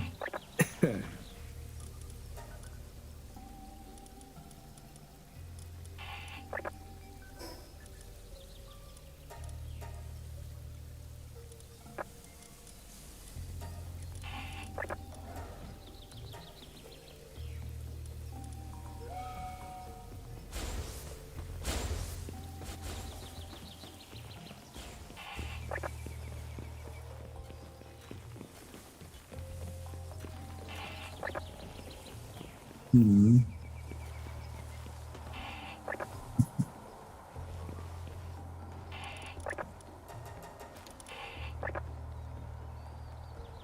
They happen to need berries. I'm currently swimming in too many of these. Gotcha. I don't even know what to do with these anymore. As far as I remember, I'm not even making berries anymore.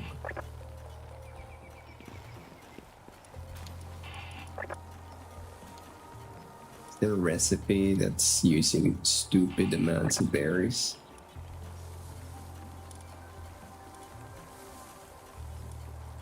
None. It's cake. But I don't use cake anymore. I'm the vegetable cake guy now.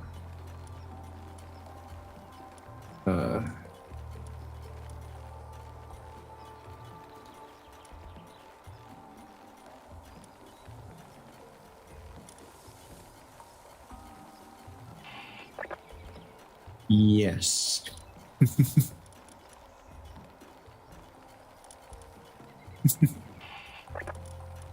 I don't know. Ask the devs.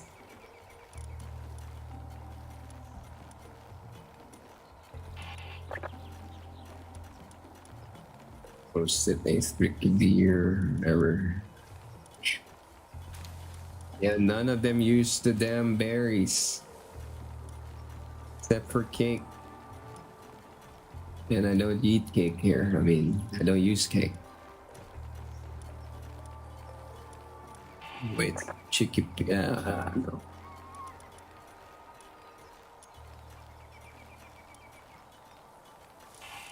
Vegetable cake is better.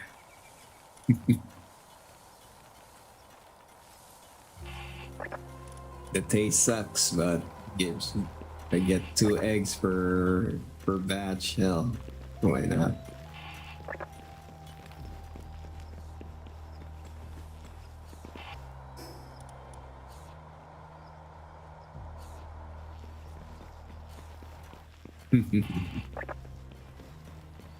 The meme game. That's yeah. That's all the explanation in the game's a meme. Okay, what can I do with Palaksa? Where is it? Recycler. Oh yeah, I got those. Where do I go?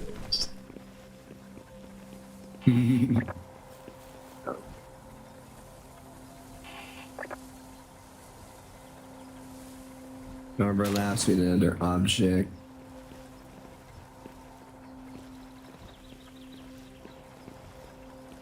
Which should be fine.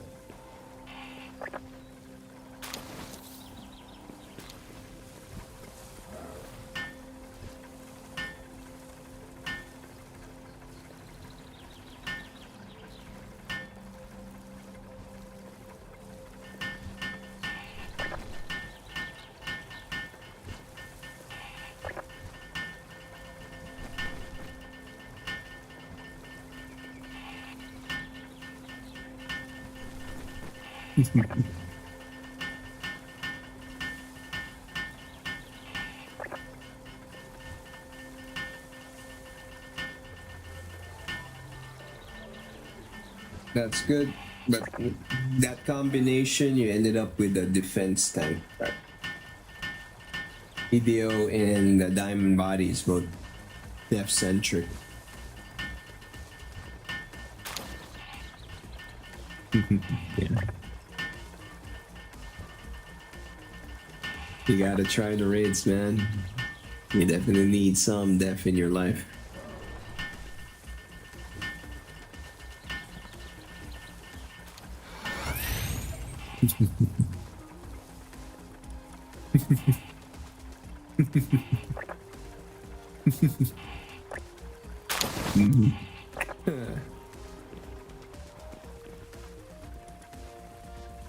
Oh my god, it's gonna suck up all the water.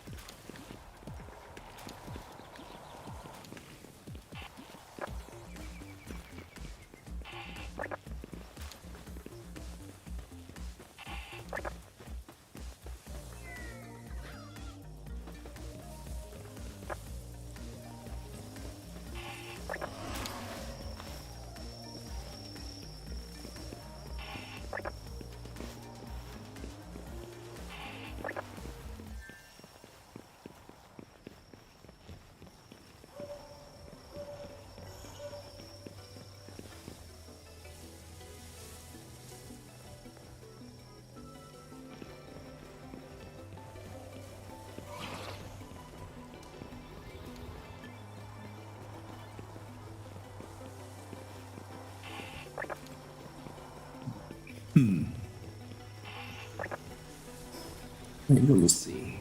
Where's the Xiaolong? I'm losing my voice. Uh-oh.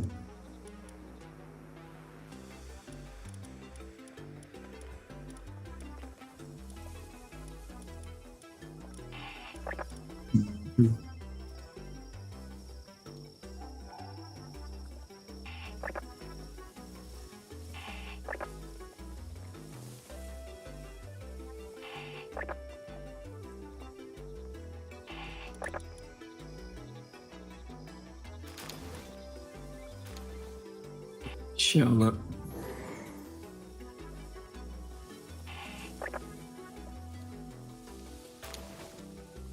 This spell's attack increases by 4% for each dragon power.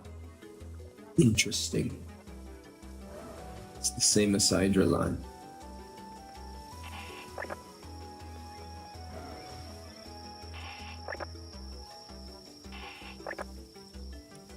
Mm-hmm.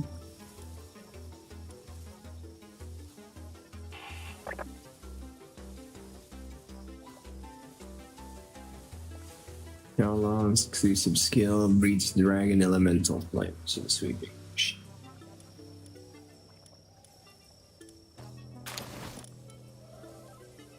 Who do I replace?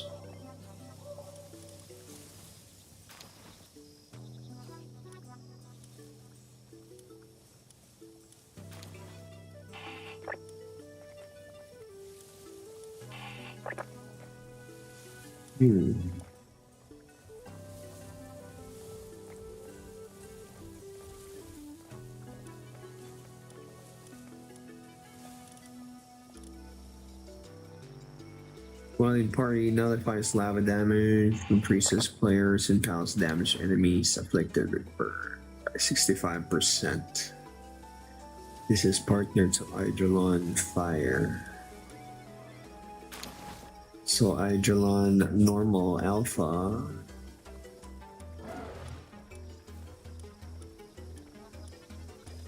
Okay, Dragon Dark.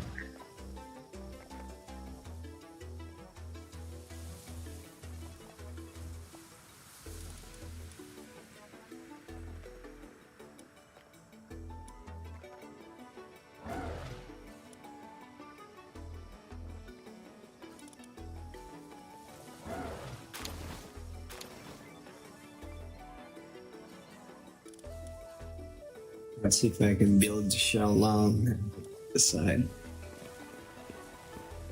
Yeah, the project. Ignis.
It's not working.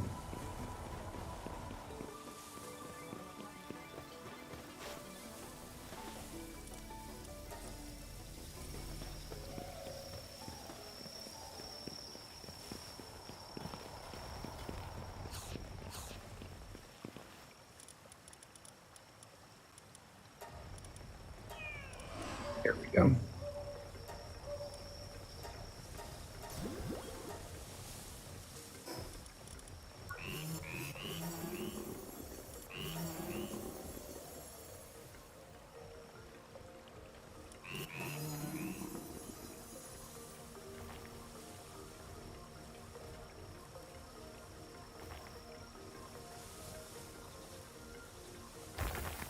Excluding hydrologics.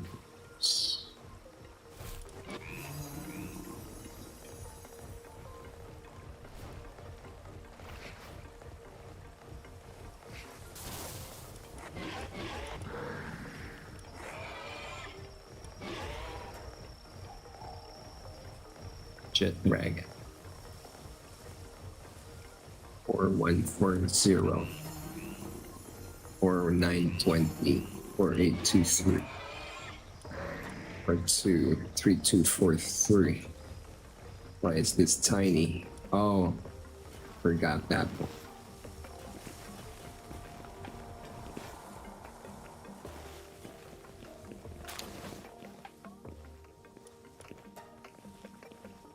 Already enhanced.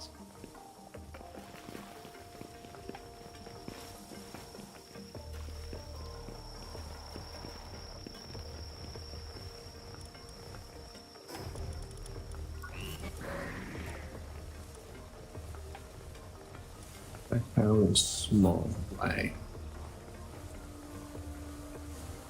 Because it's missing 3243 or 13. Yeah. Oh, I see why it doesn't have Demon God.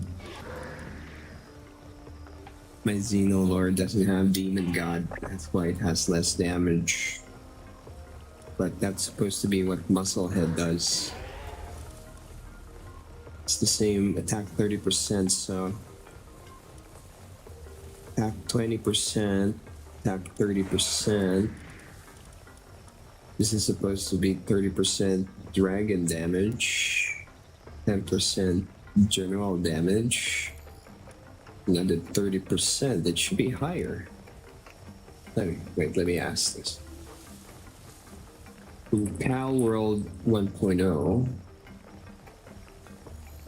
My Xenolord lower in damage versus again.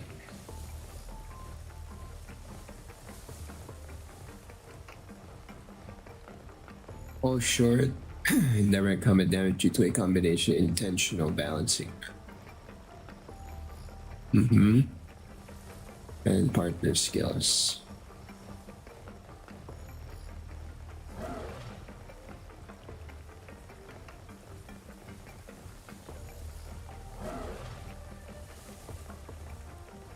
Ability.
Hmm.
Okay. It's the project, right?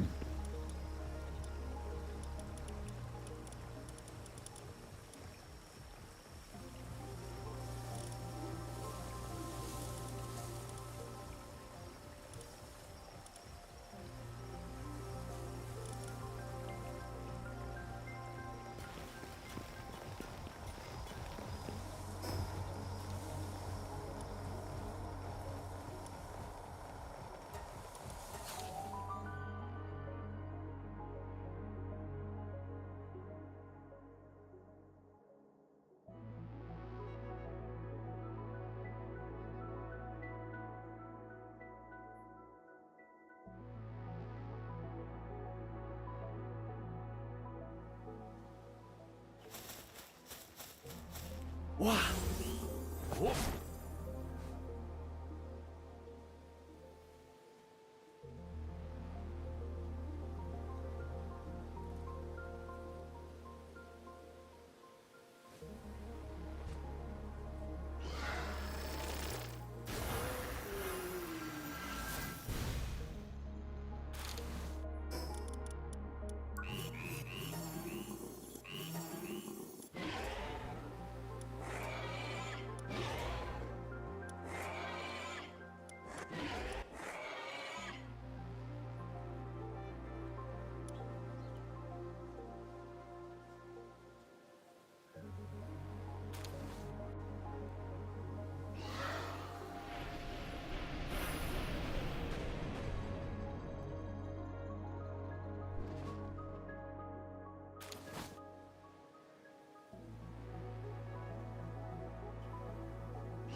Wait,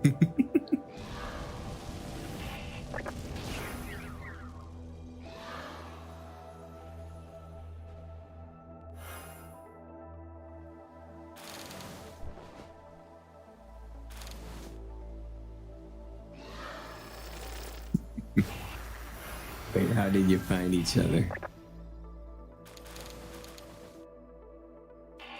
You're both in the area. I see.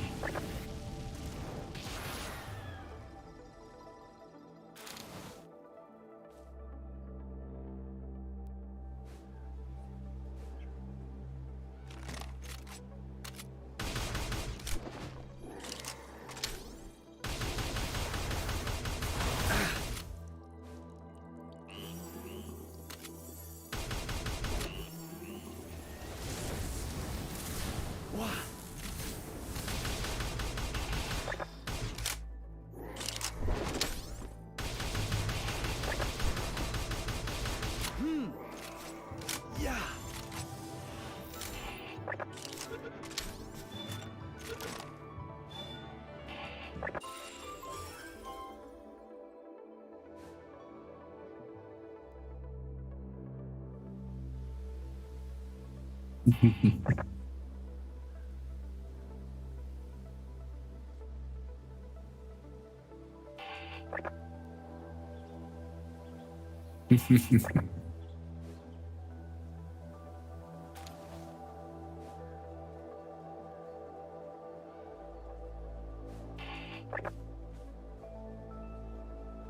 Oh yeah, I never tried again the arena.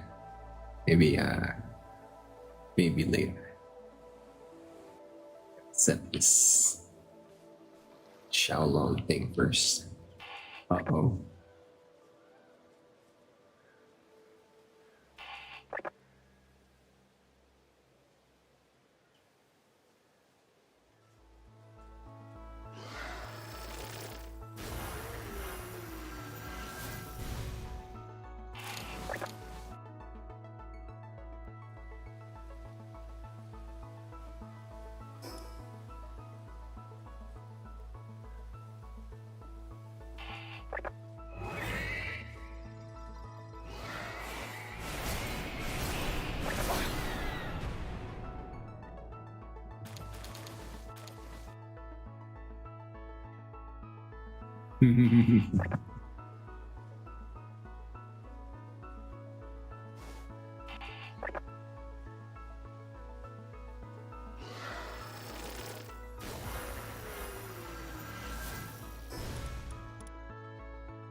What, you guys doing PvP? Oh, really?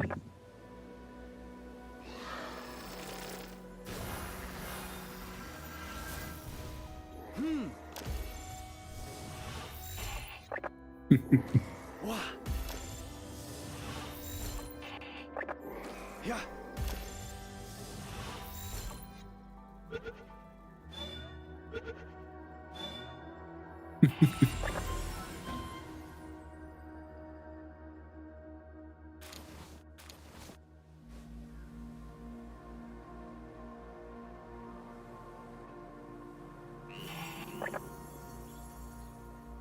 I'm gonna try mine.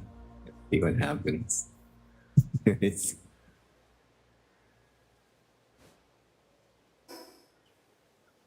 let me find a goddamn waypoint.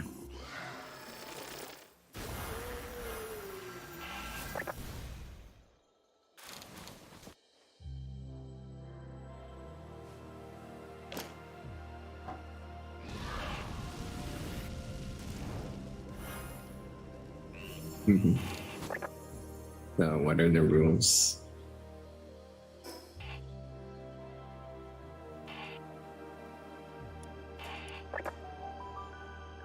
Warping open.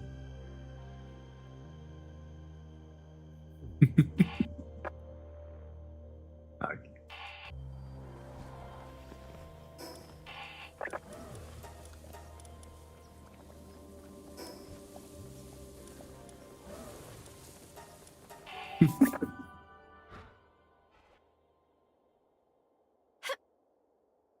Alrighty. Kind of curious how Xenolord's gonna work. Right. Let's start it up. Your rules. Up on in.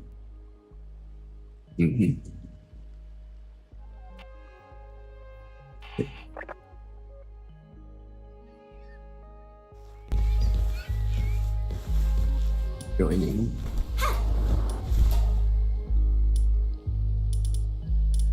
Okay. Okay, ready when you are.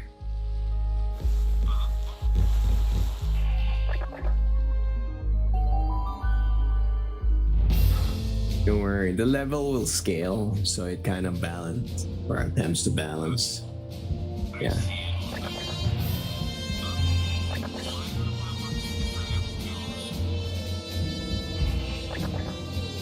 I don't know.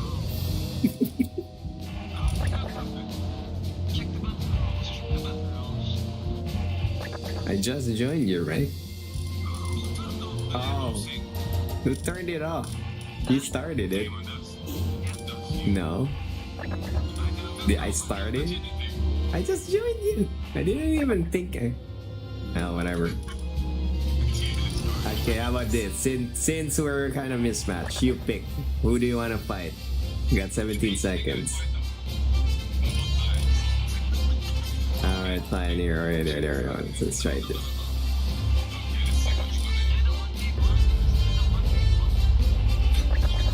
Too late. It's already here. 1 2 seconds. Show me your donut. 3 birds. See what happens. Boom.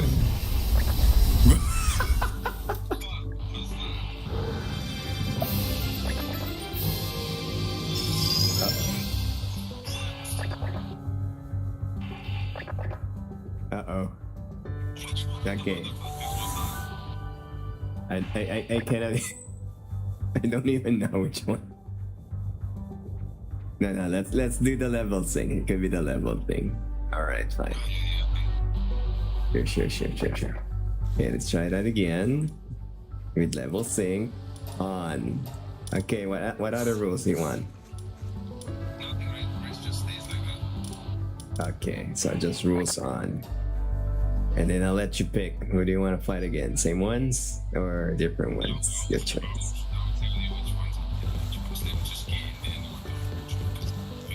Sure.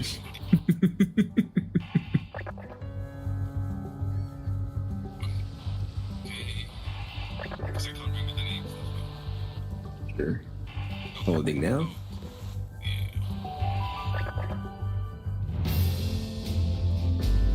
You gotta streamline this. It's so easy to do that. Okay.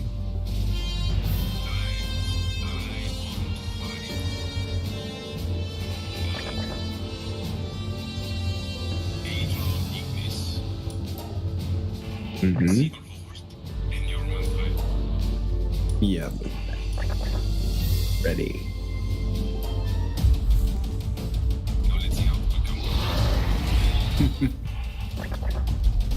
The R1 tie doesn't even fit.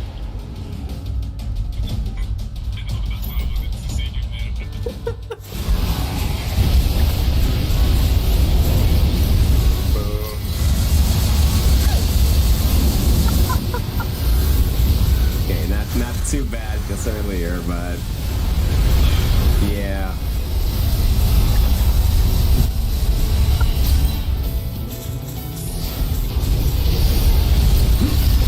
I know, right? Uh-oh.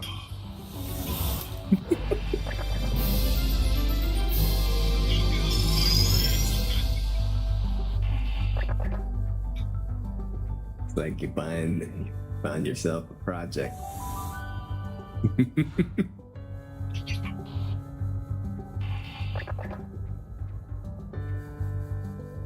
Got smaller ones, but yeah. Good choice. So that was like the same level, so the only thing that changed the thing is probably a combination of the passives and the stars and so on. You fought four star pals.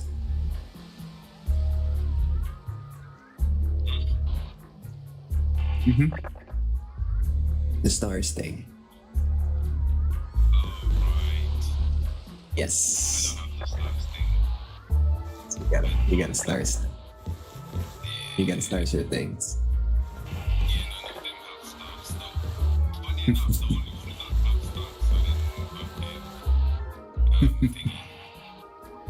Yeah. Yeah.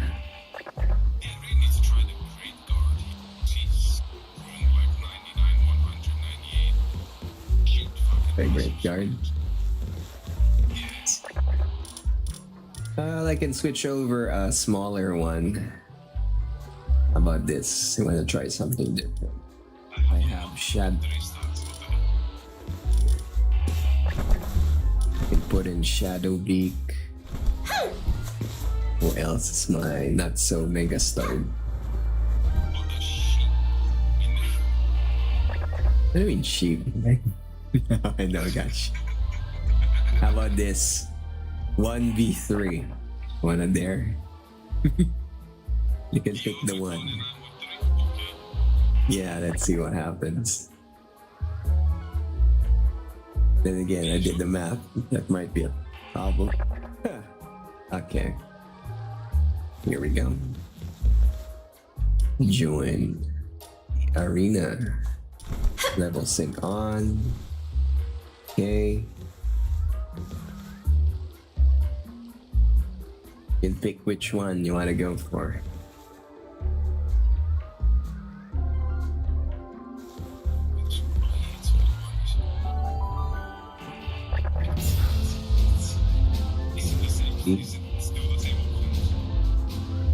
Oh, I just switched your Moontide for the Shadow Beak guy. So your choice who you want to try.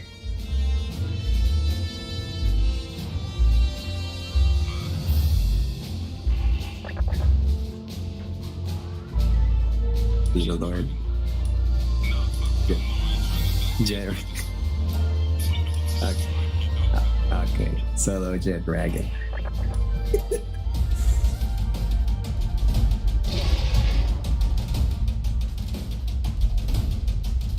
I'm pretty sure you got this. You can easily stun lock Jet Dragon with 3. Yep.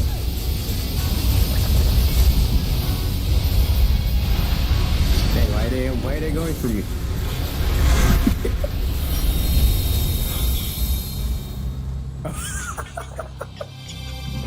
Why are you there? Literally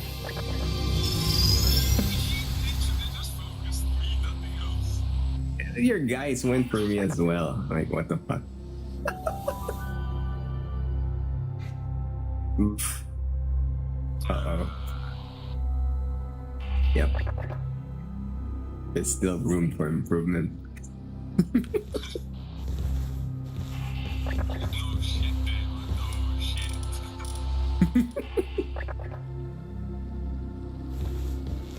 There we go. Tell me, what you want to try? No, I don't wanna try. Let me just run up my score again. Just right. Okay. Oh yeah, I should push mine as well. You're gonna. Yeah, you can just proceed on what he's gonna kill everything in this box. Fun thing about is that creature, like, he should have The been joke. allowed to be in that game. The joke. It's not from Earth. Ah, yeah.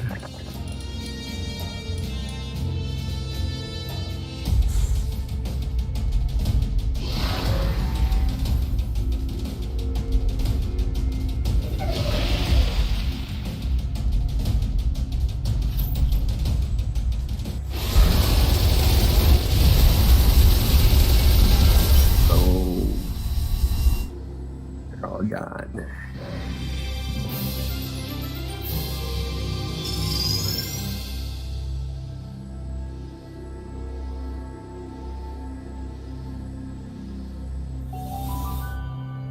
Should have given us like a bigger arena. Too tiny. Oh, okay. Sure. Good. Nice.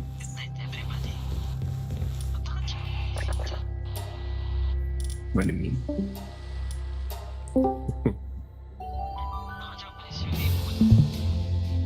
No, it's just the server. I don't know why.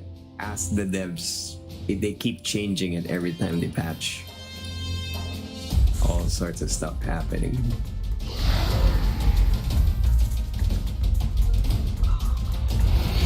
Yeah, it's the devs. Their backend is wonky.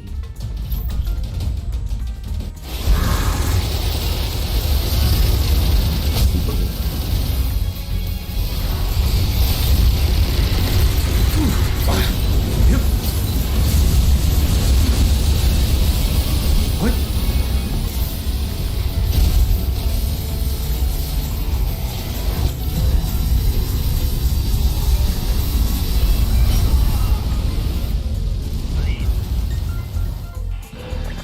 That's good.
Oh my god. Got melted. Oh shit. Oh shit. This is bullshit. Yeah. It's supposed to be equal, but why are they doing stupendous massive damage? This doesn't make sense.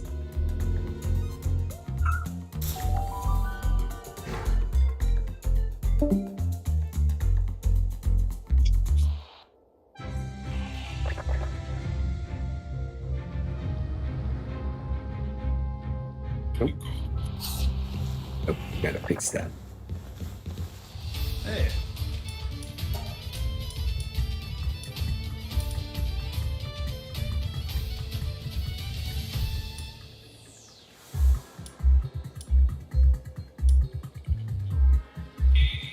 That was quick.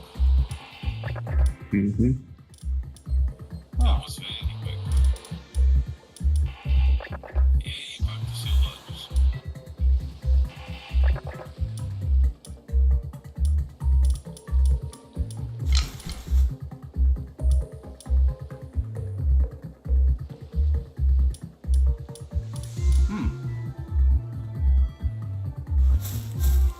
Show long. There's something wrong with that last team. Have you reached legend yet? Yeah, the legend one. Bullshit. I can't get past Master. Master's too much for me. Legend. Legend is bullshit. Very bullshit. No, you just need I- stronger pals, David. I know, but that's the joke. I can't think of stronger ones yet. What am I missing? How do you survive that shit? That's impossible.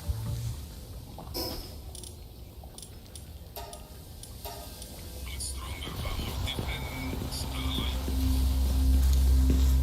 like, Yeah, but the way they shredded my ass there, it's like I don't know.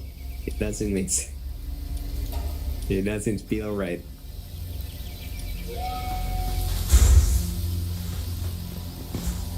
The only thing I can think of is the really end. I know, because there's still one more layer that I could do, but that should be marginal gains. I don't. The way I got melted there, I don't think marginal is gonna cut it. I need at least something that will double it.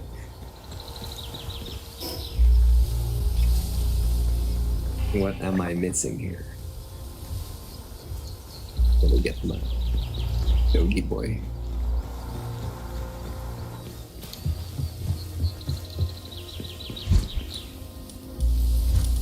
go again another time. Alright, now presets. Where's the doggy boy? You lose the diamond sometimes.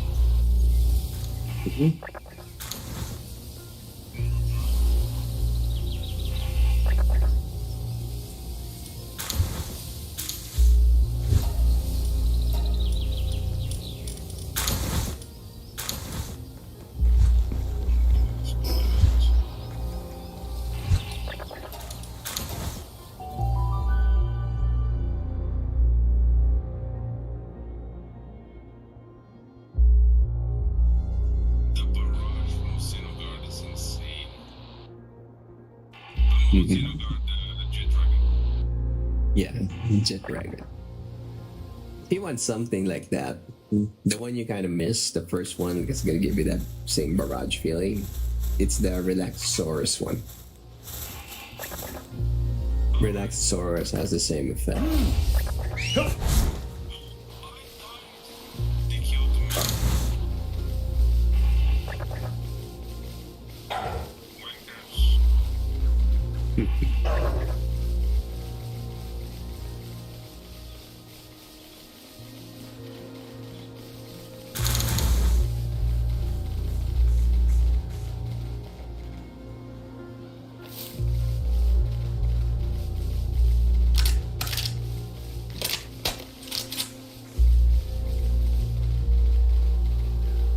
I think it's time for me to check DX. Mm-hmm.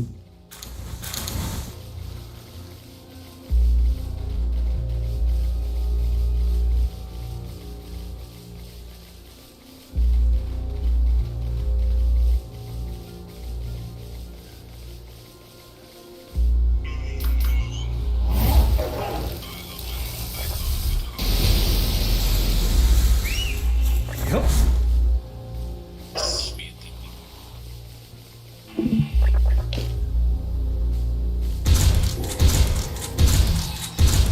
Oh. Wow.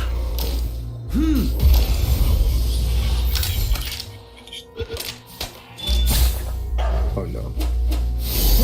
Oh no. Yeah. Fucked up. Yeah. Yeah. This is subverted.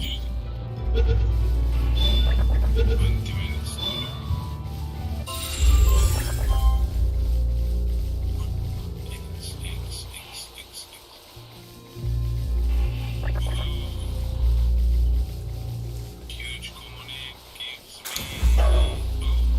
interest primo. Oh. Not gonna say that word. Huge damn big gloopy primo. Huge rocky Morsica. Normal.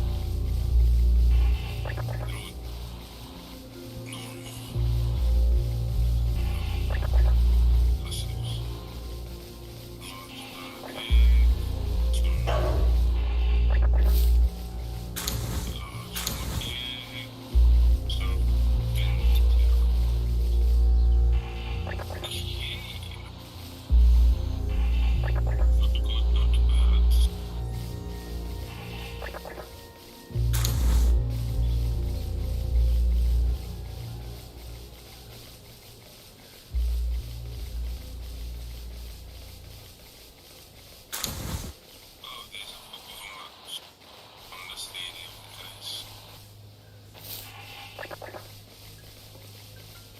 Mhm.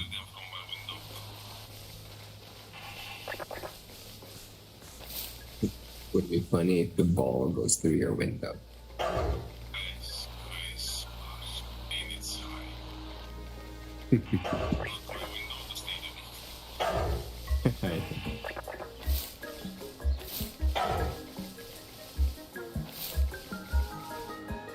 Imagine if you got like the winning football, right? It just goes through your window. Oh shit.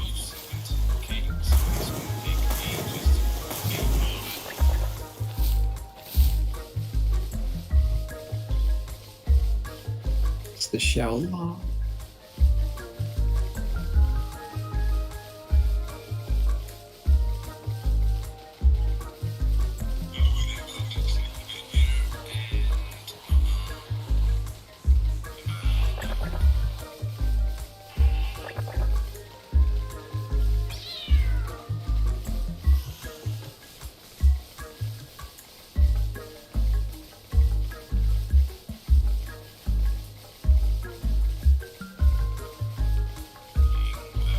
There's one.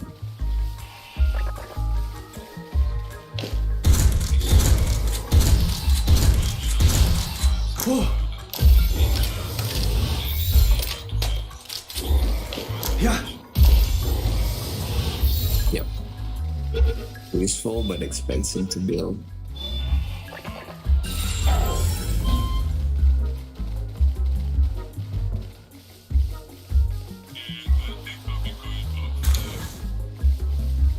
Alright, man. Just a couple more Xiaolongs and I'm calling it smell. GG. GG's my guy. Another day.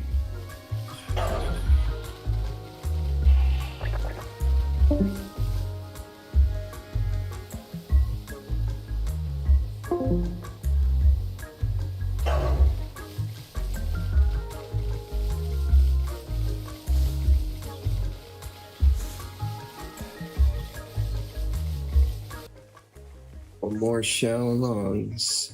That's it. On Ignis and then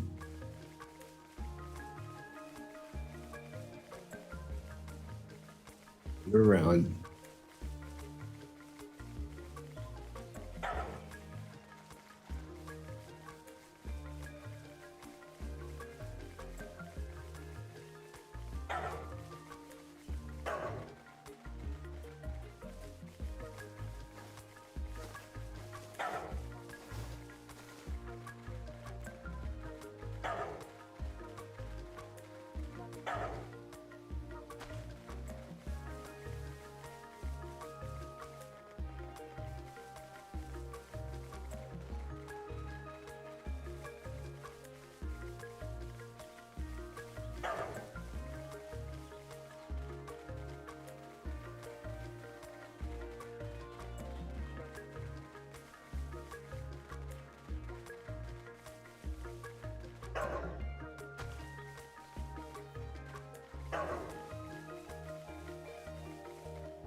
Wah. Hmm.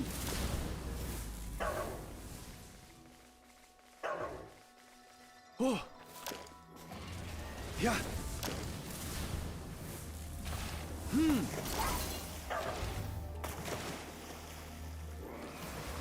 Wah. What? Mm-hmm. Shit balls. Yeah. Hup. Wah. Oh. Wah.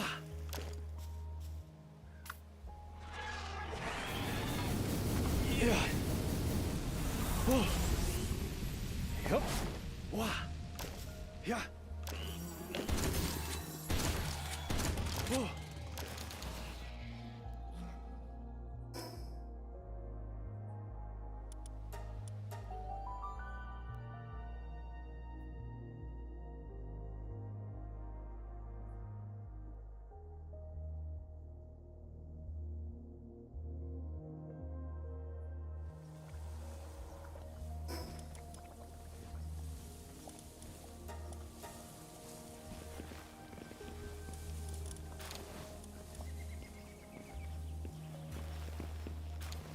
Yeah.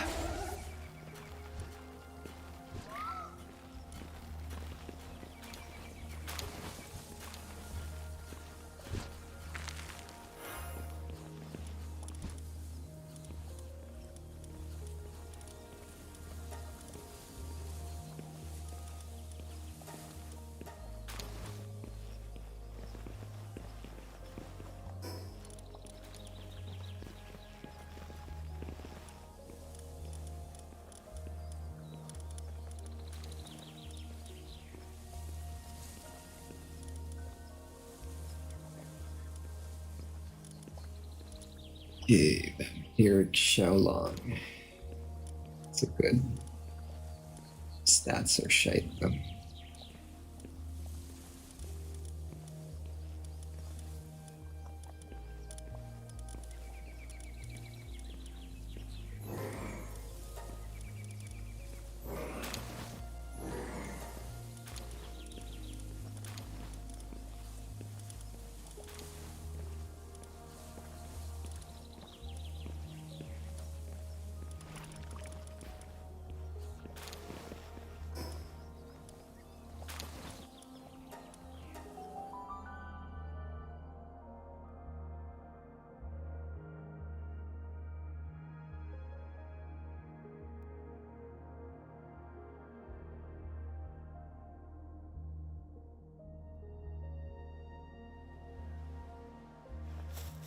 Hmm. Hup.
Yes. Wah.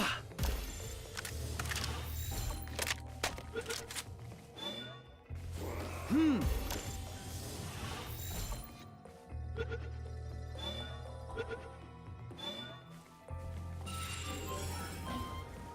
Shite. Better than nothing.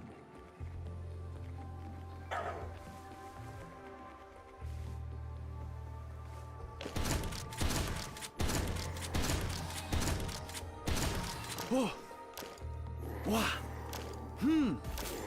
Oh.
Demon God.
Yeah.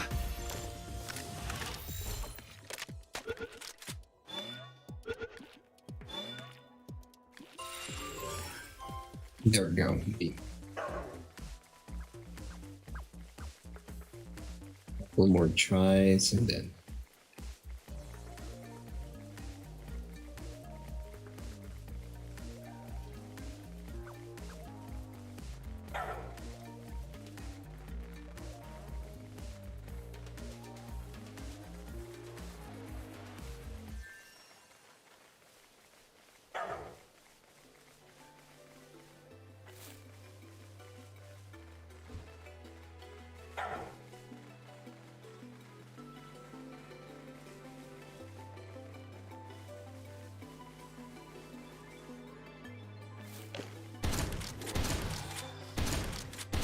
Wow.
Whoa.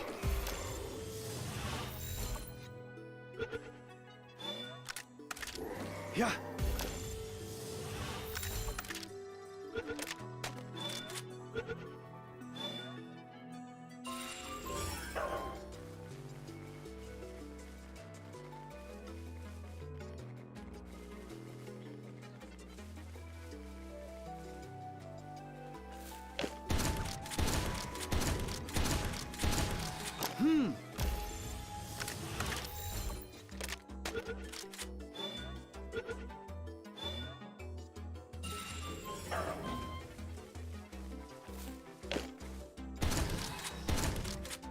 Whoa.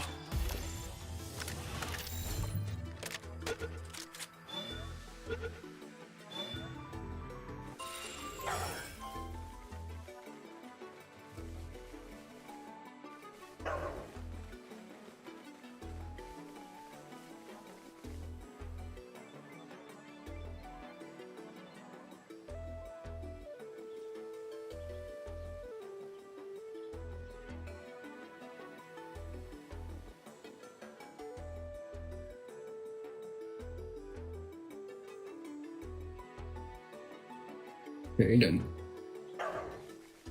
I guess I'm working with this project. How long it is?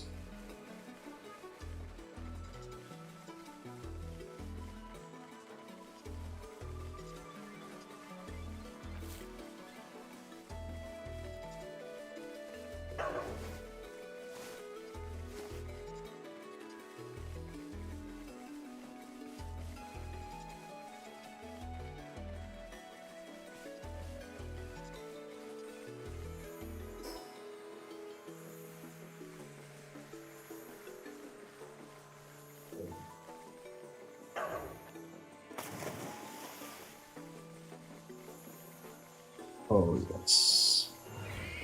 Wow.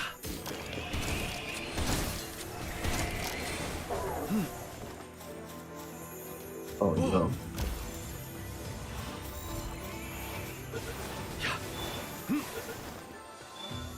Good, Yep. good. Yeah. Yup.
Vanguard.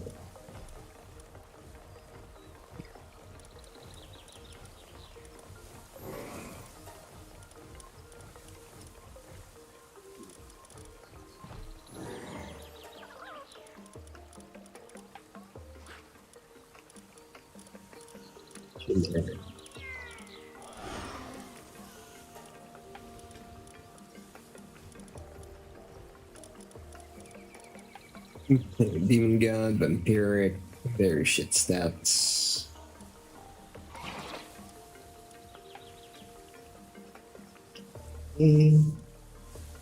Buy this with this.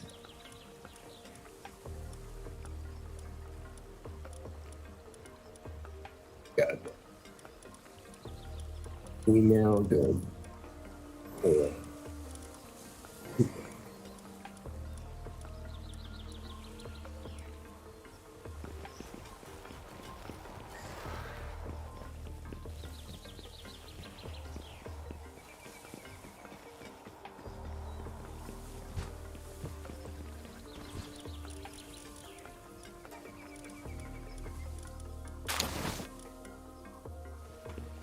Alrighty then.